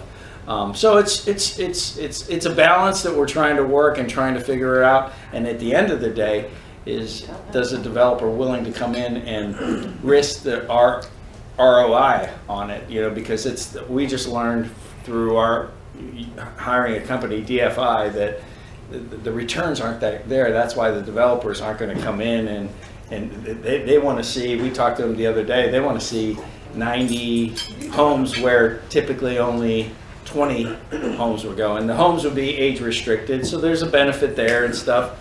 But I've also made the argument that, I don't know if that was touched on or not, but for a lot of these landowners, we're one generation away from losing. I mean, most of them want to work with us. We feel that. We truly do. They want to work with us. But once it gets handed down to their kids, and for one individual, it already is he inherited it from his parents, and he would like nothing more than just someone to strike a check for him so then it goes into a developer's hands, and you lose that kind of thing. So that benefit of people working with individual landowners, 12 of them to be exact, I think, but and trying to create something unique. We're in the middle of that right now, and I think it can happen. It's just how it happens and how much comes in, and what's the temperature that our community will allow us to bring in without being offensive, if you will. So, Joe, I have a question. I used to own, up until December, I owned a mini warehouse complex, and I sold it. And it's amazing the junk people store there. But they're emotionally attached to it. Yep. What is Marvin's view on, you mentioned the mini storage Yep. up here and the mini storage over on Providence Road. What is Marvin's perspective on mini storage? I would say we have this thing called Coffee with Council, and it's really for the residents, and it's set twice a month, either in the morning or evening. If you got an issue of what's going on. Well, the other day, Kim and I were there, and we had a person, a developer, and in his neighborhood that basically came to us and said, hey, here's what we're thinking. It was really, you got all this wealth in this area, and most of them have some sort of RV, whether it's a thing. So they were competing, unbeknownst to them, for the same land we were trying to buy to just create a park in. And they learned that we wanted a park in that area. So they came to us with just 50,000 feet. All these people have this thing. How about putting an RV park? Storage, not like people living out there. Yeah. Just to storage where you put your boat, you put your RV and stuff. But from an sight thing, I'm like, oh, how's that going to look? And they're not even. By the way, they're not even Marvin. I don't know if they came to you already, but they just bought this property. It's Union County, and we told them first off, it's not our decision. But I would say, I get it. I get what you're saying, because you're right. I have a boat and stuff, but all those things kind of belong on 521 away from us. It's not what we are about, and that's just the opinion of one who doesn't have a vote, by the way. So whether that changes in stuff that you see, that there's a value to that. But I'm laughing. I'm thinking to myself, okay, so if they became Marvin, the first thing we would do is change the rezoning from R40 to a commercial where we're allowing things. We'd be thrown out of office so quick. I mean, it's very clear. We've done 2 surveys now about, it's not what we want. It's what the community wants. We're trying to implement what they're asking. And it's really low density. I would argue there's an appeal for age restricted because, there's a benefit there. A couple things. No one goes to the schools. You made a point about the driving habits and stuff. But they still go out and they, get involved, but there's no. Richard. That's me. I've got a bug about that. It's, I don't, my cousin had his last child at 59.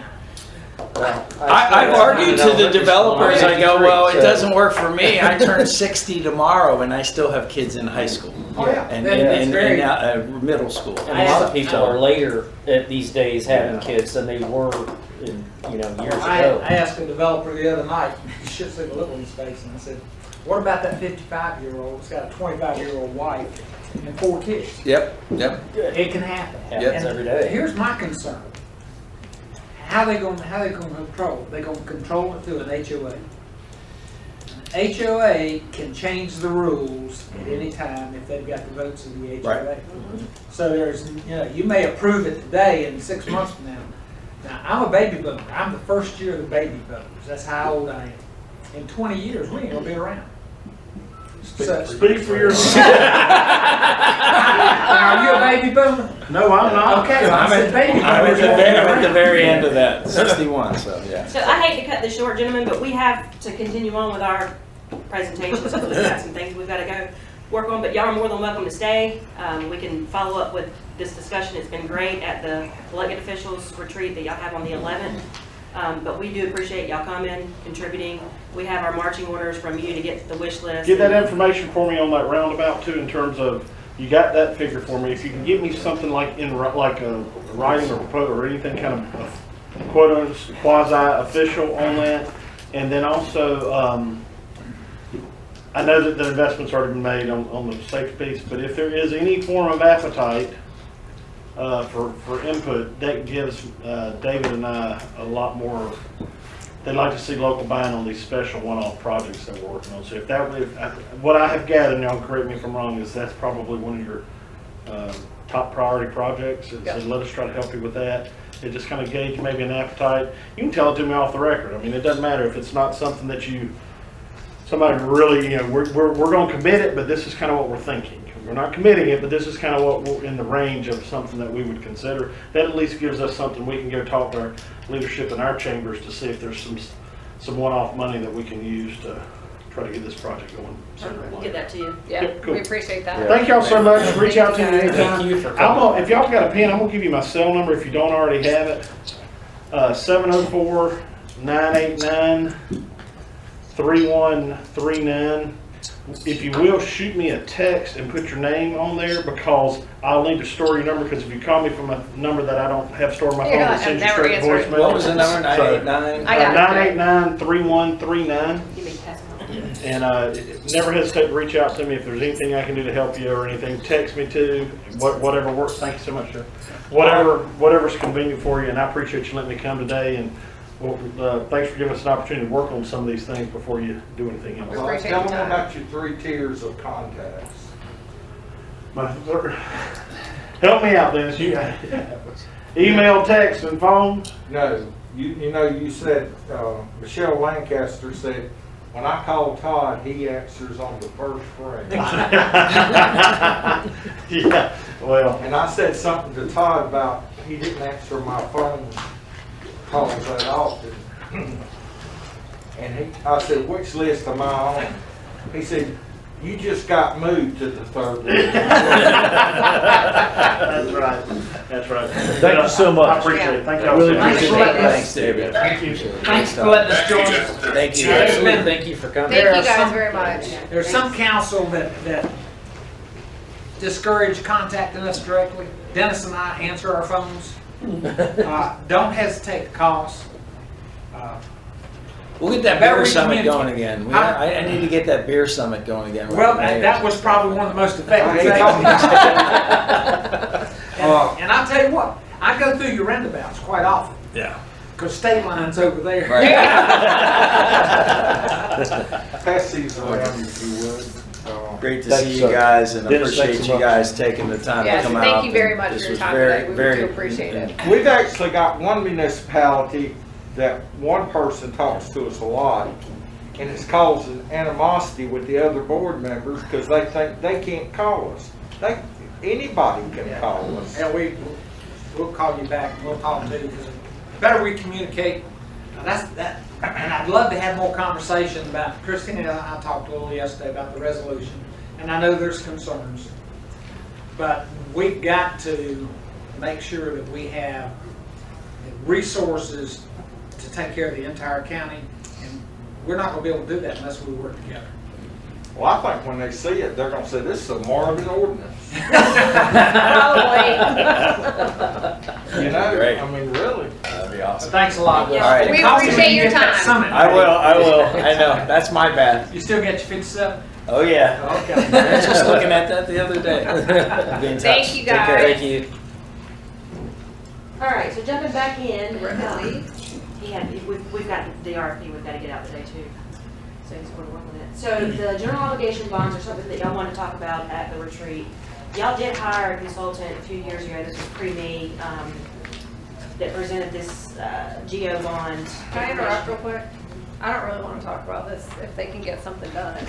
Yeah, I'm not going to talk about this in detail. I'm gonna give you a Okay, quick I'm overview. like, So I just want to make sure everyone understands, I'm not going to go over this presentation, I'm going to let y'all just read it if you want to. This is something Okay. that's old, but it gives you some good background information. All in all, the GO bonds are used to fund specific projects, obviously, they're voter approved, and it does equate to a tax increase unless the municipality is able to absorb whatever the funding is needed another way.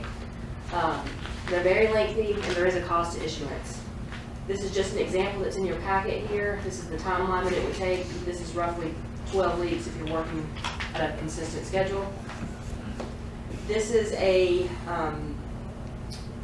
amortization schedule on the debt service for a $3 million project. And that's just numbers that were in this presentation already, so I just included that there. But basically, you see the total is anywhere from $405,000, $320,000. Those are yearly payments. We would basically have to come up with that money in some way, shape, or form to pay that note off every year. So whatever tax percentage that would equate to is what would have to go up for the given year of the project. Would be the life of the project. For example, we borrowed $3 million for a 20-year project. Your taxes are going to go up about 3 cents to pay for that project for the 20 years. Is roughly what it would equate to. There's just a summary of what I just said, basically.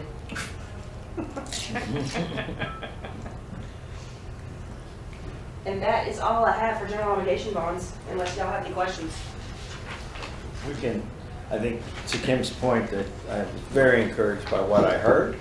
We'll just see what happens after that. Well, I think, We didn't know we had that option, I guess, coming into this, so. well, no, we definitely didn't. We were hoping. but as I think we talked about before, and I was gonna say this right before they left.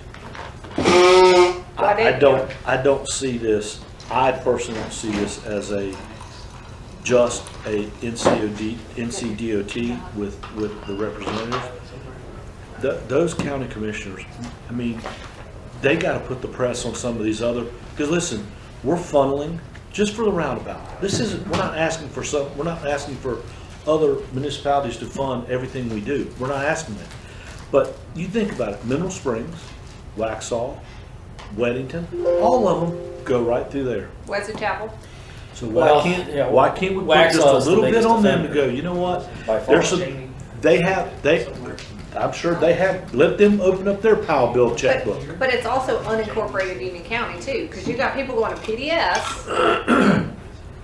Right, so I would press them just as hard as I press them to go, you know what, because, you know what, between all of them, what if they come up with another, let's just say $250,000? It's as much for us to be able to go back, because our constituents are saying, why are we paying for, why is Marvin paying for the 2 deputies? Right. So, we've already put the investment out there. and everyone else is taking advantage of it, who pays nothing into it. Right. I mean, I think it's a conversation that, you know, I've said this for years about PDS. They're getting all the milk free. oh yeah. They're sitting right smack dab in the middle of Look at everything the- and not paying look a at the- thing. What's the towards- other one right there? It's right across the street from Marvin Ridge Yeah. High School. Oh, Woodhall. Woodhall. It's in my Oh, pocket. chimneys? The chimneys. Look, I didn't look at all these neighborhoods, and And half those people think they live in Marvin. Well, because they live in the chimneys of Oh, Marvin. yeah, exactly. I mean, yeah. I think I live in Marvin too. So I would just say we need to put as much foot pressure on them as we do them, and I believe we can get more. Who is planning to attend that AG meeting on the 11th? 11? Because you'll have access, March 11th, you'll have access to a lot more county commissioners. What time is it? It's from 9 to, they said they extended it. I actually have a doctor's appointment. I actually have a doctor's appointment that morning too. But I'll be done around 10, but that's way out in Union County, Monroe. So Sorry. Christina, Christina, real quick. Yeah, if you want. Oh, I don't know it if you is heard like anything I was saying. out 74. No, I didn't. It's by the We sheriff's office. should press I the was just county there. commissioners. Oh, really? Oh, they It just is- as much as it we is out press there. them. to there? Okay. And here's the magic. Here's kind of the Unless you wanna magical hold it piece on to the it. house. He just asked us, what are You we, mean that's a as in, actual possibility? he targeted it at Marvin, but it shouldn't be at Marvin. What would we, as all the people that go through that, what are we willing to contribute? If Marvin said, okay, we'll contribute 400,000, we go to Union County and they say, well, they'll contribute another 250. Well, then that makes it a lot easier for them to do it. You see what I'm saying? So now we've handed him something that says, it's Not just a Marvin issue. It's not just a Marvin issue. It's it's a regional issue. Well, and to- especially to if we can get develop. the county commissioners on board to then back them up with, yeah. Right. So, We haven't had municipal,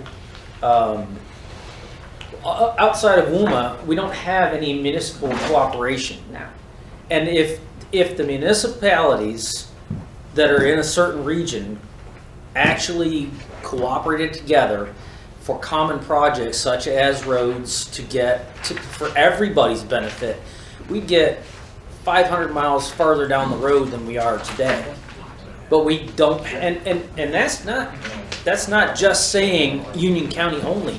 We have neighbors right here that impact our traffic immensely from Indian land, right across the border. It's Lancaster County. There's no municipality there, but those people impact ours as much as we impact theirs, and it would be to their benefit to work with us in cooperation for roads to make things smoother for both, because we drive back and forth constantly. So back to But Joe's you- point, can anybody go to that? I mean, I can't go to that meeting. I've got What it in is my it? calendar. And I do too, but I'm gonna be late and have to Thursday just the 10th. get I mean, in I'll there. never make it before it's over. Thursday the 11th of March. I should do I that. don't even know. To reiterate, we should push the county just as much as we push the state Yeah. in terms of what, though? The roundabout. The roundabout Getting and funding. getting Funding. funding for it, because like you said, why the hell is PD not, and the Yeah. chimneys and all these other places, get unincorporated, get some of the other ones, Weddington, Mineral Springs, And, Well, and have the Waxhaw. county push the municipalities to Right. help, and you guys Right. can push. even if the answer's no. I But just so you know, I'm not sure if I told you this, but I did send an email out to all the county commissioners, the county manager, the assistant county managers, requesting them to make that part of their budget request. Right. And even if they couldn't do it, if they could at least provide some in-kind services in terms of traffic control. Yeah. So they should discuss that. Thank you. They should, but that doesn't mean they're going to, so we need to continue to follow up with it. Yeah. Like Todd said, the squeaky wheel gets the oil. So now with that being said, we need to be the loudest, most obnoxious municipality. Like, I hate to say that, but like, that's really, I mean, he's right, that's what has to happen. And Christina, I know that you're worried about offending your DOT rep. I don't really care anymore. about this. Like, I really don't, like, because at some point, he's gonna get so irritated that he's gonna be like, fine, let me talk to somebody else. We just heard it from them. They're trained to say no. Yeah. They're trained to say no, and But you're not getting anything back. But did we not know that? We did. Oh, we did. We did. We'd be ignorant if we said we didn't know that. We did, but now I feel like we've got the green light to go out and really just be. Just go So get we're them. gonna transition over to some departmental Wait, you don't want us to presentations. keep talking about this? Well, we know our marching orders. We'll go forward and do what we have to do. I'm just It's kidding. time that we get to talk about this kind of stuff. Hey, Joe, bring that picture, just bring the water picture. Keep going. I'm not going that far. So I just told Derek to go ahead and go first since Rohit was out doing something real fast. So we're just gonna change around the order real Go, quick. Derek, go. Derek's gonna go ahead and do a quick presentation on what he's been doing in his department and kind of what's to come. Parks and Recreation. They're right there getting water. I can hear.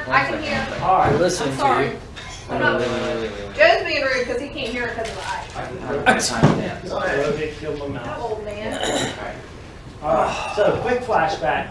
I came on board January 2017. That is when the park manager position was created. At that time, we had myself as the one full-time position, 2 part-time park maintenance associates, and 1 seasonal summer part-time help. We did 3 events per year: movie night, National Night Out, tree lighting, and our first natural surface trail was still in the planning phase. All right. We celebrated the park's 5th birthday that May, and our barn rental revenue was averaging around $5,000. So that wasn't too far ago, so I wanted to kind of include that and give you some reference points. Most of y'all are familiar with our events. Some pictures of movie night, National Night Out, tree lighting ceremony. At the time was probably one of our biggest, maybe National Night Out too, as well.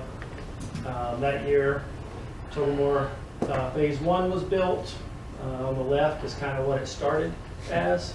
On the right is what we got as a result of the money spent towards the trail builder. So money well spent. Fast forward to, I kind of included FY 19 and 20 and 2019. There might be some 2018 hidden in here too as well. But we had 1 full-time park manager, 2 part-time park maintenance associates. We added a weekend park maintenance associates to help help manage some of the events that were going on, and it still had the seasonal part-time. Barn revenue was up. 2018 almost 8,000. 2019 almost 10,000. And we had done in those 3 years, 2 miles of natural surface trails. So I included the park on that because I think Rohit includes it on our trails map. So that's almost a mile in itself. We added a 4th event and put a star beside full-time planner on staff because having Rohit full-time has been a tremendous help to me, staff, just dialoguing back and forth, all the help that he provides from the planning aspect, crucial. So that was the 4th event that we added, the Easter egg hunt, massive success, major turnout, Christina's favorite event by far. We had the town hall trail built. That's what we started with their rough end on the left. That's what we ended up with on the right with the crush and run at Pulte. Toll Brothers. Amber Meadows Trail was redone. Look how much better that was. Oh, wow. That's when I walked, it was on the left. That's how bad it was. Yeah, I was with you, I believe, that day. Need to too. revisit that, but some Were of you? it- Yeah. partly paid for With developer, PRG, we walked partly it. paid No, for I by was village. Robert. Oh, okay. Well, we walked it with PRG too, I believe. Yeah, Tobermore Phase 2 was built. These are both shots of after. There was no pre, but it's beautiful. And then last year's CIP budget, we redid the park trail, constant washout. Is that what the park looks like? That's what it is. Yes, Kim, that's what the park looks like. So also in the 1920 CIP budget, we did the large-scale tree cleanup. That was on the loop as well. We did the park master plan, built a picnic shelter, Oh, it turned out nice. and It's then been so busy. fast Fast. forward to Present day, oh yeah, need some bathrooms right there. They said it needs a bathroom. Oh, there's the septic tank. I see a lot of bathrooms out Plenty of there. trees to Where's hide where's the shed? It's Over here, over there. Okay. about So you 200 put feet so off you to put the- potty over And that's there? not the shed Yeah. that we're talking about No, expanding. no, that's the shed where we're talking about putting the one hole in. Yeah. Yeah, you got Possibly. woods, plenty of screening between there and the community gardens. What Double the of those buildings. All right, so You know what the deal is. present day, current staff, 1 full-time public facilities manager. Oh, you changed your title. Change it. The, Somebody changed it. what's that The person? comp and classifications Yeah, study they changed. changed it. Did you get your cards? We had a full-time park supervisor, that position is currently vacant. Still trying to decide what to do with that. And looking at 2 to 4 part-time park attendants. Those are their new titles. You could do that. Park revenue, usage is up, we've never seen it this busy, partly to COVID, but revenue's down. Thank you, COVID. Got the new website, looking to add new scheduling software. You'll see something about that at the work session next week. Did we talk about that? We did, we're gonna revisit it from a different angle, something a little cheaper, more specific to what fits us, Okay. better. Under budgeted too. Or- Yes. Love that too. Yeah, new fee schedule, Under budget. village vehicle funded, thank you guys. Oh yeah, when's that coming? 10 to 12 weeks from the order date. Which was? a week and a half, 2 weeks ago. That's it? I thought we proved that like a long time ago. Yeah, Yeah, I got they some all were, kinds of stuff. they were in no hurry to Get your sell paperwork. it to us. You know, they're not making much money. Cohesive staff, I'll say that. It helps having everybody on the same page. Before Christina was here, but July 2018, so a year and a half, I had 6 different bosses. And that's, like, everyone had a different, definition for my job title, so it really helps having a cohesive staff, you guys working together, being supportive, and then taking the code enforcement off of my plate has really helped. CIP items for this year, we had some money set aside for playground equipment. We were able to fix those things in-house and put the money back into the budget. We did the roundabouts. Have they put the mulch down? Mm-hmm. Have they? Yeah, it's just real thin right now. I don't want to do too much with all the winter rain. Yeah, okay. So we'll top it off if needed. Clean out some. I mean, I'm driving, so You I see a little can't, bit of the I weeds can't coming just through. like, yeah. You see a little bit of weeds coming through. It'll lay down a little bit too. Yeah. Sun needs to come out and start making things grow too. It just, are you thinking because it looks like dirt? Yeah, Oh, yeah. It's that real fine. okay. And again, I'm driving, so I can't like stop and like really look at it, so that's why I was asking. Just pull up on the curb and take a look. Landscape.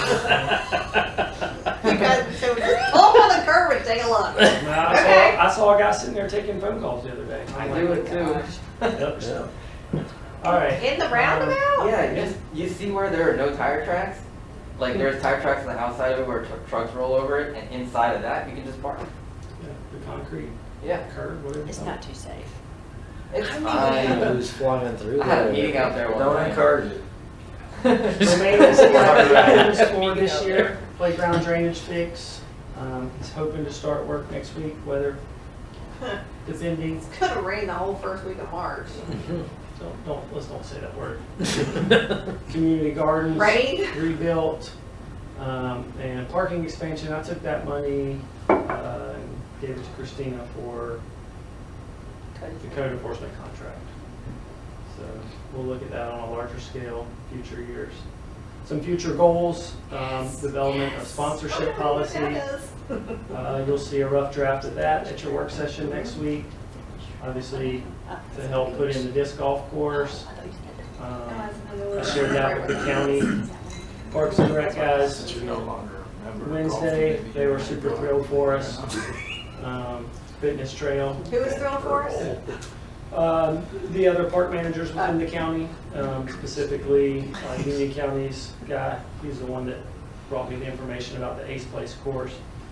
So he hosts like a youth disc golf tournament where you kind of go like a quad location, go around to different locations. I Cool. don't know if we're there yet. We'll see if our course qualifies, but that'd be cool. We funded both of these, right? And we're good. One. One.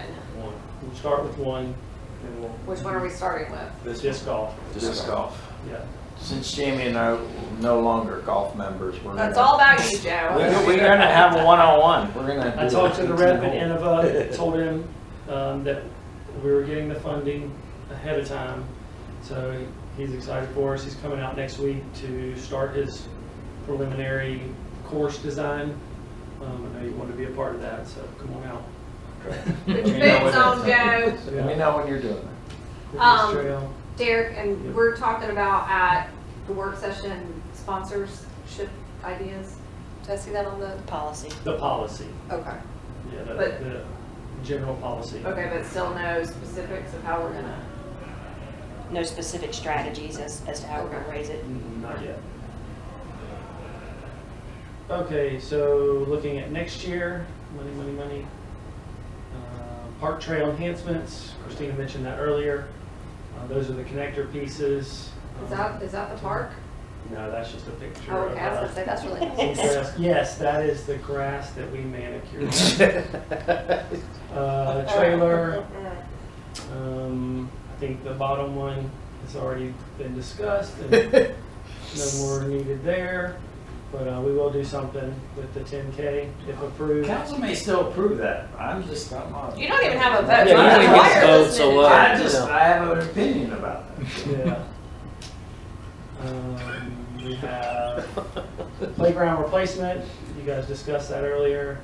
I talked to Christina about maybe moving that over a year and possibly funding Pocket yeah, we gotta Park, do because that. that's got to come up. at And we're some gonna talk point. about that too in just a little bit. Are we? Fitness trail, we talked about that. Getting the funding up front and repaying you guys with the sponsorships. I have one more request for next year. That's so nice. That's about right. I love it. You can have that, Derek. Bob just signed off on it. Let's take a vote. Awesome. So that, and we just, I'll tell you what, that would look perfect next to the bathrooms that you just showed us. so we just wanted to kind of recap some of, where things are going. This is kind of a summary of what we've already said and where we're going into next year, but it's always good to see pictures to the actual project. So unless y'all have any questions, he's done and we'll move on to Rohit. For fundraising, just so you know, I still like the brick idea where you can engrave your names and at the entrance of every path that you haven't been on yet. But as you go into it, you can create a brick of things where people Not even can looking at donate. me. And when y'all talk about the policy of the sponsorships at the work session, y'all can talk about strategies as well. Yep. Okay. Meaning, don't talk about it now, Joe. We're Alright, on a let's move tight it timeline. Move it on. I saw one thing, it's gonna take an hour, and I'm like, I need to, What's an hour? Oh, yeah, that's right, it will. so, okay, moving on. Go, Rohit, go. Are you gonna Thank you, combine your Derek. two? Thank you, Derek. Thanks, Good Derek. job. Are you gonna combine your two? Nope, they're gonna be two separate presentations. Yep. You talk slow too. Me? I talk fast then. So while he's pulling that up, I'll just kind of go ahead and start some conversation that kind of ties into some of the later things. Keep in mind, like we keep bringing all these ideas and these projects up to you all, and we're trying to figure out how to pay for things. Keep in mind, y'all did put $500,000 back into fund balance this year.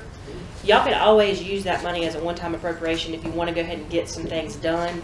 I.e., when we get to the Marvin Gardens Pocket Park, we could do that.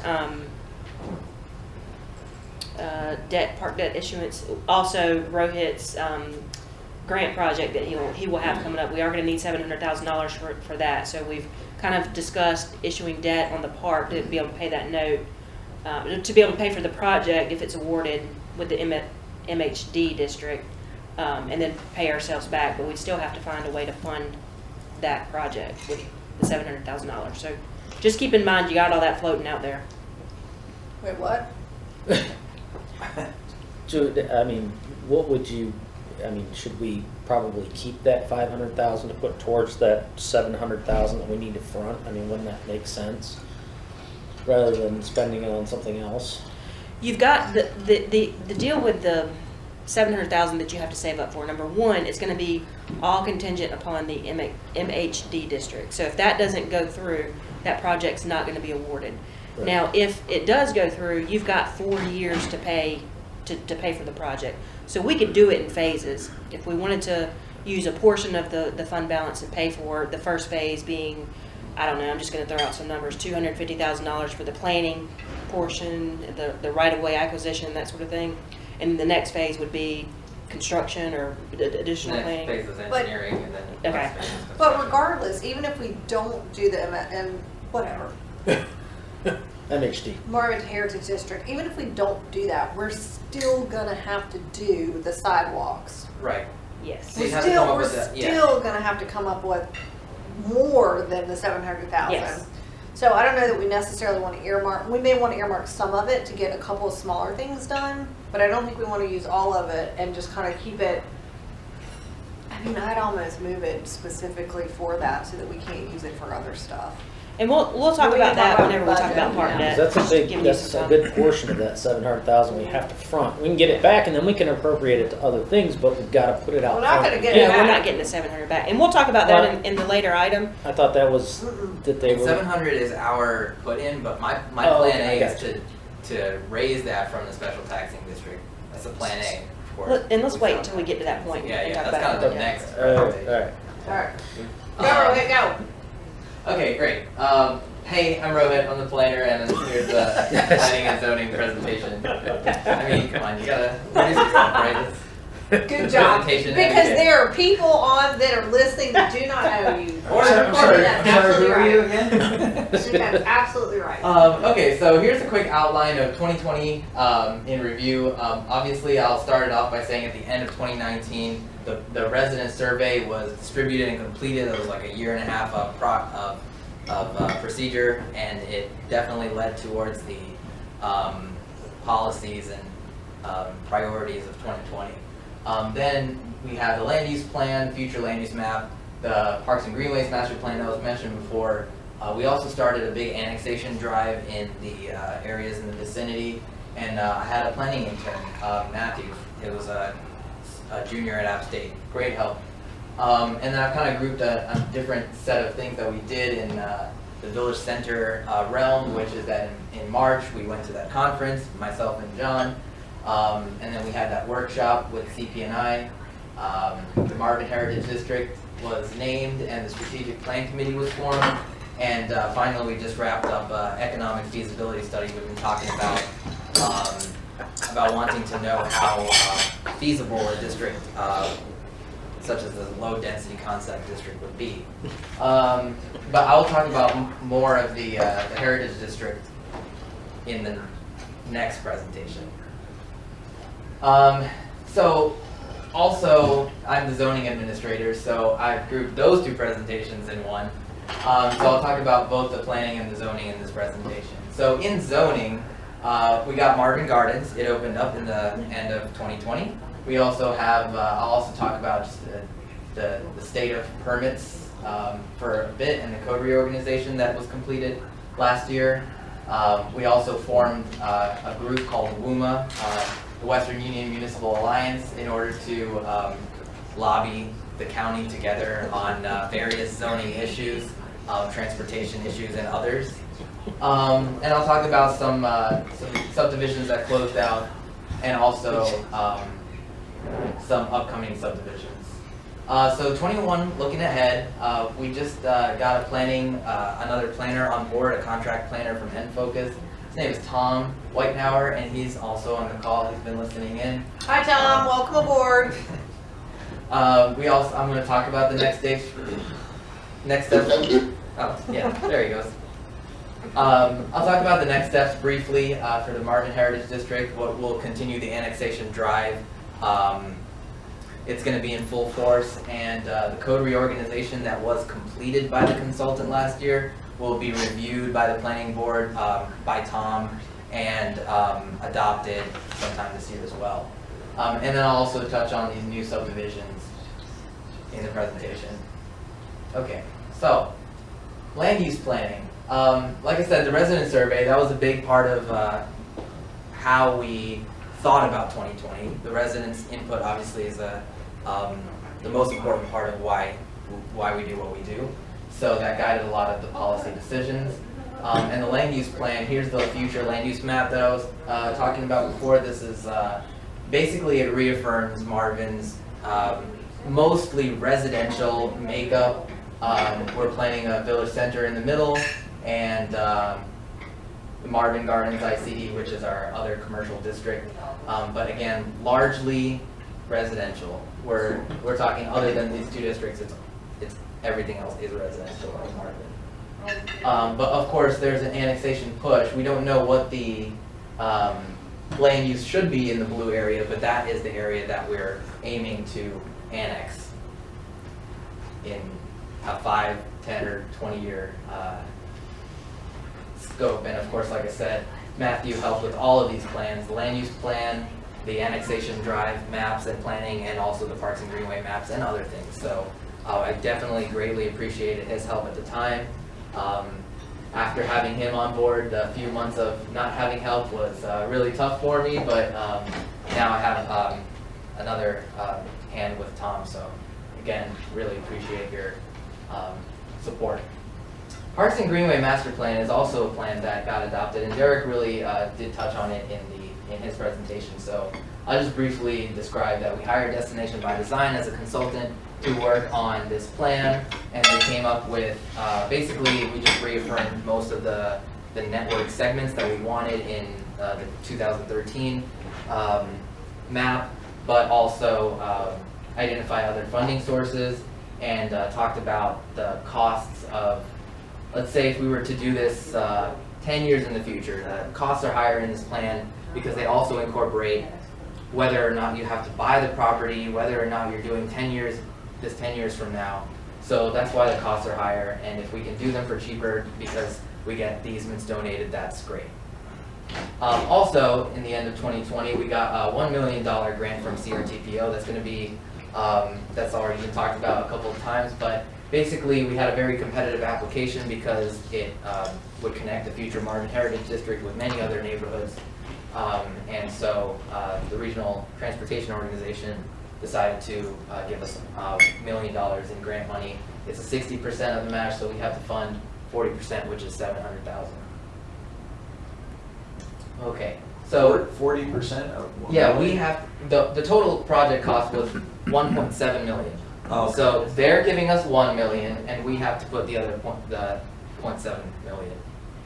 And of course, like I said, and like before the presentation started, that largely should be collected from the special taxing district, so that it wouldn't have to come from the general fund or other sources, but we still have to have backups because we have to.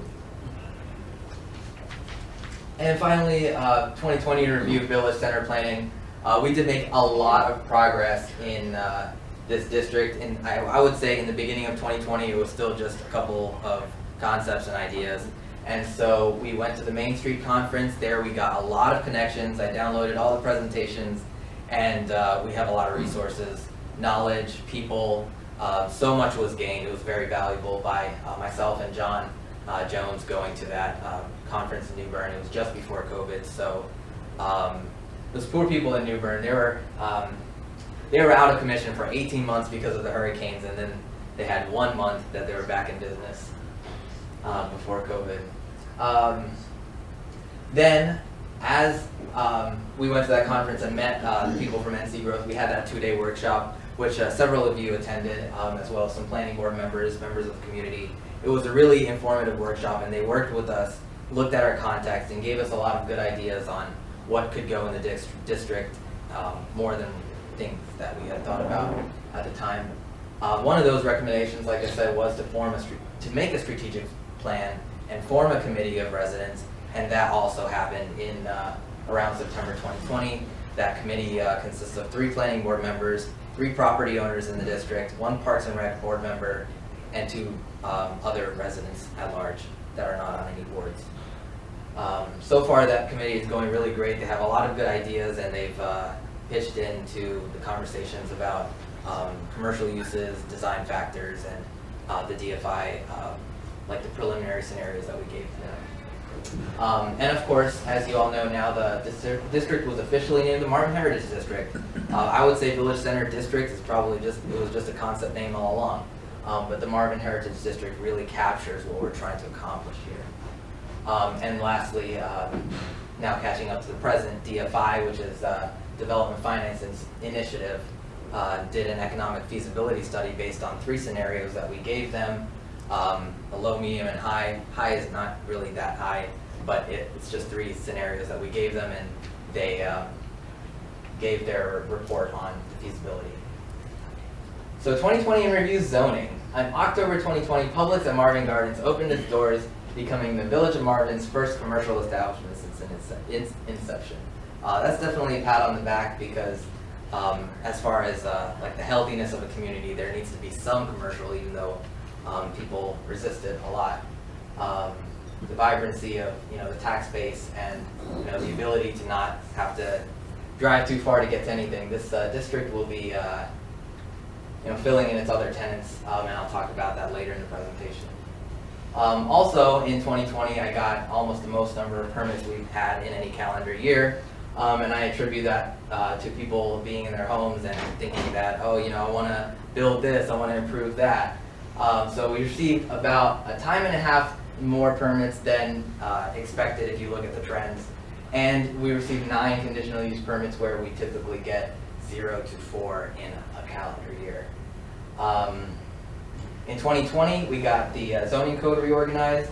It incorporates just a reorganization of redundancies, inconsistencies, and just putting things that are related to the same things together, and also incorporates the, like Christina said in the beginning, 160D, where the state is just totally switched up their planning and zoning and required us to also make some revisions to our code. So like I said before, Tom and I are going to be reviewing that this year and then putting it through the planning board and council for adoption. And finally, we talked about WUMA, so I'll just say that WUMA has also been going well. Lobbying to the county has, and you've been signing resolutions of support for other people's opposition to high density.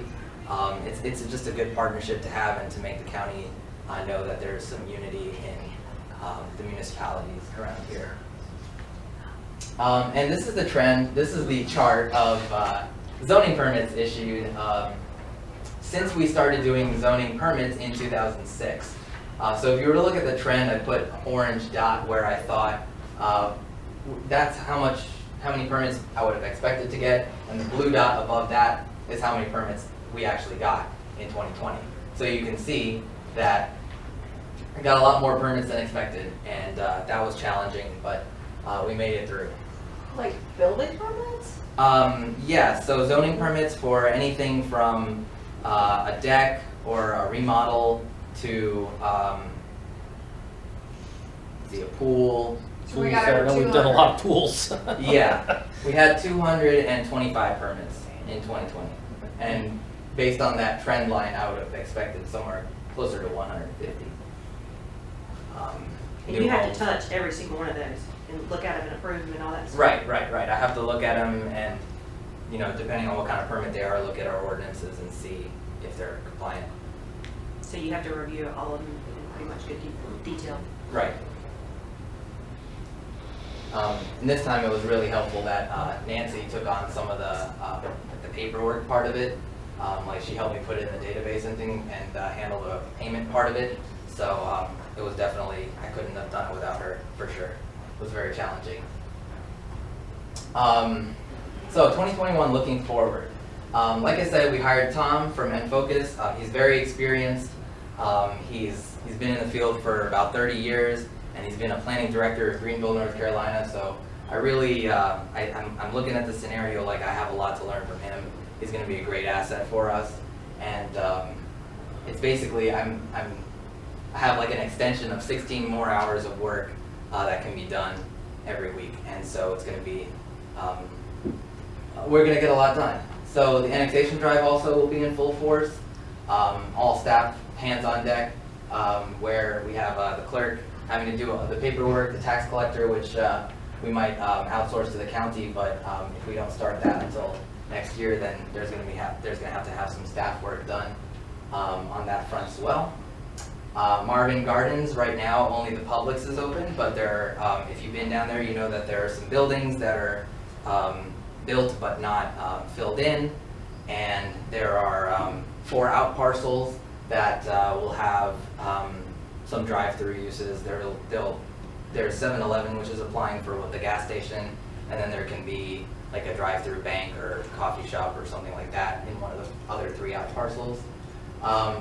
When I wrote this presentation, Marco's Pizza has been the only approved zoning permit, but actually this week I also approved a zoning permit for a Mexican restaurant named El Tecate.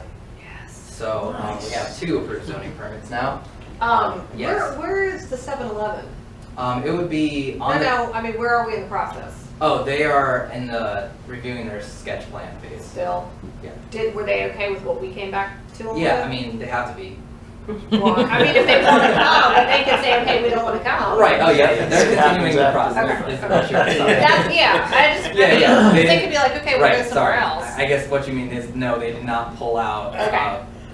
Marvin Gardens because of the result. Okay. They are moving forward with their, Cool. like sketch plan Okay. review. Like, did I say that wrong? No, sorry, I just Okay, I no. misunderstood. Okay. And finally, we have 2 new neighborhoods that have been proposed as sketch plans. The gates at Marvin is being proposed at the corner of Waxaw Marvin Road and Stacy Howie. It's the 19 acres south of where Broadmoor is. Where the Thales Yeah, is gonna where go. Thales was gonna go and didn't. They're proposing a 6-home rural subdivision, and they're currently in the process. You will actually see this in the next meeting, where they're proposing to remove the 25-acre minimum requirement for a rural subdivision, so they can apply for a rural subdivision having 19 acres. What is that? A rural subdivision is just a more expedited process for a subdivision that has up to 8 lots, over 2 That's what we did acres. across the street from the village, correct? Yeah, that was our first rural subdivision. Odell's proposal is also. It's also lower density than. Right. They have to Yeah, have it's at lower least- density, so it's a Right. good thing. Good move. Why do we have a minimum on it though? I would say that, and I put this in my staff report, you'll see it. It was rather arbitrary in my opinion. It was just that they wrote a rural subdivision so that they could have a rural subdivision with an expedited process, and 25 acres was just one of the Just a regulations. number that they just. Keep in mind, PFA? we were offered the 19 full from acres, here. we were offered the 19 acres PFA, for full from free. mayor? Way back when, that land was offered to us for free in exchange for 175 homes On the Broadmoor. on the Broadmoor with age restricted and stuff. So it just goes to show it kind of was kept in line with our goals of R40 zoning and recognizing and being. This is where again? It's- Stacy Howie? Yeah. Go towards Waxaw, The wooded Waxaw parcel? Road. Yeah. The wooded parcel on the Yeah. corner of Stacy Howe? Yeah. Okay, yeah, where that school they. Yeah, talked about. Thales was gonna. Yeah. Okay. yeah. That's 19 acres, and we were offered it for free in exchange for, but Right, they for ended up higher selling density. it, and now this is the latest, so. Okay, all right. Yeah, you're gonna need to pull that up because nobody else is gonna know where the branches of Marvin Creek or whatever Yes, that is. yes, I actually- know where it is, but I guarantee nobody else is gonna know No, where it but I is. didn't know No, what this that is- last one was, and it's next door to me. This is actually a great idea to show you this map that I put on our new website. It's basically an interactive map that shows the progress of all the developments that are currently active and recently completed in Marvin. So here's where the gates at Marvin is proposed. What a great interactive map, Thank you, kid. thank you. Good job, Ray. And, That's really and so nice. here's all the things you need to know about it. I'm still in the process of putting the links to like the plans for all these projects. Basically, you can scroll around and see, you can click on each of these things and see what's up. Here's where the gates of Marvin is being proposed. 6 homes on 19 acres is, most of the houses are about 3 acres each. They're Nice. anywhere between 2.5 and 4 acres. That's awesome. So these won't be potential rental homes. Probably not. No, they're These will be nice. Yeah. These will be really nice. And they're not proposing a road, so the gates verbiage is about the driveways being gated. They're not proposing a road. They're all of the 6 houses are just gonna front road. Stacy, Howie, and Waxaw Marvin. And then Say that again? That'd be interesting. They're So just their gonna driveways gate will come in to front the of road. the There house. won't be a centralized street in the right, subdivision. so there's They gonna all be 1, front. 2, 3, 4, 5, 6, just all fronting a road. So it'd be similar to what's already established along that road, like our houses are all single family, Yeah. like So- private lot type. I don't see a problem here with this, but I will say, and as I've experienced this myself and almost saw a really nasty accident. Marvin School Road, right Oh, yeah. before you get to Ray Road, those homes there have a gate. Yep. And if someone is stopped to get in that gate, Yep. it backs up traffic. And then there's no line of sight from the oncoming traffic the other way, so people go around. Almost saw a head-on right in front of me going, I was curious Are that, they how, I almost saying took the Marvin? address, I think I took the picture of the address for you. But I think part of that is Marvin, that's what's, Well, I I'm mean, not that's sure. Yeah. Do you know where he's talking about? I don't think they are. That's the house that's up from the River Rock house. So if I you don't go even know down what the Joe River Carr, Rock house is it Where's Joe that? Carr Road where it tees? Yeah. If you make a left at that Marvin School First Road, and second it's house. the few homes on the right there are gated right up to the front of the road, so when You can't get a person car in can't, yeah, if they to get the stuck, driveway before they get into the. and it backs up traffic, and I'm like, Before that. wait a minute, this is an accident waiting to happen. Yeah, the gates should be recessed enough to get a car into the driveway to Yes. One stop, of which them is the way is, mine's but not a designed to be. truck, because the truck was Not a hanging out truck, the which back. creates an issue for any deliveries and Yeah. stuff like that, but you try and go around that, again, that was Sorry. a personal experience that Right. scared River me Rock quite a house bit. is the one that's right at that corner where they have like. And they have a gate Red on there furniture. too. They have a gate, Yeah. there, but then that one and then the next one down. The two that were the most recent I built actually have a between- picture. That's not the in ones that- Marvin? Hey, is the River Rock house ours? Yes. I'll get you the address. It is I'll all need to see Marvin it. there because we go into Providence Downs along that edge there. That's all Marvin. Not when all you of go it, to, but not when you go to that's Providence some of it. Downs there, that road's. That not right Marvin. there, that stretch, that's, Yeah. because behind it This is Providence stretch is Downs. Marvin on Yeah, the but other that's side not of the road, Marvin. too. That road in Providence Downs is not Where's Marvin. that map?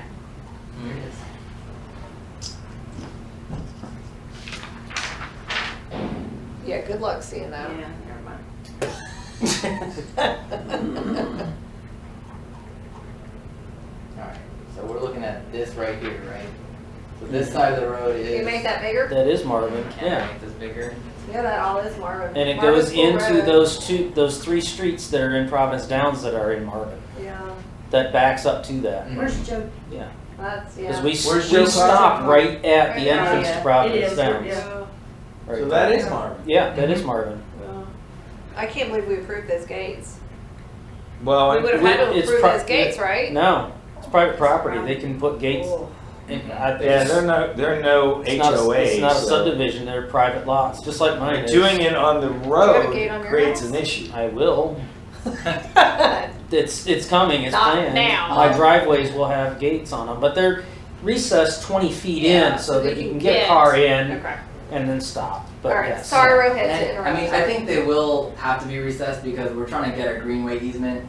As we see in this Parks and Greenway master plan map, we were eyeing that property as part of our, potential park acquisition, but the owner of that property wants to build a subdivision, so we can't really stop them. That's fine, but we can't make them do the sidewalk, right? We can make them give us an easement, yeah, Yeah. because I can. Can't we make them do the sidewalk? We can't make them build the sidewalk. Why not? It's not a new development. Yeah, it is. because what they're gonna do is they're gonna subdivide. It is a new development. Right, but they're not developing it. I actually didn't mention this yet, but they're proposing to just subdivide the lots and then sell the lots It's individually. yeah, so it's not even really a subdivision, it's just it's private Just lots. six lots, right. Yeah. It's kind of like my subdivision It's not even actually. a neighborhood then. They can't call it the gates of whatever then. All right, we'll talk about that. Well, one. I don't like mine this is, now. my neighborhood is a subdivision, it's plotted as a subdivision, it's called Pine Something. View or something like that, but there's no, but there's no, It's not uncommon though. but there's no HOA, there's no Yeah. anything, it was just recorded that way to the Really? county, but it's all private individual lots, Yeah, so. that's true. All right, I don't know, we'll talk about it more when we get there. Yeah.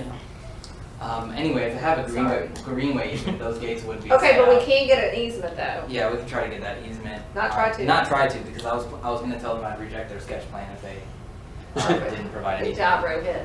Yeah, Yeah. thanks. Yeah. Um, Okay, yeah, and there's the new one there. Anybody know all right. that's where it was gonna be? Nope, nobody knew that, but I Where? knew that. here is the Estates of Marvin Branch subdivision. This will be a lot more like a subdivision where they're proposing 20 homes on 28 acres. Where that big garden is every year? Garden. Is that across from Epps? Yes. Oh, it is. across from Epps. I'm in the wrong end of Joe Carter. Okay. Yeah, No, I no, don't you were care. thinking about this property over Yeah. here, I think. Yeah. No, it's because one of my friends lives on the back, and she's like, "There's people out in the back behind my house putting stakes up and stuff." So I finally told her, I was like, "Oh yeah, there's going to be a neighborhood." back 19 there." homes on 28 acres, which is by Oh, right. sorry, it's 20. They're doing 20. I forgot to update this. Is that by right? Yes, it is. It's Okay. one of those conservation subdivision styles. Okay. So are we going to get an easement or some money for since it is a neighborhood, we can get some money for? Yes, they're gonna build Sidewalk? part of the sidewalks, yeah. They're gonna build some of the sidewalks and give us an easement. Maybe for put this. that towards the connecting to other side of Marvin Creek. Yeah. Across. Yeah, because we don't want a sidewalk on that side. We want a sidewalk on the other side, right? Sorry, which side are you pointing to? We don't. Yeah, we want it on Robert's side. Yeah, the side, the Greenway from back from the map. The Greenway section here, the C4 section would be on the side of this new subdivision. And we're talking about them giving us an easement. Wait, The So that- opposite side of the Opposite subdivision. side. It'd be Opposite on side of the Robert's subdivision. side, not their side. What's the orange? This orange here, I wish I could zoom in more, but this is on the Marvin Branch Estates side of the. And we're gonna put a walkway there? A greenway, yeah. Where's it gonna go? All right, go back to the other one. Okay. So this is the neighborhood here. This is Marvin Creek. So you're saying you're gonna have them give us this? It's not adjacent to Marvin Creek neighborhood. No, that one is. Right. It backs up to Marvin. Yeah, the neighborhood backs up, but then Yeah. the creek is gonna be on the other side of the new Okay, neighborhood. go back to the other one. Will that be Otherwise. connective to the 6 Mile interactive Creek map she wants to Greenway see. Yeah. proposal that for Mecklenburg County? Is that going to be a connected? Right. You Okay. guys may or may not know this, but they're proposing to extend the greenway across Marvin Road all the way over to Ray Road and beyond that. Okay. So, I want it. So you're saying the orange goes here. yeah. Yes, to I'm connect to saying Mecklenburg County. instead of here, I want money to go her. Because aren't we gonna come down this side of Yes. Joe Carr? Yes, ideally. But we yeah. will have to have a crosswalk over Joe Carr to connect to the Right. one that goes down. But Somewhere here, Marvin or Branch. hopefully, Which is like a terrible spot on that curve. right. But we're talking about putting it at the intersection. Their sketch plan shows the new road to be aligned with Helena Road in Robert Epps's neighborhood, so that it's like a four-way intersection there. And so if they make that greenway crossing at the intersection, it would be a lot safer. Okay, but we're gonna get it so it's on both sides. Get what? the sidewalk easement. Yeah, easement should be on both sides of Joe Carr Road. So that, okay, so the Epps property, does it have an existing easement already? It has the easement along Yeah. Marvin Branch. So Oh, it doesn't have one along Joe Carr or Not that I Carr? know of. Really? I thought that it did. I mean, there's a view shed, so we could get an easement, but the only easement that I know of is along the branch. So I think her question is, where is the sidewalk gonna be on Joe Carr for that subdivision? For this subdivision, it's gonna be along the branch and then come out and then meet Joe Carr Road at the intersection. Okay, so it's gonna be on the north side of Joe Carr. Only half of the subdivision is going to have a sidewalk across the front of it. It'll cross over at the intersection, and then the south side of Joe Carr will have our Nothing. greenway that goes on through to Marvin Road, correct? Let me try to draw what we've been talking about so far. It doesn't matter. Yeah, Rohit, I think Yeah. we're gonna talk about this later, so we Sorry, need it to- doesn't matter. we gotta keep going on, so if you can just do that at the, Like that. the time when you And then present it, that'd be connect great. to The 6 Mile Creek. That's what we got so far. And then about the Marvin Loop Trail, I'm not sure what side it will connect on, but as far as this neighborhood is concerned, it will connect to it on one or the other side. Alright, it's fine. Okay, great. We'll figure it out. Okay, so those are our new proposed subdivisions in Marvin. Those are the only two that are completely new. We just got both of those at the end of 2020, early 21. So, that's what we've got going on in zoning. Let me close this off. Any questions about what we've done so far and where we're going in Nope. 21? That really looks awesome. Okay, great. Thanks. Oh, thank you. Yeah. Did you do Good Martin job, Heritage? Rohit. No, that's the next presentation. That's why I didn't really talk about it this much. I have a whole presentation on just that district. You have a All right, whole we're good. presentation on Heritage District. Okay, All right. good. Go Rohit, go next. Okay. Alright. Bob, you have any questions? Don't ask Bob's me fine. this I don't have any questions. Okay, great. Not yet. Not yet. Oh, wait, Bob's fine. Tap, tap. Are you gonna introduce yourself again? Should I? Yep. Yes, please. Okay, hi everyone. My name is Rohit. I'm the planner for Marvin, and I'm going to give you a presentation on the Marvin Heritage District. Yay! Hi, Rohit. Hey. Welcome. Hi, Rohit. Okay, so before I get into it, let's talk about our current progress, because like I said in the past presentation, we've made a lot of progress this year. But of course, I've brought up a lot of these things, so I'll just let you look at this for a second and then move on. We went to some conferences, we had some workshops, we made a strategic plan, and the land use plan affirms the desire for at least looking into if we're going to do this district. And then DFI came in, and we're going to talk about DFI a lot in this presentation. So looking forward, what we have to do to accomplish this district, I'm going to spend more time on this slide, which is that we want to refine the design, where DFI's presentation kind of said that they were looking at a little bit lower feasibility than what would be expected. So we want to see how we can refine the design in coordination with the property owners, see what they want, see what would make them, amenable, and then basically negotiate. Hopefully, we can run one more program scenario with DFI, which would be a new contract. Do traffic impact analysis, mostly because I think even residents for this district would be upset if we didn't do a traffic impact analysis on commercial in this area. Complete the strategic plan that we've formed this committee, and create and adopt a zoning district. The zoning district we're creating completely custom, but very largely influenced by our existing zoning districts. And then finally, to establish that municipal service district, which would be the special taxing district, which will gather a lot of the revenue from these properties in order to take that and turn it right back into spending on the infrastructure that's needed to develop this district. Can you help me out where you're at planning board? My understanding is they're basically tossing it back to us and about this whole heritage district. Is that correct? So at the last planning board meeting, they discussed that, so we shot our shot with DFI. We gave them 3 scenarios, and they came out short. And so they were getting a little bit into a conversation of, if we've done our step, then we shouldn't take the next step also. We should let the property owners come to us and tell us what we want, what they want to see. Instead of us trying to figure out another scenario and then bringing it to the property owners again. So would DFI, and is your recommendation, would DFI do that? And No, I've got can I interject? Sure.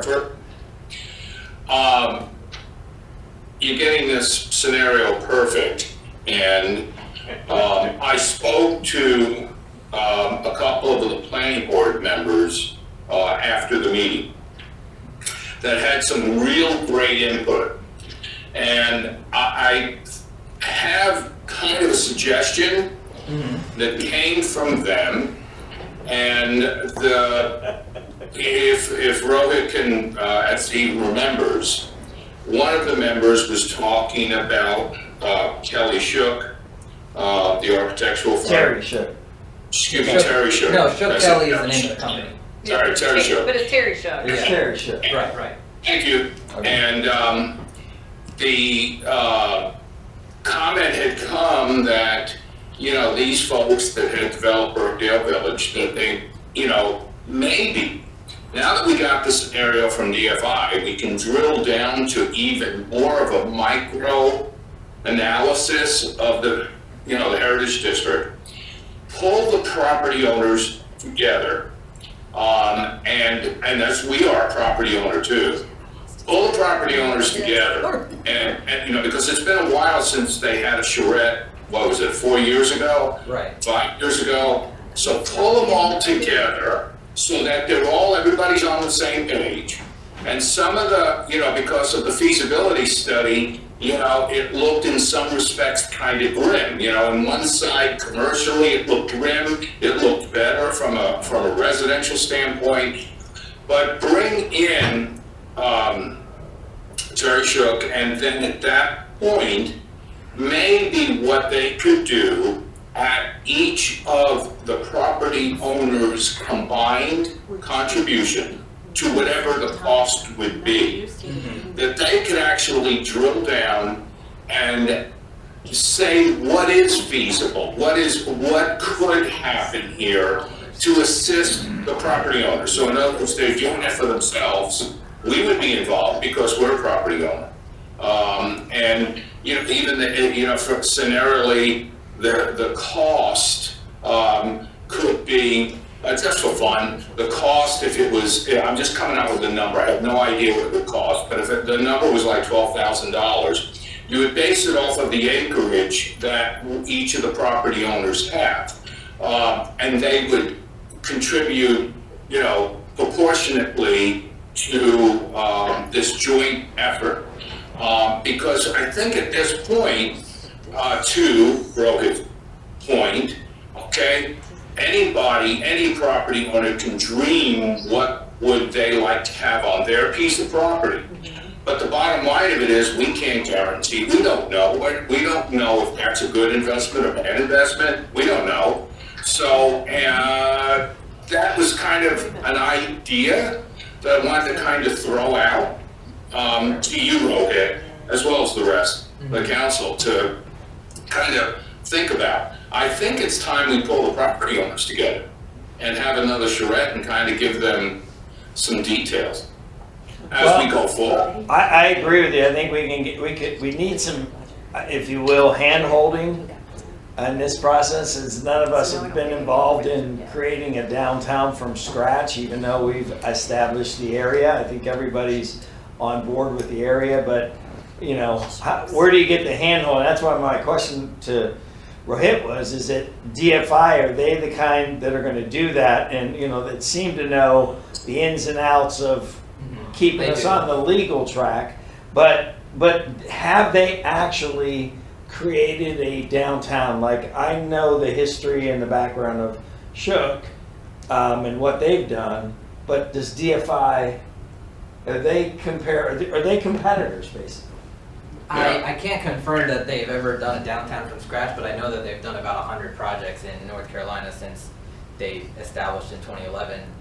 They've done all sorts of downtown revitalization and creation projects. And we're not talking revitalization there. That's the difference. But they've helped other people develop things. Right. And they're not a developer. Right. What we need is somebody to come in and look at it with all of the landowners and say, hey, this is like this. If I were going to do this, these are some things that I would do. These are some suggestions on how to do it. I think DFI got us to this point. I don't think they can get us to the next point. I personally don't want to spend more money, more taxpayer dollars for 12 landowners' benefit to try to figure out what they want. Right. I'm done trying to figure out what they want. Or what's best to create the best, what's best value, or right. So with that being said, I don't want to spend any more money with DFI. I do think one thing that we need to get across to council, to the landowners, is DFI, when they factored in their profitability, they factored in that land acquisition cost, which these landowners don't need to acquire this land. So that's really going to skew those numbers. So that's one thing that I want you to talk about now and a little whatever, because you and I had that conversation, but that was not And talked yeah, about. right. And because I told you about it, and you're like, well, hold on a minute. Right. Because that's going to skew the profitability Sure. numbers. But I also want to know what the property owners want. I'm not going to sit here and try to just pick it out now. We've gotten a lot of amazing information. Don't they know what they want though, Kim? I mean, they No, I they've don't. met. I don't think that they do. They meet and have discussed all this. So Joe and I had a phone call or a Zoom call with the Odell and Priebus people, which we're going to tell you about, and it was a great meeting. Rohit was on the Zoom call. They don't know what they want. They've got lots of ideas. A lot of it is going to be working with the village to see what we will allow, but I want to know what these people want. And I don't know that some of them know what they want. And I asked They the may question, not know hey, I put until- the magic wand in your hand, what do you want? And it's just like, there wasn't a specific, they have ideas and of what it could be, depending on what we agree to, but Right, I think what Bob is talking about is getting someone where we approach this now as a landowner, and we share the cost of the next step of handholding, because for us to come in and spend, to Kim's point, taxpayer dollars to figure out what's the best way to make your land that happens to be right in this Most area profitable. most profitable. That's not our job. Right. However, I agree, we pretty much 100%. know what we're going to do. But if it, to Bob's point, if it costs $12,000 and we're 3 acres, but somebody else has 20 acres, then that's kind of like, you just don't get that, because we would be involved on two aspects. One is from a landowner's perspective. The other is the ability to change and tweak things in our ordinance for this district so we can think. Because what I learned or heard from the planning board is like, they're basically tossing it back to us of what do we want to do. And I'm wondering if DFI is the answer to that.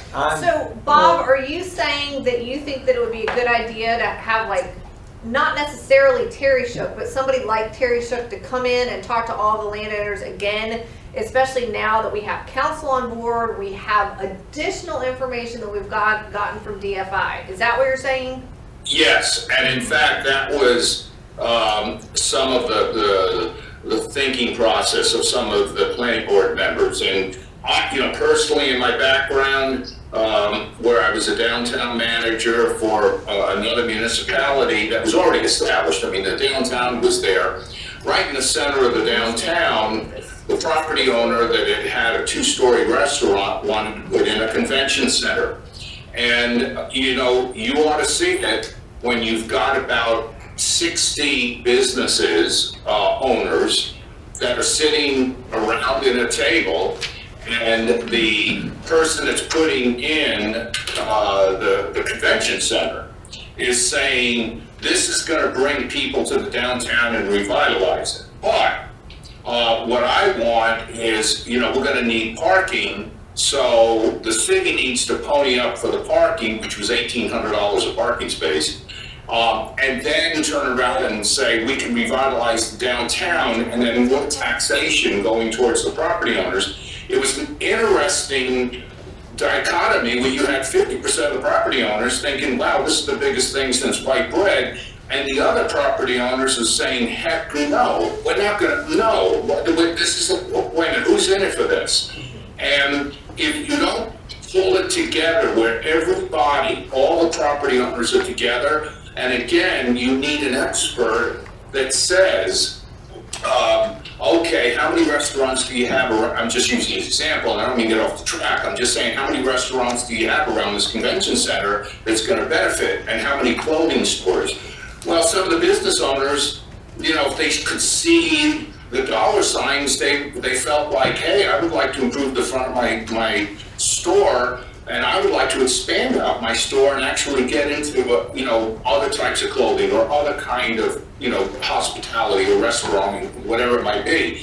And what I'm getting at is it really needed somebody who drilled down that could feed in a more, like you're saying, Kim, and just drill down and say, okay, here's what we've seen. If you're gonna put this, you need X amount of that. And I think it would be helpful to pull everybody together. Again, I think it's time. I mean, I really think it's time. And that we pull everybody together into a meeting.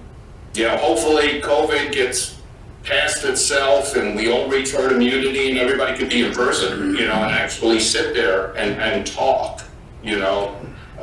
So yeah, it could be anybody. I'm using Shook as an example. To add on to that, I will share with you, a number of years ago, when this was originally started, out of all the council members who could have gone, only one went to the full presentation. That was me.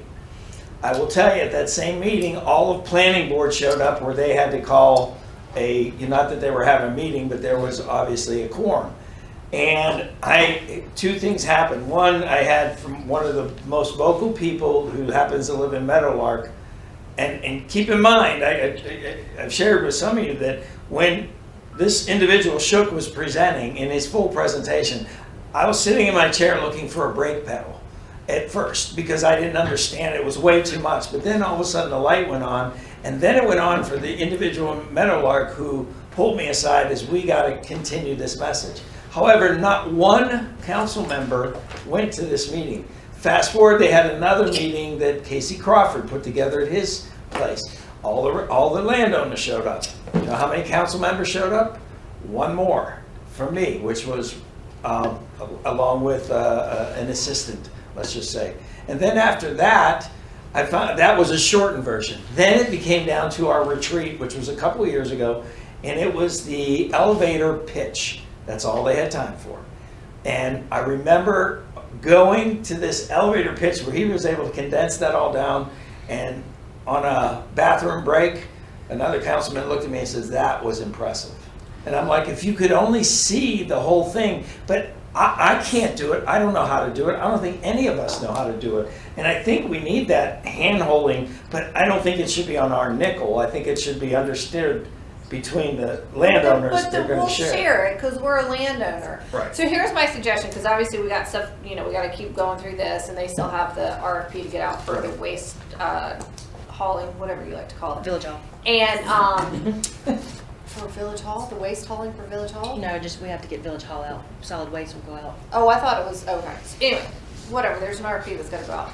So my suggestion is, Bob, since you talked to some planning board members, do you think that there is somebody on planning board that would be willing to kind of head this up and kind of talk to the landowners, maybe talk to Terry Shook or somebody like Terry Shook, and then we can start kind of that dialogue and get together with council and have like a large group meeting to kind of figure out what the next steps are? Yes, absolutely. Okay, so I'm gonna put that in your hands. Is everybody good with that?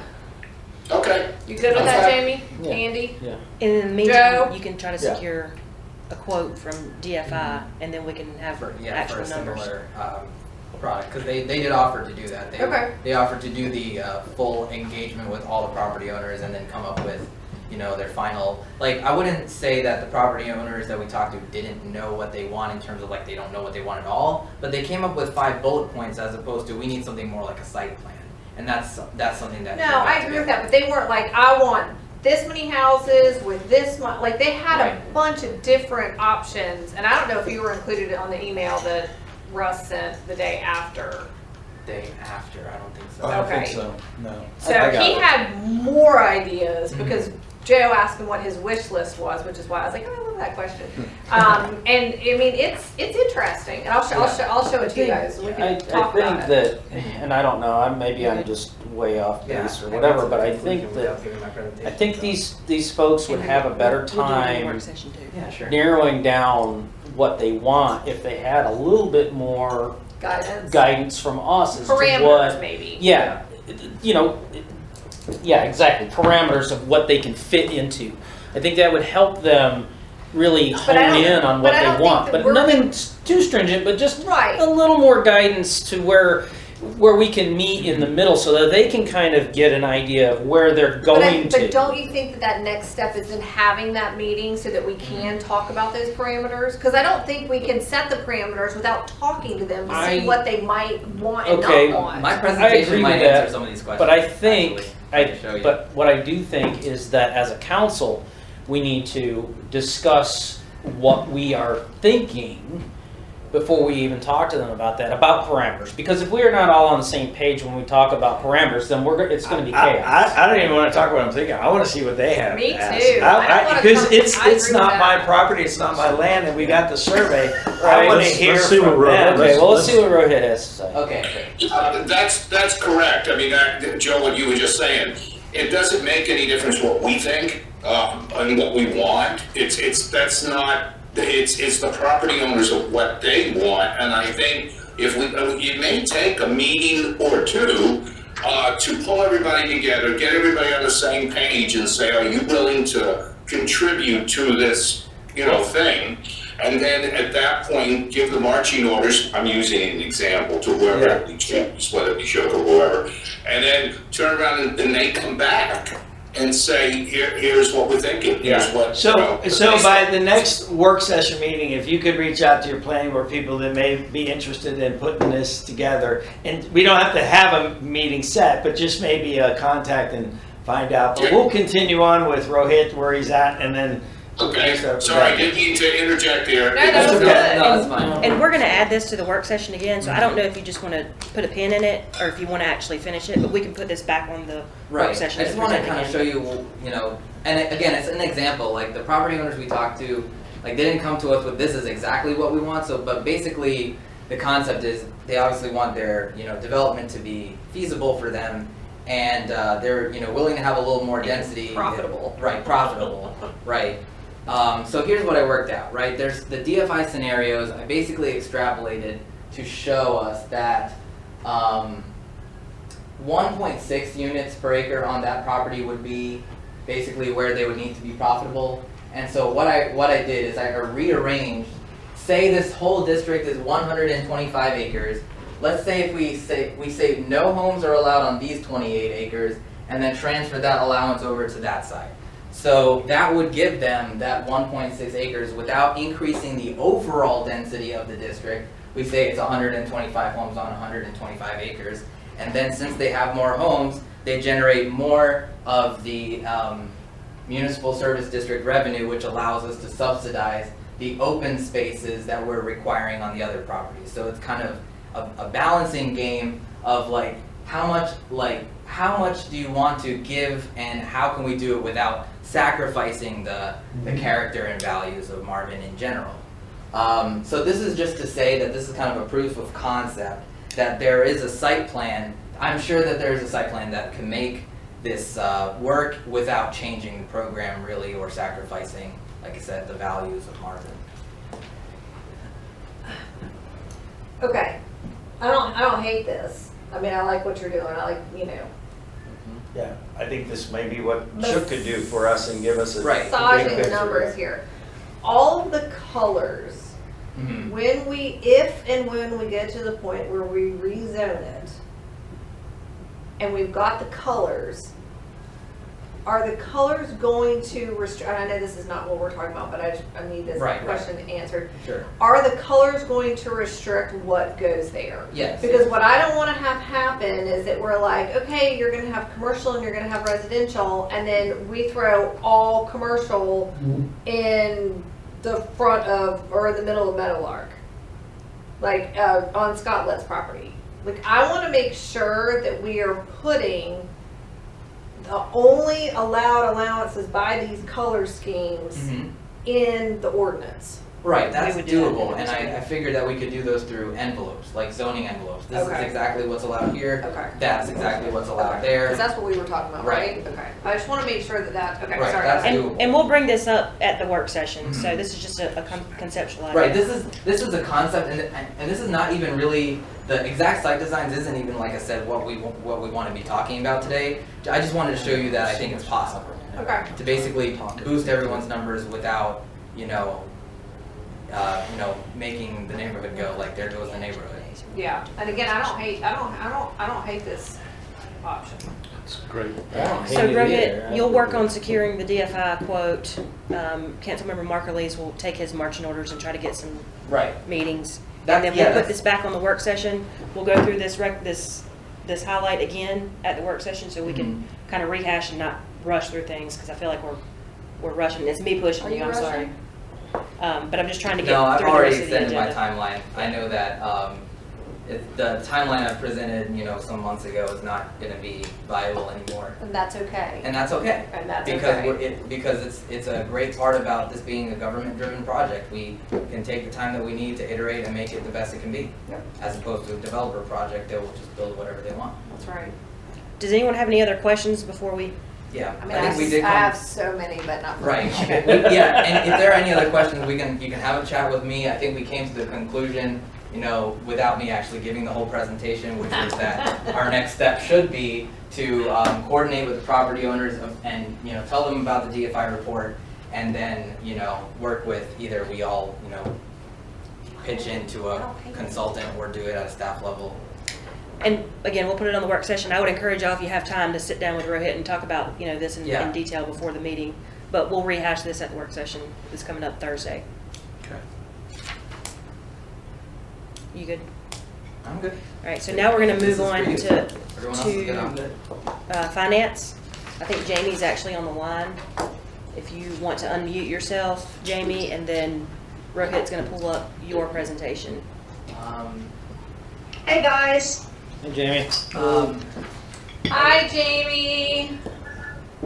Hey guys. I'm not sure that my camera is actually functioning. It is. But hopefully, it is? Okay, hopefully y'all can hear me. We can. Rohit, do you have my presentation up? I'm looking for it. Give me 1 second. Okie doke. There also, in the interest of time, there should be a one-pager called Finance Presentation Summary for those around the table. Yeah, So they can it's follow here. along. Okay, give me 1 second. I'll also pass that around. Okay. Do I have that, Austin or Christina? Austin's not. Austin's not here, Bob. You can keep asking him, but he ain't gonna. I don't think so. Okay. Do you need me to email that to you? You're gonna need her to tell her screen down. Sure. Okay. Is this a I'm gonna show it on the screen, right? Just turn. yeah. Yeah. Oh, okay, Yeah. yeah. Okay, but that's fine. We'll It's all right, it's okay. You're good, Bob? Yeah, I'm good. Alrighty guys, I'm gonna turn off my camera because I'm not sure if I'm actually looking into the camera because I can't see. No, yeah. Turn it off, Jamie. No, we Okay. see your face just fine. We can turn it off if you want. Yeah. Let her tell you. Okay. There you go. There you go. That's good. That's better. perfect. Much better. Okay, but before you get Hi. full screen. You. Alright guys, I'm gonna kick it off. Christina. Hey, I'm Jamie. As you all know, I'm your finance officer for the Village of Marvin. Julie Rothrock is on the line, probably. She is our deputy finance officer, and Yes, I am. Hey, Julie. Julie. She's been with the team for quite some time, brings great talent to us. Rohit, can you advance that slide for me? Yeah. Thanks. This is today's agenda. I know you guys have received a lot of information and we're coming up at 4 o'clock. So I'm gonna be as quick as possible. I also didn't want to duplicate Christina's efforts with financials, so I went in a slightly different direction. You talked earlier today about your vision and your mission. You also heard from Christina on how well you are doing in terms of your financials. So today, my plan is to review my vision for and goals for the finance team. You're going to hear about our major accomplishments, our needs. I'll talk about the accomplishments and needs in terms of a SWOT analysis. I bet you guys are familiar with this term, but if not, it's it's more of an evaluation tool for programs and services, and it's an acronym: strengths, weaknesses, opportunities, and threats. And then I will close with short and long-term initiatives for the finance team and open up with any questions. How's that sound? Great. Okay. If I Next said slide, no. please. Okay. Yeah, we're good, Jamie. Never Okay, mind, we're we're good. Don't worry, there's always gonna be the peanut gallery over there, so just ignore him. Okay. Next slide, Rohit, please. All right, the finance team's vision. As you guys know in your strategic planning processes, vision statements are very futuristic in nature. They're big picture. My goal is to build and maintain a finance team that has subject matter expertise in the field of public finance. My intention is to work efficiently, effectively with you, with Christina, and with the rest of Village of Marvin staff. Next slide, please. The vision, and now the mission statement. Mission statements, as you guys know, they're how-to statements. How are you going to accomplish this big picture? Protecting the public dollar and investing it wisely will help us achieve my vision of being the best financial support team to the village. Value system. Me, Christina, and Julie, we all value fiscal responsibility. In fact, Julie oftentimes will talk about this is not our money, this is the public's money. So my intention is that to protect the public dollar, we want to help you invest in policies and initiatives that support your constituency and help you achieve your strategic goals. So my intention is to help you and Christina move the needle forward to achieve your vision for the Village of Marvin. Next slide, please. You should see 5 strategic goals coming up, and on your handout, you'll see this is your first item. These goals are tactical in nature. We want to be able to, one of my values is providing accurate information. So I get a little carry over making sure things are correct. Another goal is to assist Christina and you all in developing a sound, fiscally prudent operating budget and capital improvement plan. And then goal 3 is Julie moves the machine here on goal 3. She spends a lot of time working on daily financial transactions. We want those to be correct and accurate for our records. Next slide, please. The last 2 goals, they're around our system of internal controls. As you know, in prior audits, we have gotten dinged on internal controls, but we are making great strides in this area. Mayor Pro Tem Kim helps us on a monthly basis reconcile. We've got Christina in there, we've got Julie, we've got Austin making deposits. So we are building a sound internal control system, but we could always improve. And then finally, we want to ensure that our financial records are in compliance with gas fee and other relevant federal and state laws. Next slide, please. The SWOT analysis, next. Next slide, please, Rohit. So in the middle of your one-page ready-read document, you'll see our major accomplishments and immediate needs. So that I sort of talk about in the context of the SWOT. So on your screen, you'll see your strengths on the left and the weaknesses on the right. And as you know from Christina, we are doing super well in terms of our financial position. I think that this is going to put us in a favorable light when we go to the local government commission later this year and ask to borrow, and especially when we issue the RFP for banks to want to invest in us and lend us that $1.8 million for Village Hall. You all have been fiscally prudent. This is reflected in your reserves. This is a major accomplishment, something to celebrate and be proud of. You're a very supportive council. I personally haven't always been in that situation with past councils, but you guys are wonderful. You listen to staff recommendations, and you just have been a great support. I also think that another strength that we have, particularly on the finance team, is that Julie and I are building our professional networks, going out, trying to find classes either through the School of Government or through the local community college so that we can really build out our understanding and continue to grow in terms of being subject matter experts in the field of public finance. On the other hand, weaknesses. As you know, we have lost some fabulous talent with Nancy's retirement. So that's a bunch of institutional knowledge, organizational history going out the door. We won't have Chris forever. She has been extremely helpful in terms of training, but she also has other clients that she needs to tend to. So in light of these crucial changes, the finance team has had to weigh our priorities and spread out our workload. So a lot of folks are lifting us in this area. We have Derek, who's been doing barn rentals for us. It's something he does anyway, but he's putting in more time.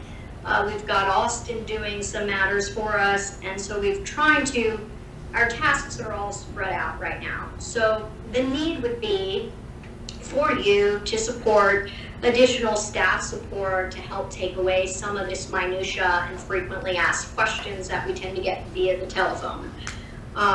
Finally, Julie and I, we use QuickBooks on a daily basis. It's a great general ledger for just, normal financial transactions, but this software, it's limited. It doesn't help us forecast revenues. It doesn't help us project year-end expenses, and surely it doesn't help us manage our future debt.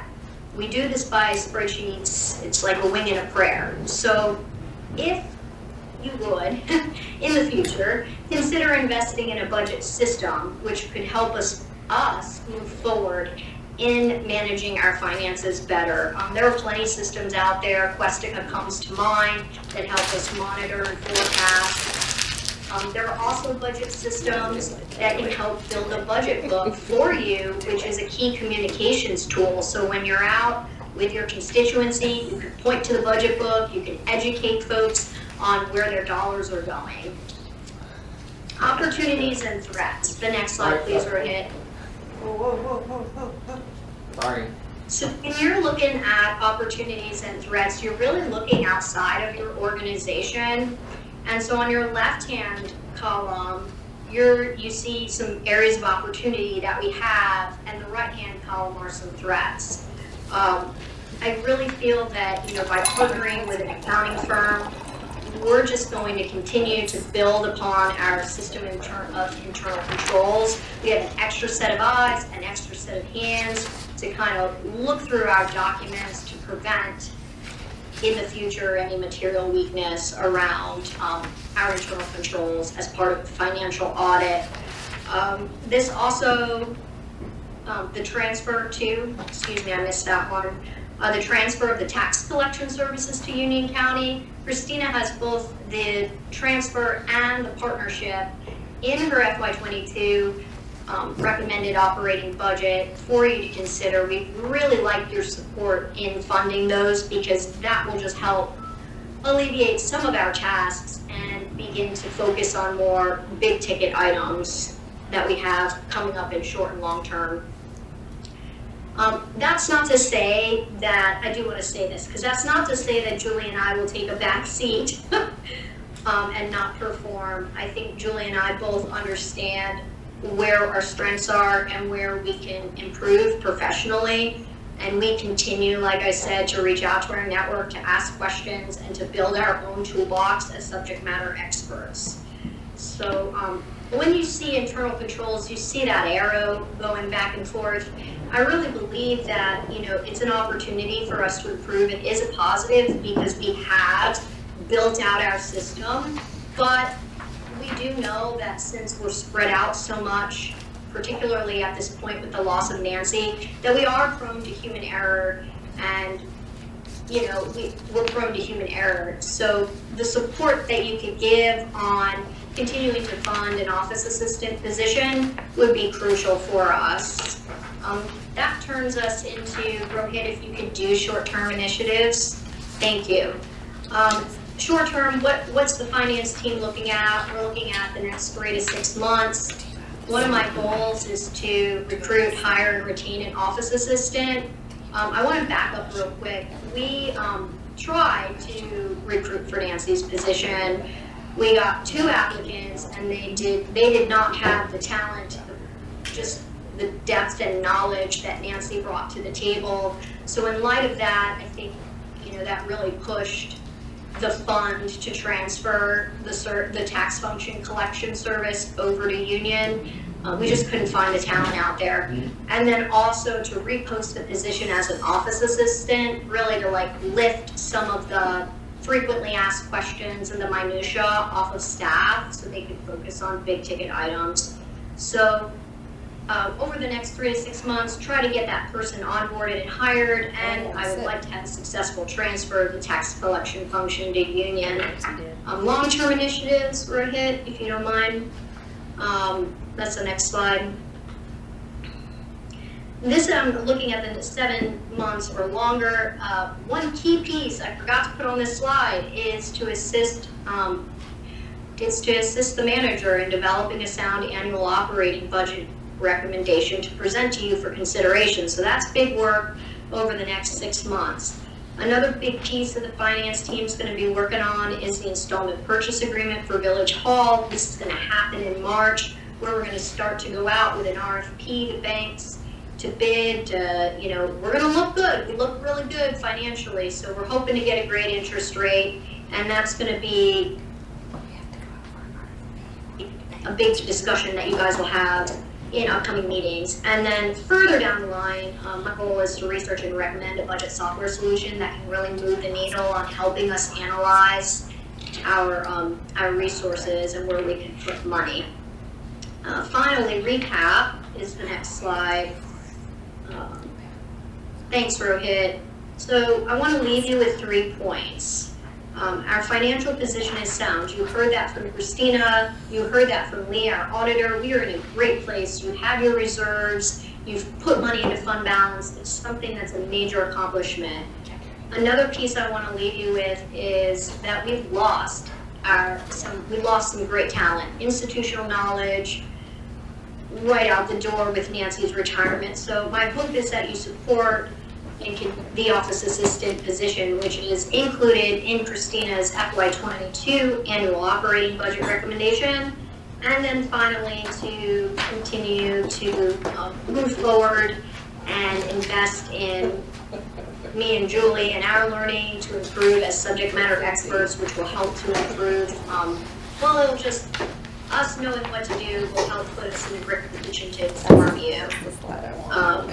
I guess, in summary, the ask you'll see on the last part of the last few sentence on your one-page hander is that, thanks for a hit for moving the slide. The finance team respectfully asked you for your continued financial support for the accounting firm. I believe Christine's budgeting about $20,000 for that in your FY22 recommended budget. Continued support of the transfer of the tax collection service to Union. We're really excited about building out this partnership and working with Van. And finally, to continue to invest in training and development opportunities for the finance staff. And so with that, I'll open the floor for any thoughts, questions, observations you may have. Thank you so much for listening, and I really appreciate your time. Good job, Jamie. Thank you. Hey, thanks, Kim. Always here for you. Nice job. Any questions from council? I just wanted to add a thing if I could. Nope. Yeah, really. Nope. Hey, nothing, Julie. I'll let you talk, Julie. I'll let you talk. Go ahead. That's all right. I'm good with mute, but I just thought of one thing. And Jamie is maybe not aware of this because this happened before she came on, but I just wanted to let you all know that it was either last summer or fall. I had done a thorough purge of old financial records that, with the staff transition, just kind of got bumped year after year and was not done. So according to the records retention, some of the financials that we were holding on to, electronic copies and paper copies, were as early as 2006. And so it just kind of, I went through the big purge of everything, followed the records retention. Some things we have to keep forever. Other things have a 3-year or 4-year or 6-year lifespan before you can delete those. So just want to let you know that that's been updated as of this past fall, so that the general ledger always stays as it is. So that's something that doesn't go away, but it just keeps the village away from some vulnerabilities by keeping records that we should not keep anymore. So just wanted to let you know that had been updated, so we're pretty current with that stuff now. Yes, yes, I forgot about that. Thank you, Julie. You're welcome. Yeah. Thanks, Julie, for that ad.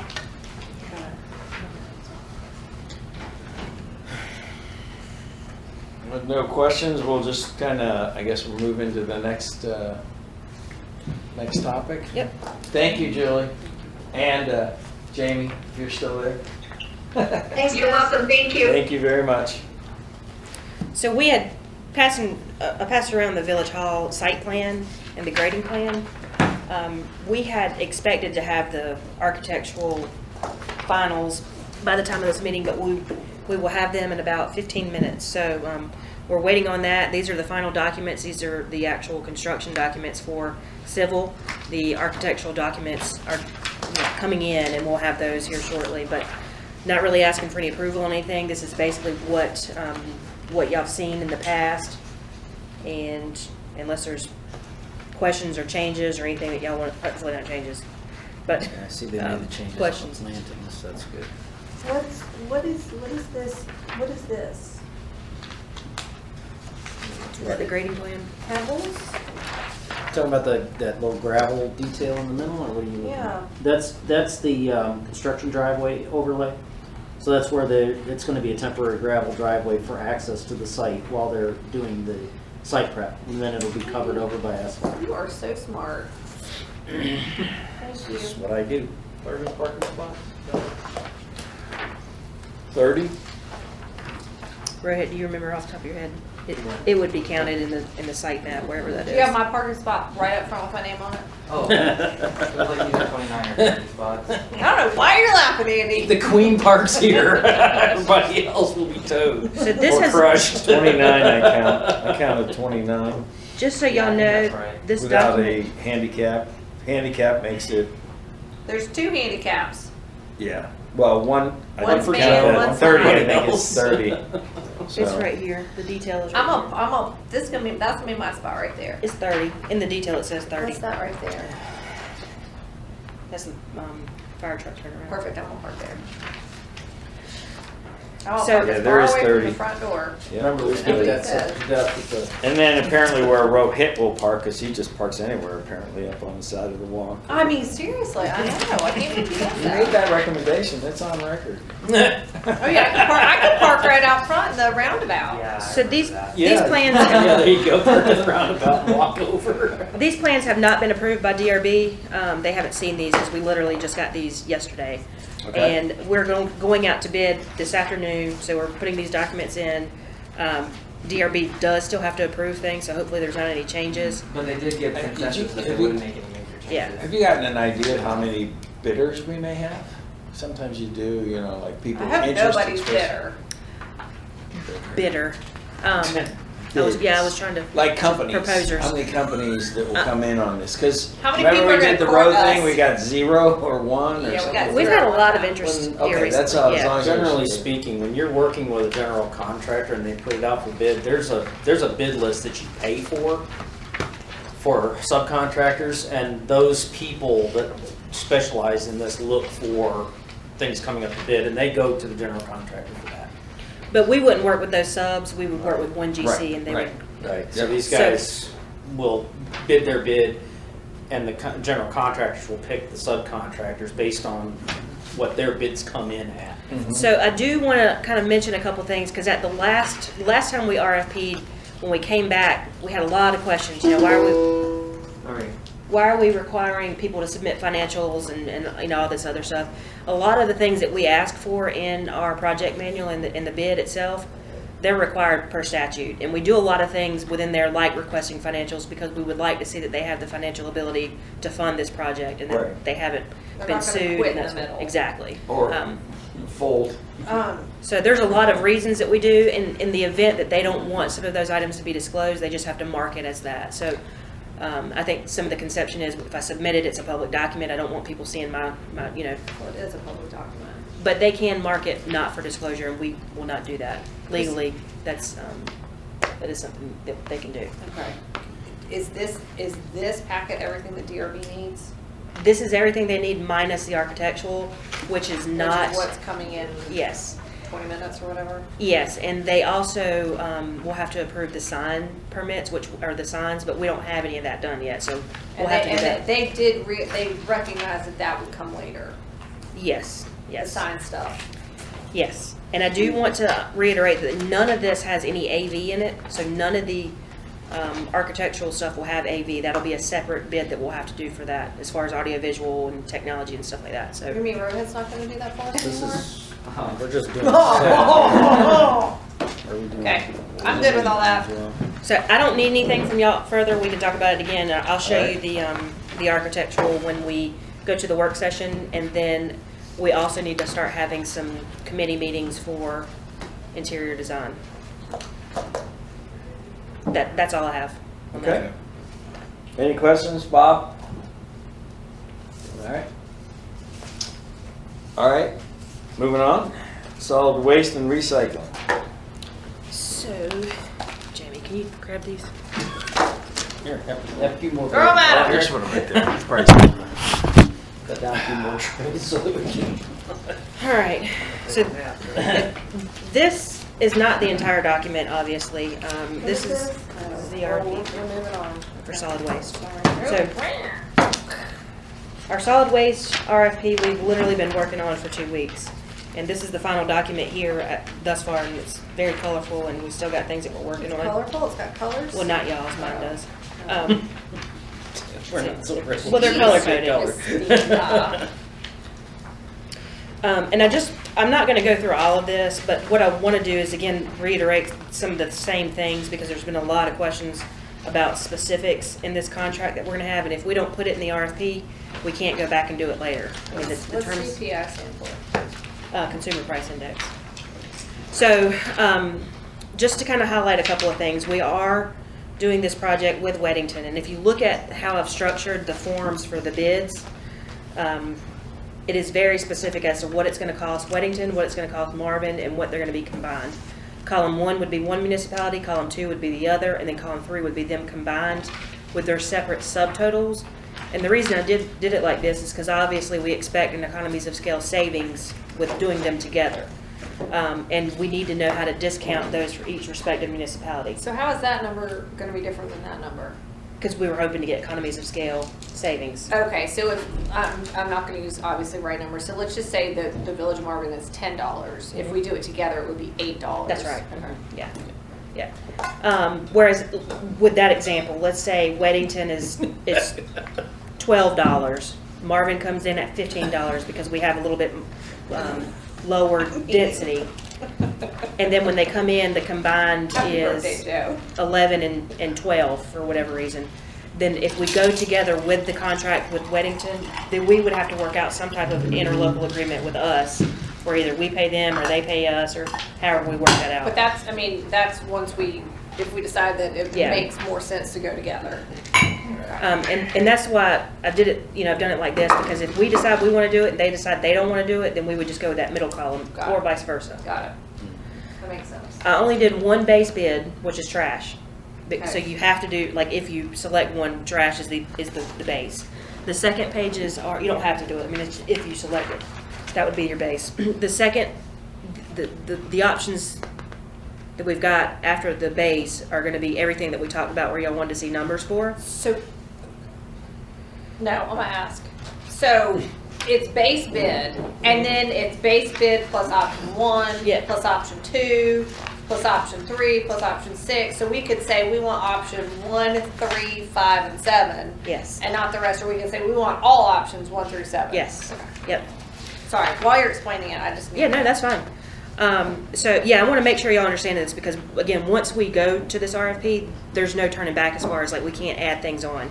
And I just want to I want to make sure y'all have the time to go through this, because it is it's a very new concept for Marvin. So option 1 is containerized bag yard waste. So that means, you would have to bag it or containerize any of the yard waste that you want to get rid of. So we'll look at the cost for that. So if I have leaves, I have to put them in a bag beside my trash can? Can't I just put them in my trash can and that would still be base option? They could argue that we don't collect yard waste with normal garbage because it technically is supposed to go to two different piles. Yes, it is. But are they looking through my trash can when they put it into the bin? If you have a trash can full of leaves, they're gonna reject it. But if it's in a bag. They're not gonna know, but technically we would be required to say you Okay. can't do that. Got it. Okay. 90% of the population or more has way more leaves than what they can fit in their trash can. Some sticks. I put sticks in my trash Oh, can okay, yeah, sometimes. we're not worried about those. And So- does it have to be containerized, or is it, can be just This put is out in bagged. bags? Bagged or containerized. Okay. Does it have to be clear bags? No. Any kind of bags? Mm-hmm.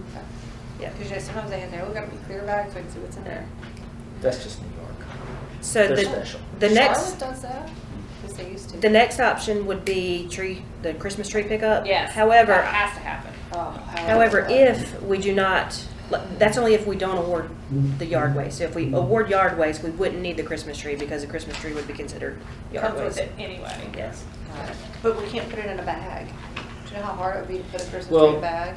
I know from living in Charlotte, when you put out sticks and branches and stuff, they have to be a certain length Yeah, I know. and such. So the Christmas tree would probably It would be. fall under It that. has to be in 4-foot sections. Yeah, so you'd have to cut Come your over tree with in your chainsaw and cut it half up or for me? three or Will whatever. you come over and do it Not for for me? you, maybe.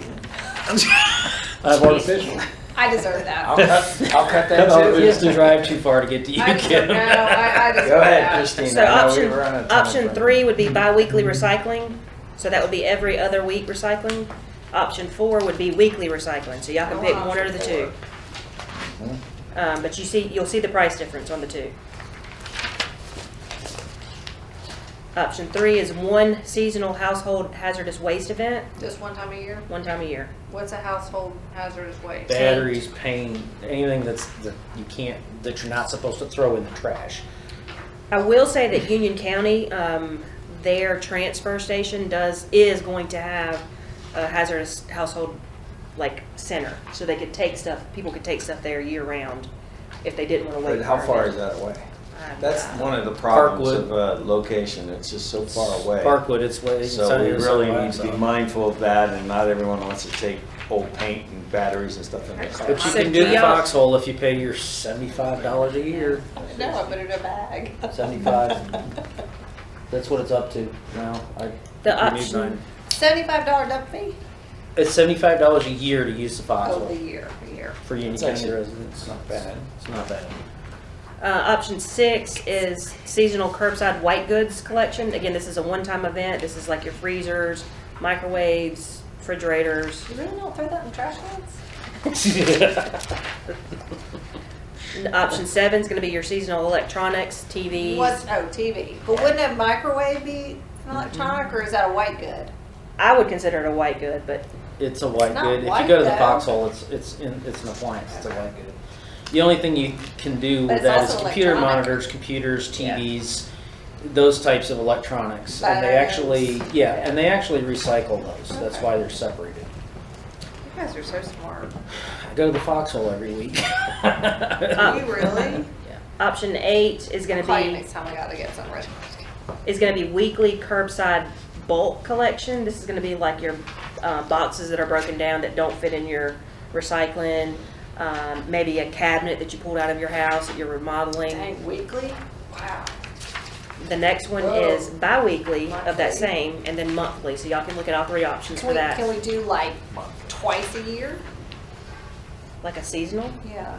Not once a year, but like twice a year, like Well, spring and fall when people are The thing cleaning is stuff out. about, she's talking like cabinets and stuff Yeah. like that. That's remodeling, which if you think about it, yes, we have an uptick in all that stuff. So, but doing it once a year, then that stuff would have to be sitting around forever. I know, If you did that's it why I once said a twice month, a year. It, No, it could be once a a bed month, or a chair but- or something like that Oh, too. okay. But So- monthly? Yeah, you don't want that sit, yeah. But do you- Once a month, it's there, it's Okay. there. We provide, all they do is set it out. I guess it really And depends there's a on the day cost. scheduled when to go, what? I think it really depends on the cost for something like that. That's a twice a really year? optional option. You want to add a seasonal? Yeah. Yeah, just That- see what the that- cost that's, is. you know what? That's usually the contractor who's doing the breakdown, tear down, they're getting rid of it. Right. So I don't think it's a big issue to even consider it, to be fair. And me I know, but I would myself, just I'm the like- contractor. And chairs and I and haul stuff to like the that, dump you myself, donate them so- Is that a big, thing, is that a or- big deal to add one? I'm just gonna add a sheet. Okay. I can Most I add. would people just like don't. to see what it will cost. I can add a seasonal and just see. Yeah, you could do a spring clean out and a fall that's what I'm fall thinking. clean out or So something two like that. seasonals. If you want to get rid of furniture, you do it in spring or the fall or something like that. But other than that, And I will say, the only thing that's bad about these seasonal events is if you have someone that sells a house and moves out or buys one and they have to get rid of stuff. But then can't they call and say, hey, I'm moving out, I've got a whatever, Yeah, they and they'll call- come by and pick it up and they'll just charge them for Yeah. it? you can call a trash removal service anytime you want to. There's 100 of those in the. No, but I'm saying you Book can now. call whoever we have. I mean, like, my trash one-off company payment, doesn't yeah. haul away my Christmas tree, which I didn't realize until it was sitting out in the street for 3 weeks. And I had to pay extra for them to come get it. Yeah, I suppose it's an So if option. somebody's trying to get rid of a refrigerator, you can always just call ABC Company that services the village of Marvin and say, hey, I have a refrigerator, I need you to come pick it up, and they're gonna say, great, it's gonna cost you X amount, right? I'm sure we have that in here somewhere. I'm sorry, can you repeat that question? Nope. What was the question? I'm sorry. I was texting Ray about this RFP. He's right there. It's like the teenagers in the back seat texting each other.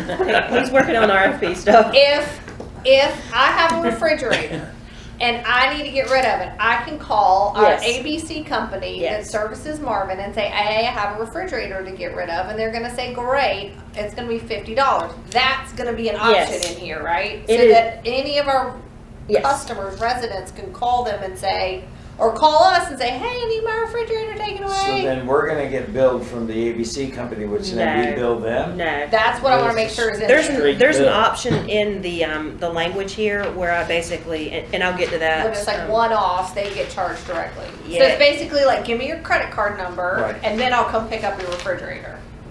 Let's see. Are you okay? Do you need a throat lozenge? You haven't been saying much No, at all today. I'm listening. It's the reason God gave us 2 ears. Oh my And God. You should be one to talk, Says Joe. says Joe, exactly. I don't know exactly where it is off the top of my head, but there is something in here that says Good that, listening. that they could still call, customers could still call them and they could work out Thank an God arrangement. it is not storming outside, or I would move away from the window after you just said that. All right, the option 11 is going to be municipal specific logos on trucks. Okay, so we're done with services, now we're getting into details? Yes. Okay, so I didn't see, what's the one where they shred? Have Remember, we didn't decide to do that. Okay. We said we were okay, going to do just that wanna make ourselves. sure. Yeah. Thank you. Yep. We said we would hold a shredder event because Yes. they're not Yeah, I get secure. it, okay. And Weddington does their own already, so Oh, so we can piggyback off theirs. we could. Yeah, they do their own yearly shredding event.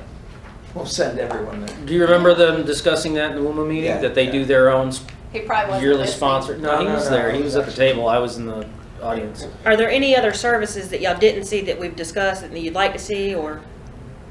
Okay. Municipal specific logos on trucks.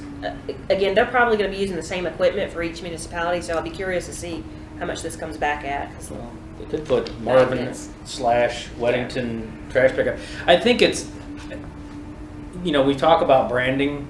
I think that is a great branding point for us, for those that don't live, because those people who live outside of Marvin see our trash trucks, automatically know that that's a perk of living in Marvin. That's one of the things your tax dollar goes towards. So that's a great sales tool, I think, for us to get people to annex in. Weddington would probably feel the same way, I would think, because they're looking for the same. Logos on our trash trucks. How wouldn't you be a part of us? Advertising the service that we provide for the labeling and branding. And, yeah, I get it. All right, and then the last option is going to be the specific logos on the trash cans itself. So and again, we're proposing in the RFP to lease these cans. So again, I'll be curious to see how much that's going to be.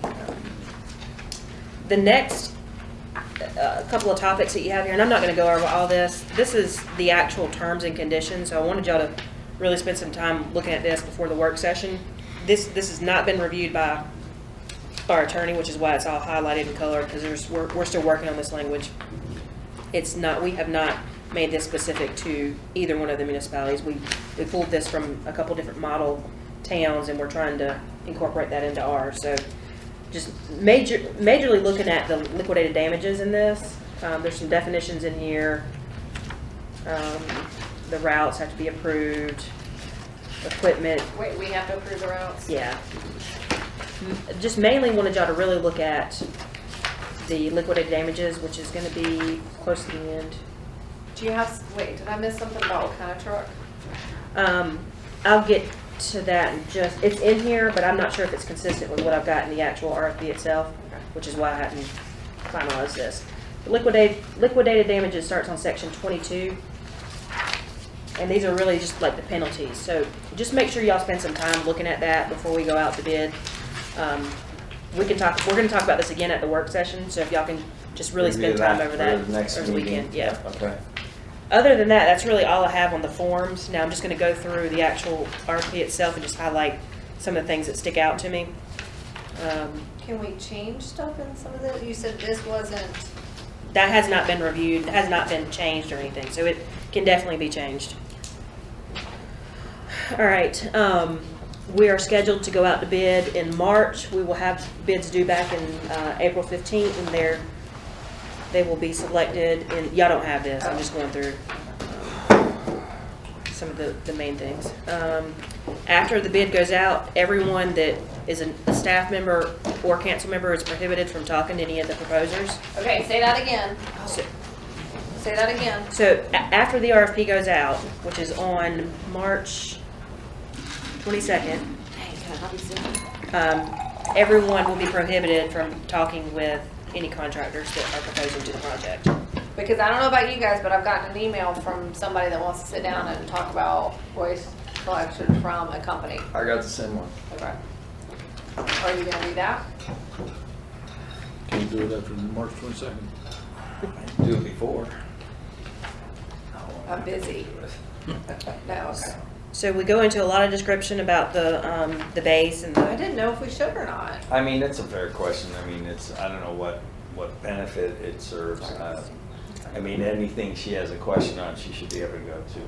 I know, I think she wants to explain like why her company is better, which I don't think we have any pick or choose after we go out for the RFP, correct? No, you don't. I mean, it's going to be number driven. I mean, you'll still have the qualitative features like the fiscal responsibility, the non-legality cases and stuff like that. But for the most part, it's all going to be money driven. So it really doesn't matter. Yeah. She can't really like. We really don't have much to do with it at all, other than just. We don't need to be picking up what they're putting down. That's what you're saying. So in the Hold on, can I ask one more question? Does the same restriction go for the Village Hall bids? Not that I know who's. No, bidding. we have not put that in. Okay. No. Yeah. Why did we do it on this one? Just because this is a more cutthroat, competitive type process. And, yeah. Brutal. Okay. Just checking. Didn't know. But we'll have developers. I mean, we share the same information with all vendors. How long is this process going to take? This process? This whole thing, until we come to a decision. Yeah, we'll make a decision in April, May. Okay. And then we won't start until March, April of 2022. I made sure I change my service just to see other services and see what kind of response. We won't be able to talk to them. I know, but I just, for my own. You're gonna get stuck with who you get stuck with, Joe. It doesn't matter. You can call them, just not the people that are submitting the proposal. They know me. They know me. I know Yeah. their prompt system. I get right to the customer service because I'm that guy that calls. So the rollout cart specifications, I've merely just put Yeah, and that's what solid waste. There's hummus. I'm sure it's better. Out here. Yeah. Is there cookies? There's cookies? No, there's No, hummus. it's hummus and vegetables. I love hummus, but I really want to cook. All right, so the rollout carts, I have put the specs in there for green for solid waste, blue for recycling. Are y'all good with that, or do Oh, gray. y'all want to have No, green. Why do you have to be difficult? Green and blue. Why? I think you answered your Green No, and blue is purple. fine. That's what you suggested. Yeah, I don't last- care. Green, Green and blue. I don't care. Purple and pink. and they'll be 96 gallons, which is your typical I want size. 108. It's a cake. We'd ask them to warranty them for 10 years. The trash cans? Yeah, and if they are not repair, like if they're not working. And then then they we're have not gonna to- require them to be efficient from a standpoint of gas or electric or anything. We're getting like there. that? Well, yeah, we'll get there. Okay. That's what I Um, just I said. know, do y'all want to have I don't really spinners on your listen. rollout cartwheels? What's that? You want to have spinners on your rollout cartwheels? You lost him with spinners. Spinners It's all are right. like for car tires? Yeah. Be nice. Or when you're rolling it, the lights go on. We could Saw be that when I really was bougie on rollerblading this, the other day. right? Motorized carts to the curb. So on, I put a section in here of added services. This is the backdoor services for elderly and disabled that our cost would not, or that our total usage of that would not exceed 10%. We would have to work out staff-wise and an agreement with them of how we would police and monitor that. So that'd just be something that we would have to do internally. Probably more than likely getting the person to require a doctor's note and make a note that they can't physically go out and push their trash can. So just being old doesn't qualify, Joe. Just to.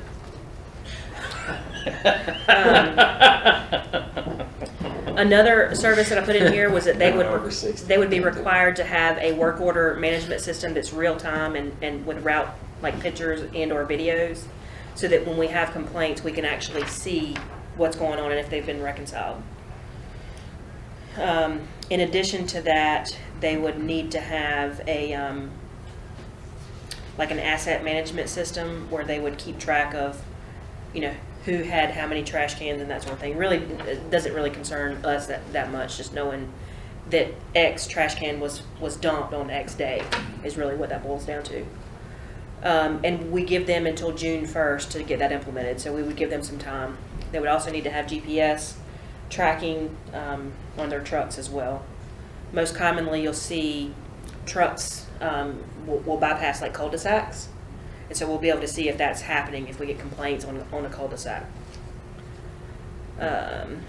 Promotion and education, so at no extra charge, the consumer will, or the contractor will basically do some public education, some outreach, printing of flyers, that sort of thing. So we've got some information in there on that.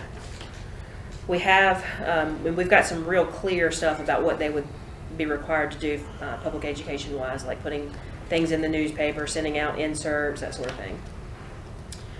We also have in here that they would maintain a customer service office that would be accessible to customers from 8 to 5 p.m. Monday through Friday.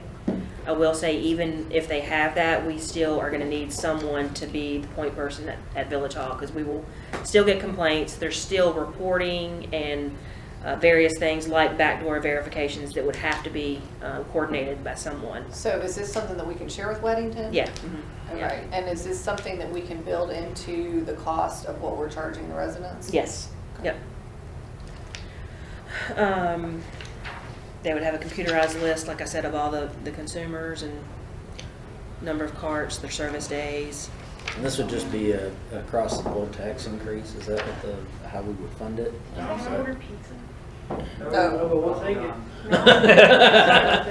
your guys' flatbread's better than Domino's. The Domino's guy was there. Huh? It would. Well, their pizza is better. It would more than likely be an impact fee, so it would probably wouldn't be a tax. I mean, it's up to y'all to decide, but I would suggest that you do like an impact fee, and whatever that cost is, you would charge the residents either quarterly or annually, however we would work that out. We can work on the numbers once we can figure out how much it's going to be. So we would pay a tax and an impact fee on top of our tax. I don't like that. I'd rather have a tax increase if we have to do that to cover it, because it's not going to be huge cost. It's going to be less cost than what people are paying now, so I don't think they're going to really balk at it. Most of them are paid through their mortgages anyways, right? Yeah. So they Trash never- collection? No, but if it goes on or escrow's paid through, but Oh, yeah. But what they're doing now is they're paying quarterly, writing checks quarterly to the trash company. It will be cheaper per annum to do it through taxes than they're Oh, doing you're now. just saying, but then won't we have to pay the tax collector to collect it? Yeah. But we're not talking about a significant increase, I don't think, for this, but we'll see what the numbers say. Yeah. Well, once the numbers come back, then we'll have a better And I just will picture. caution everyone that Bob, I'm sure you're listening too, that we really need to read this, because I will tell you, this is probably, in all my years of being a public servant, this is probably the most sensitive issue for a lot of people in our town. This is a big deal if we go this route.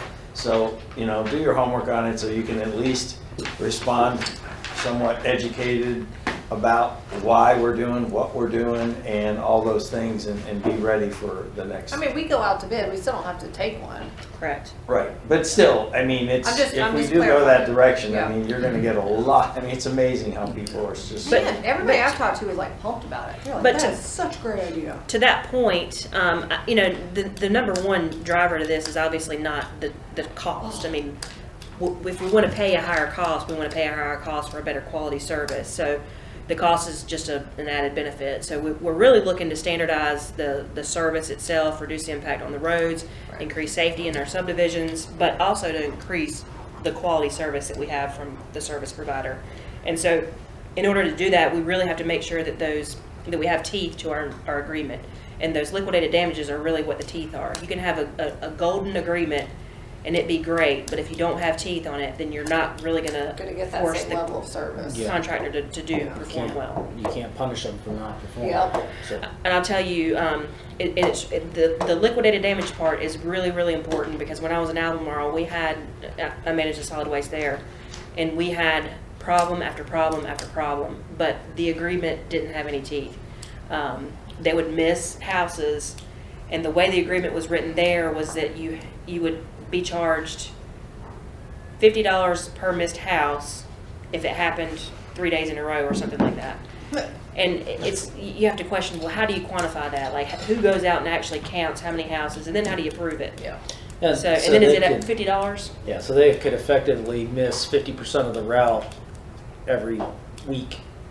And have a get by. one-time $50 fee. Yeah. And to them, that's nothing. Right, and that's big savings on. To your point about having someone separate monitoring the phone calls and stuff, there should be some sort of logging in of complaint or whatever, because is the company really gonna log in all the complaints and make them look at that?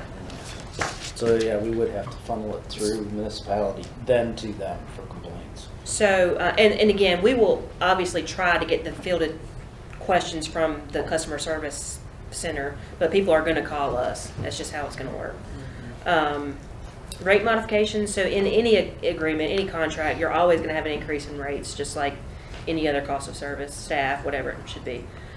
This is a 5-year agreement, and they would go up based off of the consumer price index. There's actually a specific one for water, sewer, and trash, and it would be based off of the prior 12 months, and they would have to give us that number before February. So before we get into our budget season, we would know what that increase would be, so we could absorb that into our budget. It would not exceed 5% in any one given year. There would also be a added fuel surcharge that they had the authority to charge us in the event that gas is going up. I need to add some language in here about that because I don't have that currently, but that's a couple of things that will be in addition to those base numbers when we get them.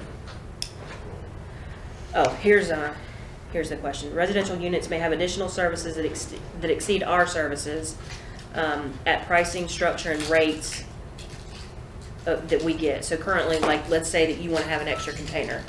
You could have an extra container at our cost, but you would pay them directly. Does that make sense? Mm-hmm.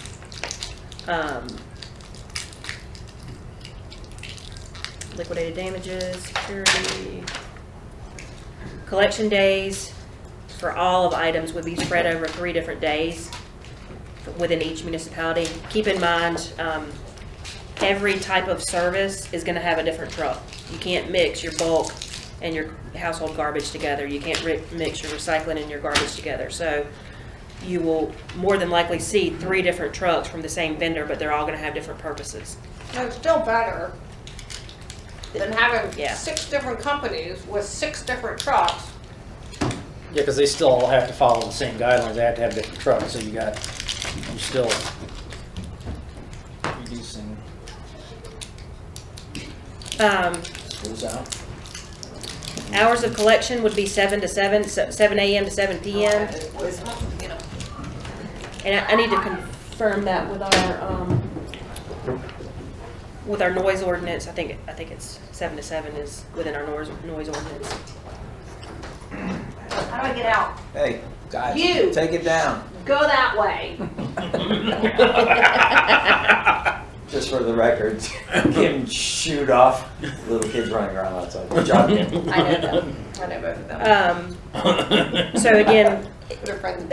as long as it's within the Maybe noise not now. ordinance, we're going to allow them to collect from 7 a.m. to 7 p.m. I say 6 a.m. 6 a.m. Yeah. My people come before 6. All right, well, if that's within the noise ordinance, we'll allow it, but I think it's 7 a.m. that we allow. I think they would be violating our noise ordinance Oh, then currently. they're violating it now, right now. They come before 7. Sometimes. Sometimes they don't come until, 2 days later, but. But that being said, one thing that I currently, that I ran into when I was in Albemarle is that if you allow that 7 to 7, they could potentially say, hey, we're going to service Weddington in the morning, and then they won't get to us until 4 or 5 o'clock at night. So people would be like, well, where are they at? Within that window, they could come 7 o'clock in the morning, or they could come But we'll 5. know their route, so we'll be able to tell, hey, So Marvin, it's you mail guys are going to be in the coming, right? You're afternoon. gonna know when your trash is getting Right, picked up. yeah. And I don't have to run out in my pajamas. Unless Is that every they day? have Your robe and your slippers. unless they start having staffing There's issues, a then mayor. it might change. But But, for yeah, the most part, we ought yeah. to know what the route is, and so we Yeah. can, yeah, but there still would be that parameter, so they won't be out banging cans at 10 o'clock at night or at 5 o'clock in the morning. Right. You like my colors? Looks like Christmas. Yes, Rohit. I found the noise ordinance. Noise ordinance is 7 to 7 on weekdays, but it also says that exempt from the application of this chapter is noise resulting from the normal and lawful operations of any governmental facility or function. There you So- go. I should have told y'all. Oh, that exempts us from everything. That's good. So, okay. 6 a.m. It is 6 a.m.? You said Well, 7, 7. but we're exempt. We can start at 4 a.m., baby.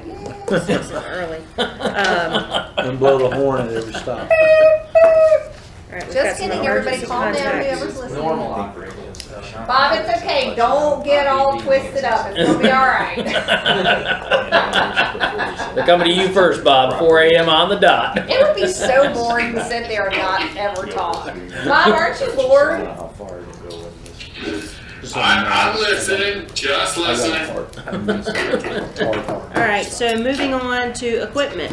Okay, pay attention. Hey. Hey, Yes. damn, got them both at the same time. Nice shot. All frontline, the only thing that I did not require the CNG trucks. So after the discussion, unless y'all want me to add CNG back, I did say that all frontline vehicles cannot be, that they all should be no more than 4 years old, but definitely no more than 6 years old at any Why given can't we time. have CNG? Y'all talked about it last time and you said that you weren't sure. Well, I think wanted it'd be a big cost, upfront cost for anyone my doing problem. it. I understand that, but then that is really gonna skew what the price is. It is. I mean, if I'm a company and you got a lot of companies that can't do it right now, they have to factor in, I would guess those, each individual garbage truck is well over $100,000. Oh yeah, they're said it was probably 200. 200, yeah. But you could put in the contract that they have a 2-year window to put their fleet at that or something like that. Oh, It wouldn't be an If upfront. it's a 4-year contract, why would I do that? Well, yeah, I'm totally against it. CNG? Yeah. CNG. You hate the earth, don't you? You know what? I have I'm just kidding. David's like, I got nothing after For the that. record, yeah. He's just kidding. some of the I'm bigger just companies already have natural gas trucks and that too. I know. Let them- I see the ads Let on him talk TV. about I get it. but- But I listen, I totally get it. I mean, there's a mandate now. The federal government we're going to have carbon emission, we're going to have electric cars in 2030. That'll never happen. Electric only by 2030? I'm not getting rid of my gas guzzler. Joe's not getting rid of his 57. No, you don't have to get rid of what you have, but they're saying that the manufacturers can only produce electric vehicles. Oh man, really? they're never gonna go fast again. Man. Oh, they're faster. They're faster, actually. They're actually Yeah. faster, It- more responsive. But again, I'm getting that shoved down my throat. I don't, and as a business owner, it completely eliminates me. Because I have to, and then I gotta look at it and go, you know what, I gotta invest $1.5 million just to be part of the RFP. True. And to me, that's just, you know what, 5 years from now, that may be an option, because it's more affordable, it's more there. I just don't. And I'm with you, because if you look at this, I mean, this is a perfect example is them shutting down the gas line and stuff. And it's like, but where are the jobs? It's like they're not ready. We can do this parallel. And yes, I mean, that's going to be a consideration 5 years down the road, but we're not there yet completely. And we just saw what happened in Texas for relying on stuff that's green type energy that can freeze on you and then really not be effective. So, you know, I mean, I'm at the parallel state. At that point, I don't want to force any of these, especially just going into this, any of these companies having to purchase. I mean, this is significant purchases for them. If it were for the state of North Carolina, I would say absolutely. But for, I'm sorry, for Marvin and Weddington, all right, you're gonna, I need, 30,000 people or whatever sorry, it is. I can't- between I the just sign up people to municipalities. support that. I can't sign up for it. All right, well, I can appreciate that from that, but I do think that. As this renews, let me just put it this way, as this might renew down the road, that may be something I would be able to stomach at a future time, but today, no. I think one of the things that we're gonna find, however, is with a contract this big and requiring that the trucks be 4 to 6 years old, we're not going to have your GBUSA competing for this because they don't have the equipment to begin with. You're going to have your BFIs and your bigger companies that are going to be able to accommodate even those restrictions. So the likelihood that we would get natural gas trucks is probably 60% anyway, just because those bigger companies are moving to those. To Joe's pipeline report, you just put them out of business.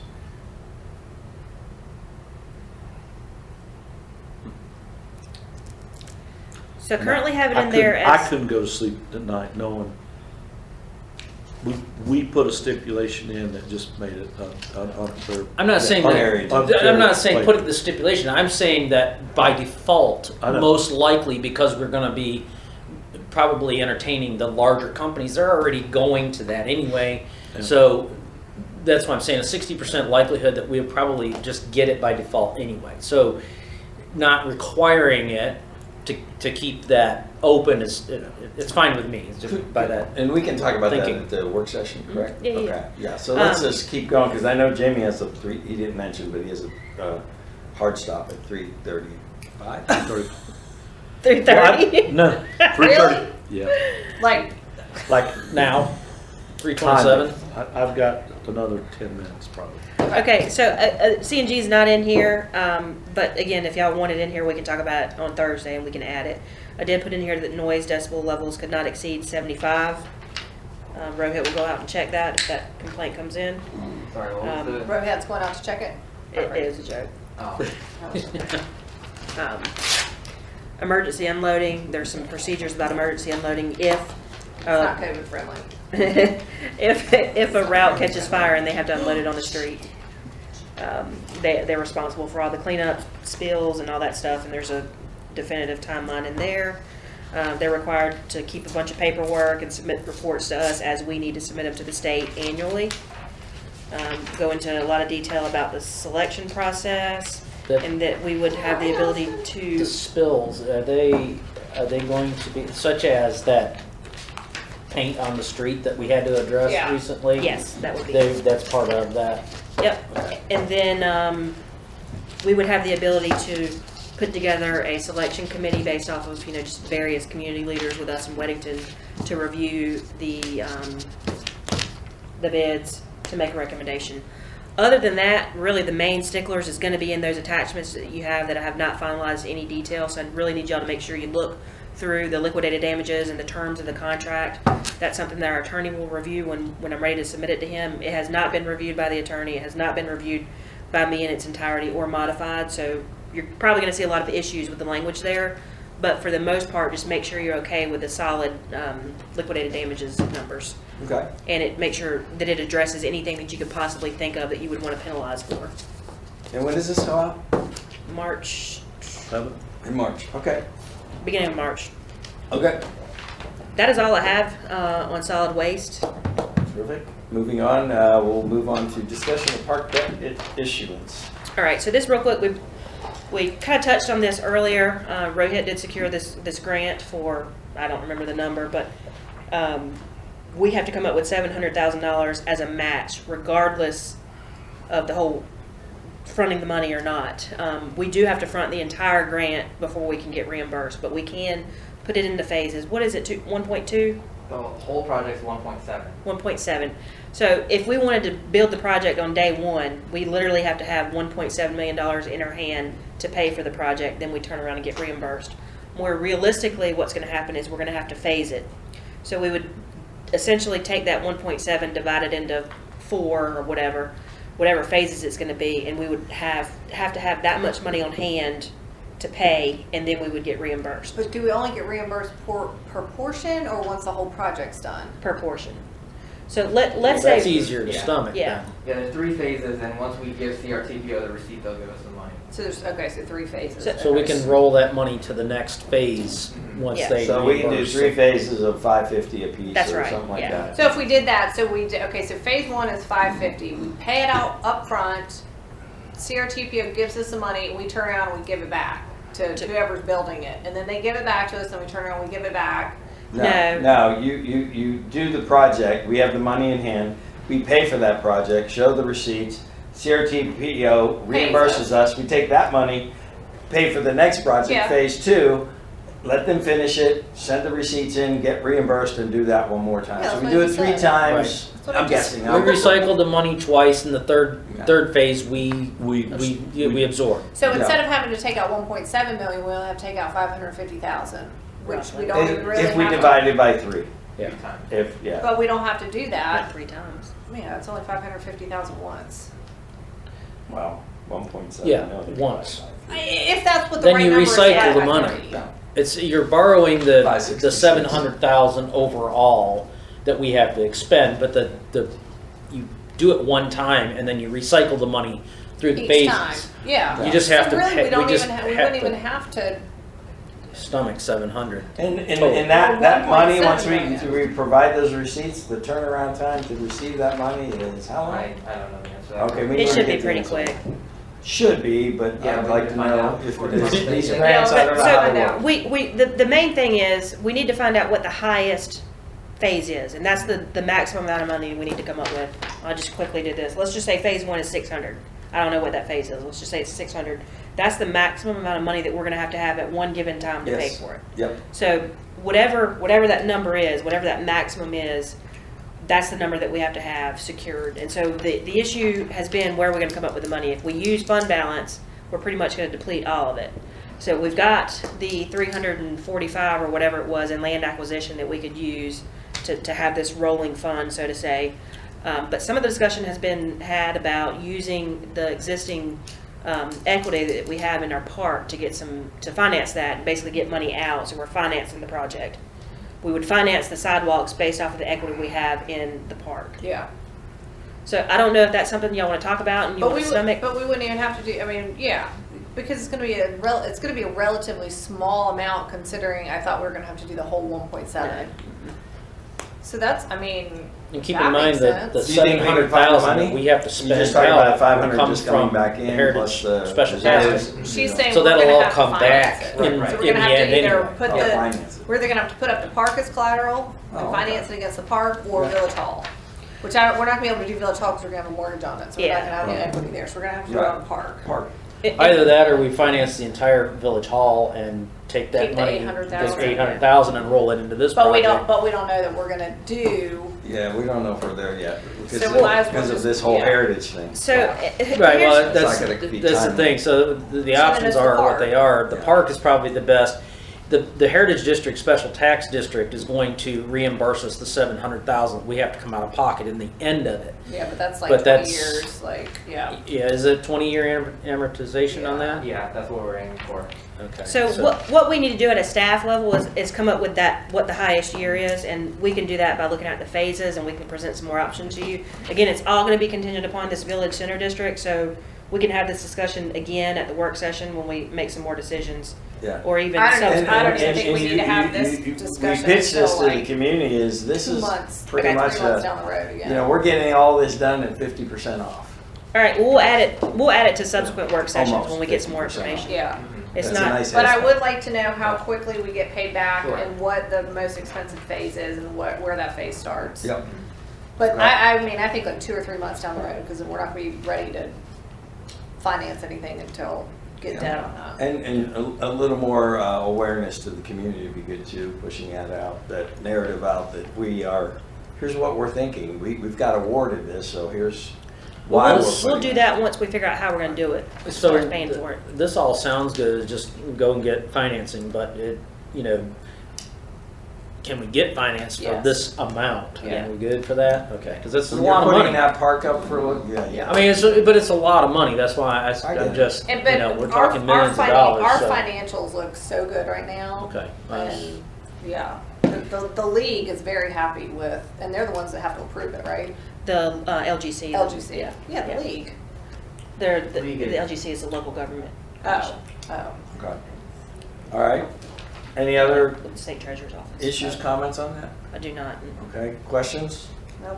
All right, moving on, discussion. When did you start running the meeting? Discussion of attendance of HOA. I want to get out too. I want to get on his hard stuff.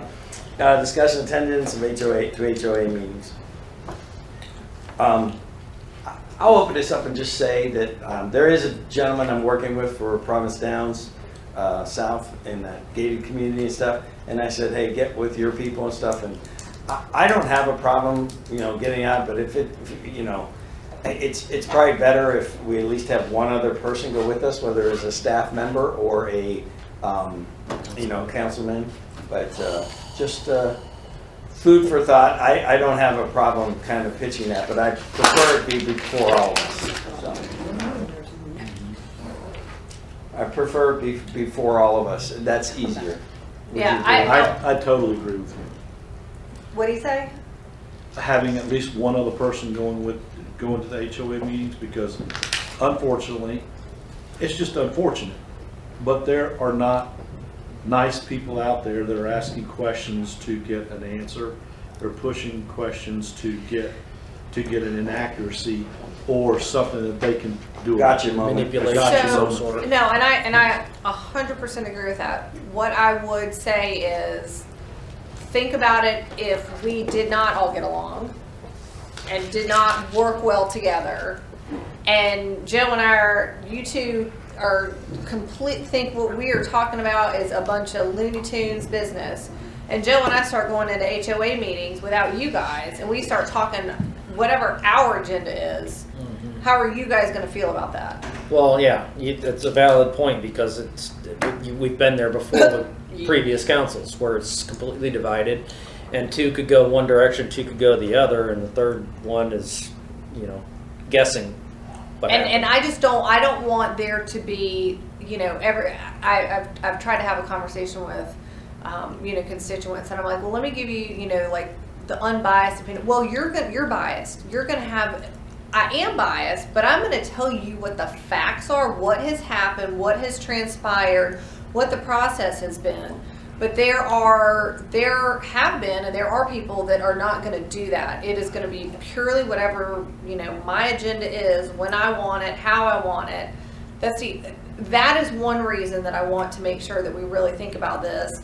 But two, I don't want the aha gotcha moment, because I feel like that is what Woodhull was waiting to do. Do you guys think that this could be something like we did over at Forest Hills Church, that we invite a few HOAs at a time and per Zoom and all of that, and create a venue for it where it's assigned far enough out for everyone to So that we have an in the actual evening council. and Together. whether they want to come in I'm person. fine with that. Yeah, I think that's a better idea. I like that idea, it's a great idea. Is there a way that we can provide kind of a one-on-one with council and with HOA individual board members?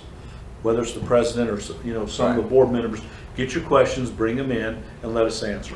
And not an entire neighborhood. Not an entire neighborhood, where Yeah. you've got the whole, you got the. And I'm fine with that, but I also think that it needs to be something that is mutually convenient for us and for them, and not, Well, I will say this, one of the problems with not showing it to all the people is, as you know, sometimes board members have agendas. And if they don't want it, then your message is somehow But here's the twisted. thing, it's gonna be an open meeting regardless. Like, we're gonna Public have to meeting, post but it. only limit it to certain attendees, but it could be an open meeting No, to. I think it has to be open to the entire, if Yeah. we have meetings, like, Well, it's true. open to everybody. Now, who can talk is Well- another, it's who's on the Right. agenda, they can talk. Everybody can come and listen. Right. We've done our part. As far as I'm concerned, individually, I think we've done our part to be transparent.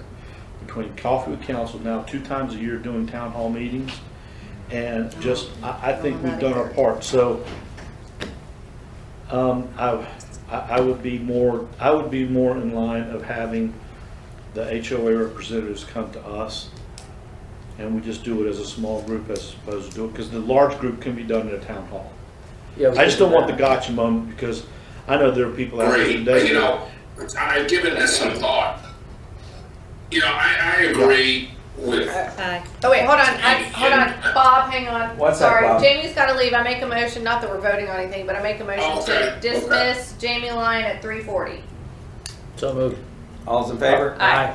I'll call you. Okay. Aye. I, All right, Thanks, Jamie. bye. Sorry, Bob. no, it's no problem.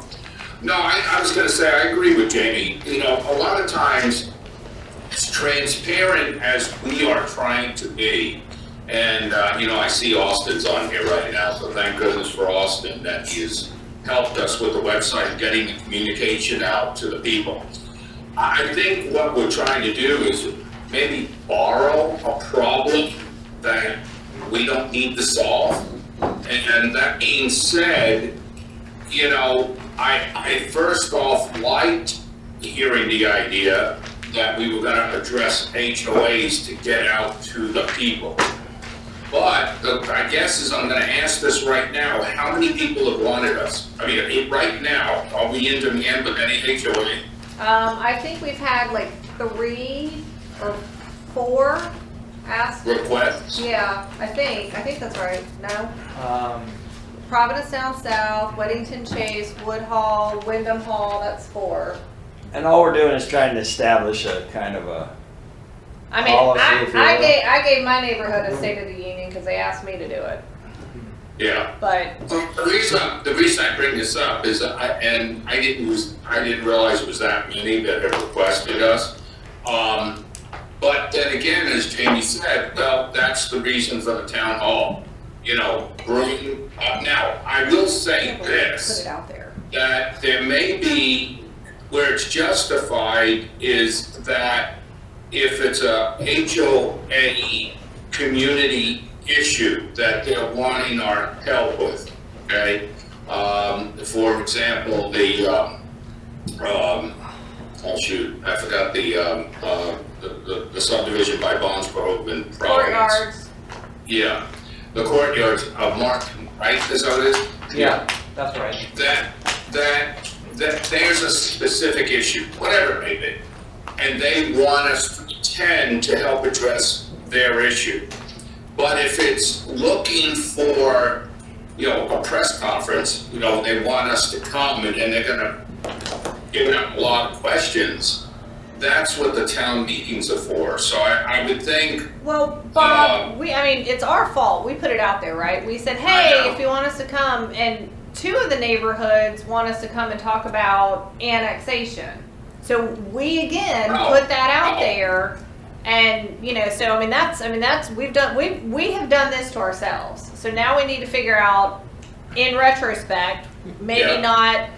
we didn't think it completely through and figure out what the parameters need to be. Yeah.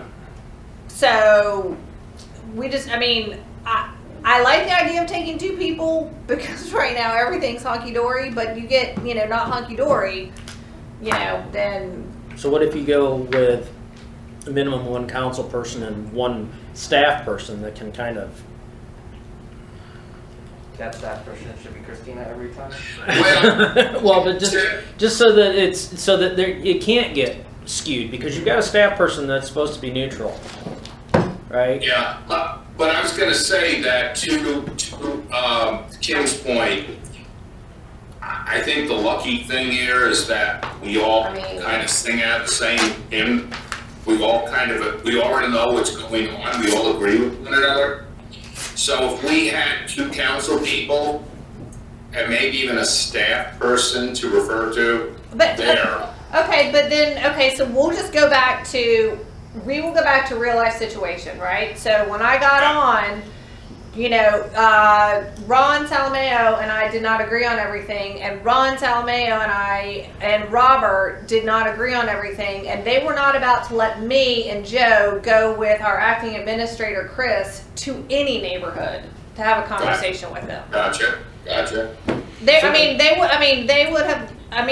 said they made a rule that Joe couldn't talk to I couldn't even anybody. get on the. I couldn't even talk at council comments. They got rid of those. So I mean, we really need to think when things are at not a good situation, where not everyone is, you know, working well together, playing nice in the sandbox. We need to think of what are we think of the worst case scenario. Well, are we trying to create a policy here? No, are we just trying to get through these meetings with potential HOAs? Yes. Well, if everyone agrees that we're okay with 2 people and staff members, I was just going to say that I just think all we're we're setting thinking right now precedent. is, to your point, Jim, that if we've invited this and there are 4 communities that want to talk to us, luckily, if we get this done before, you know, the new administration comes in next November, you know, we all trust one another. In fact, it would be like coffee with council. It's like, who wants to go? Who's available? You know, that kind of thing. Yeah, because I mean, if you're worried about precedents, coffee with council could turn into right. some really crazy stuff if you have a board that is split, because that can spread propaganda very easily you can't through promise that. anything. It's the opinion of one, each of you, Right? And that they got to recognize that, and it may not go that way. All right, And so maybe we we'll say 2 preface council. that the views of particular I mean, I council always say may that. not be the views of the entire board, just as a disclaimer, and then go from there. I mean, that's what Joe and I said. With Yep. the developers at Coffee with Council, and okay, Yeah. I'm fine if it's 2 people. I'd almost like 2 people and a staff person, but Yeah. I know that's Yeah. but I know that's I asking a agree. lot from staff. So. I know, but I agree with that. We've got basically 4 meetings that we need to accommodate at this point. I don't think we're going to get a ton more. I got Wyndham Hall handled. I'm not going. I'm giving them a synopsis of. That's why I wanted that slide of what's happening last year. Okay. So Well, we're good and, there. and let me just ask this, because you know, as we're talking about this and setting a precedent, what do you do in a situation when you want staff there, like particularly me, and you've got 2 that want me and 2 that don't?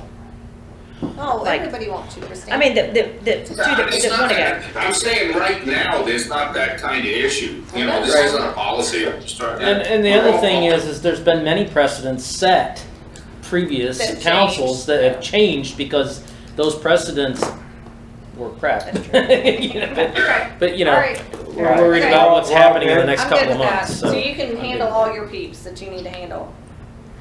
And it may be somebody, by the way, who we need their expertise. So, for example, if Providence Downs, because they're right parked up to the Heritage District, you know, is basically said, we would have some questions about this thing. You know, we would ask Rohit and say, Rohit, we're going to need you. They may throw some technical stuff at us, you know. But I mean, it's good that we all get along and we're all communicating, you know. That's what you It doesn't think, have Bob. Yeah, but I don't know what that word is. No, tie. Okay. All right. So we basically decide we're okay with 2. If a And staff member's available, let's grab. And I would recommend I still want to know the website. either Christina or Rohit. They're the ones in the know. No offense, Austin, because, we appreciate that, but, They're the ones that are the most knowledgeable of Right. the issues that we're gonna be facing in these Right. meetings, so that makes sense. Either Rohit or Christina, they're whoever's the two most knowledgeable in those areas, so. Okay. So one thing to kind of tie this in, since we're talking about HOAs right now. Christina forgot to put something on the agenda earlier. It was on one of our, that was on our priority sheets, and we've talked about this, and we should talk about it in probably the work session, but I want to bring it up here, is having a, like for the elections, having like not an application, but like a bio. So Right. anybody that's running, anybody that has registered for the village of Marvin's elections can come in and fill out a bio of themselves, and we will put it on the website.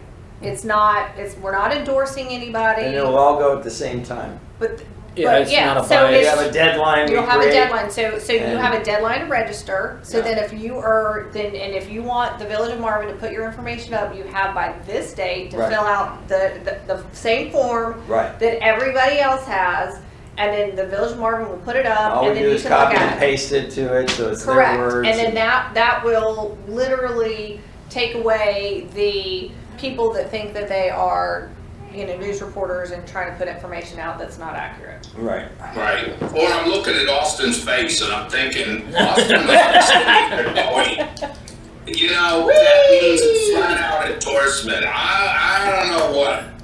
No endorsement. All we're doing is if you've registered with the county, then you can put it up there. So, is he making faces? Austin, you know your camera's on. We can see you. Good. Color reflex. Okay. So can we put Austin, that I on the can work read your session? face. I knew you were thinking. Okay. All right. Are we good there? Yep.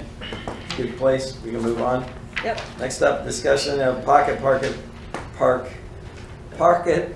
park. Say it 3 times real fast. Marvin Gardens. Pocket.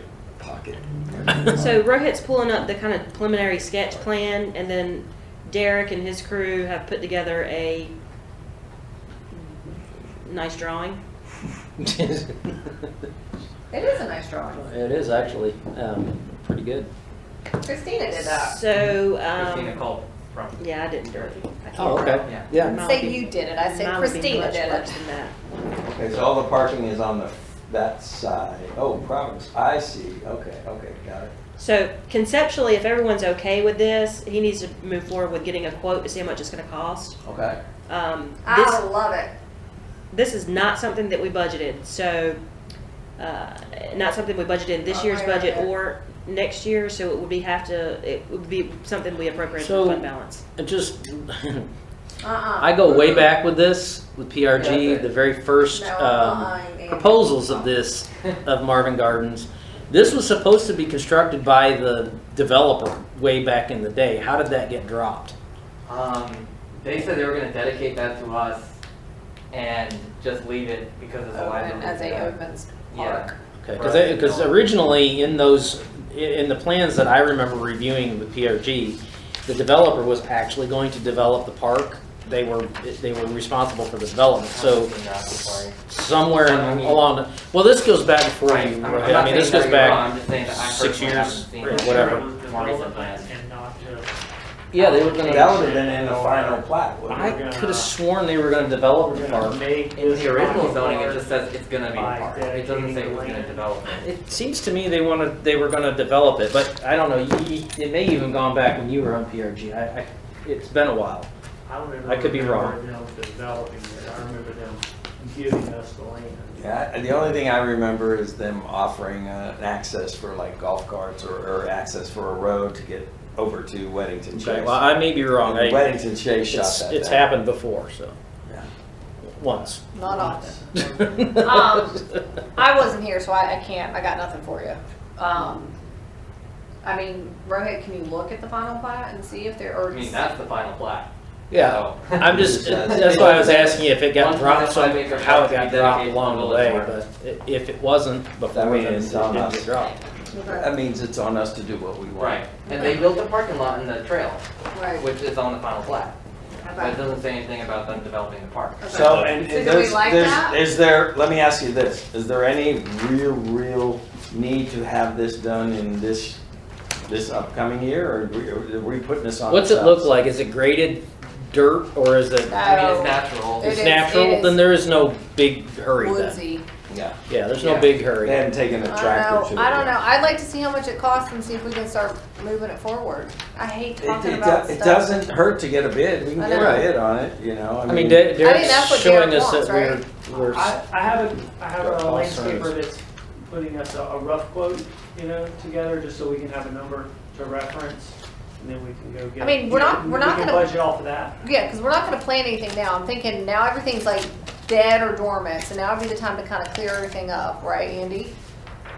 yeah, I mean, well, And yeah, then- clearing is optimal in the non-growing season because you don't have all that leaf litter and it's open, So we it's so we easier to clear see. it now. We go through the summer, and then next fiscal year in the fall, we can start planting some stuff. We can. It's dust bowl. I mean, if it, What? so, If you clear it, it becomes a dust bowl.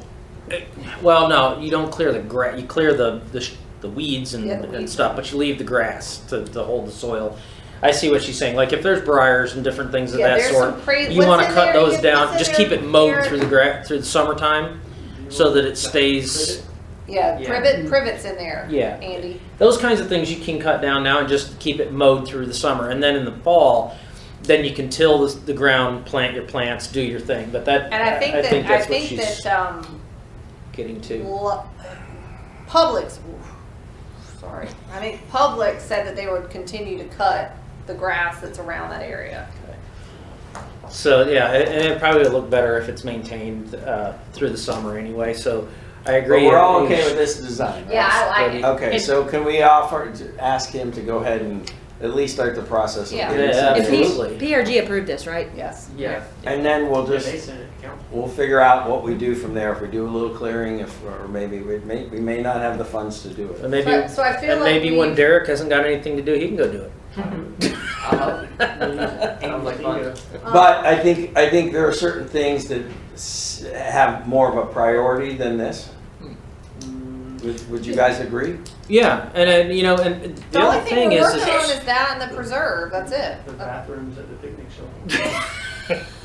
I get them porta johns in. Yeah, I can't You believe know what? Derek asked I about just it. for my boat. I swear to God, it was $100. It was $100 for my boat. It's this little porta potty that you can flush and stuff, and it for my boat when I'm out in the ocean.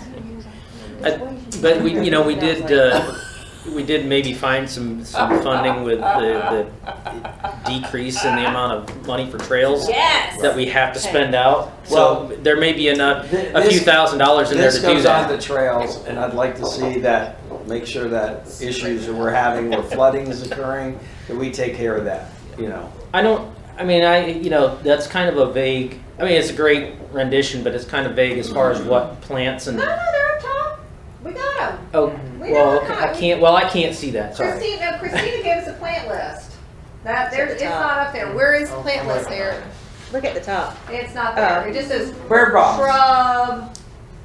But she put in there. Tree, shrub. Benches. No, she gave us a plant list. Water, She might have, but I don't have shrubs. it. Derek had it at one point. I don't. Derek. Remember when you did the overlay? That's it. It actually identifies the plants. Okay.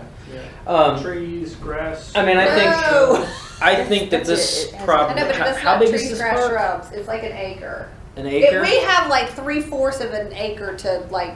I think play we could get this part done for probably $5,000-$6,000 range. Perfect. Andy just It's volunteered. graded Bob, really he well. just volunteered it's- you too. I think it's clearing and planting I'll some bring my plants. truck. I think we can get in that $5,000-$6,000 range with this park.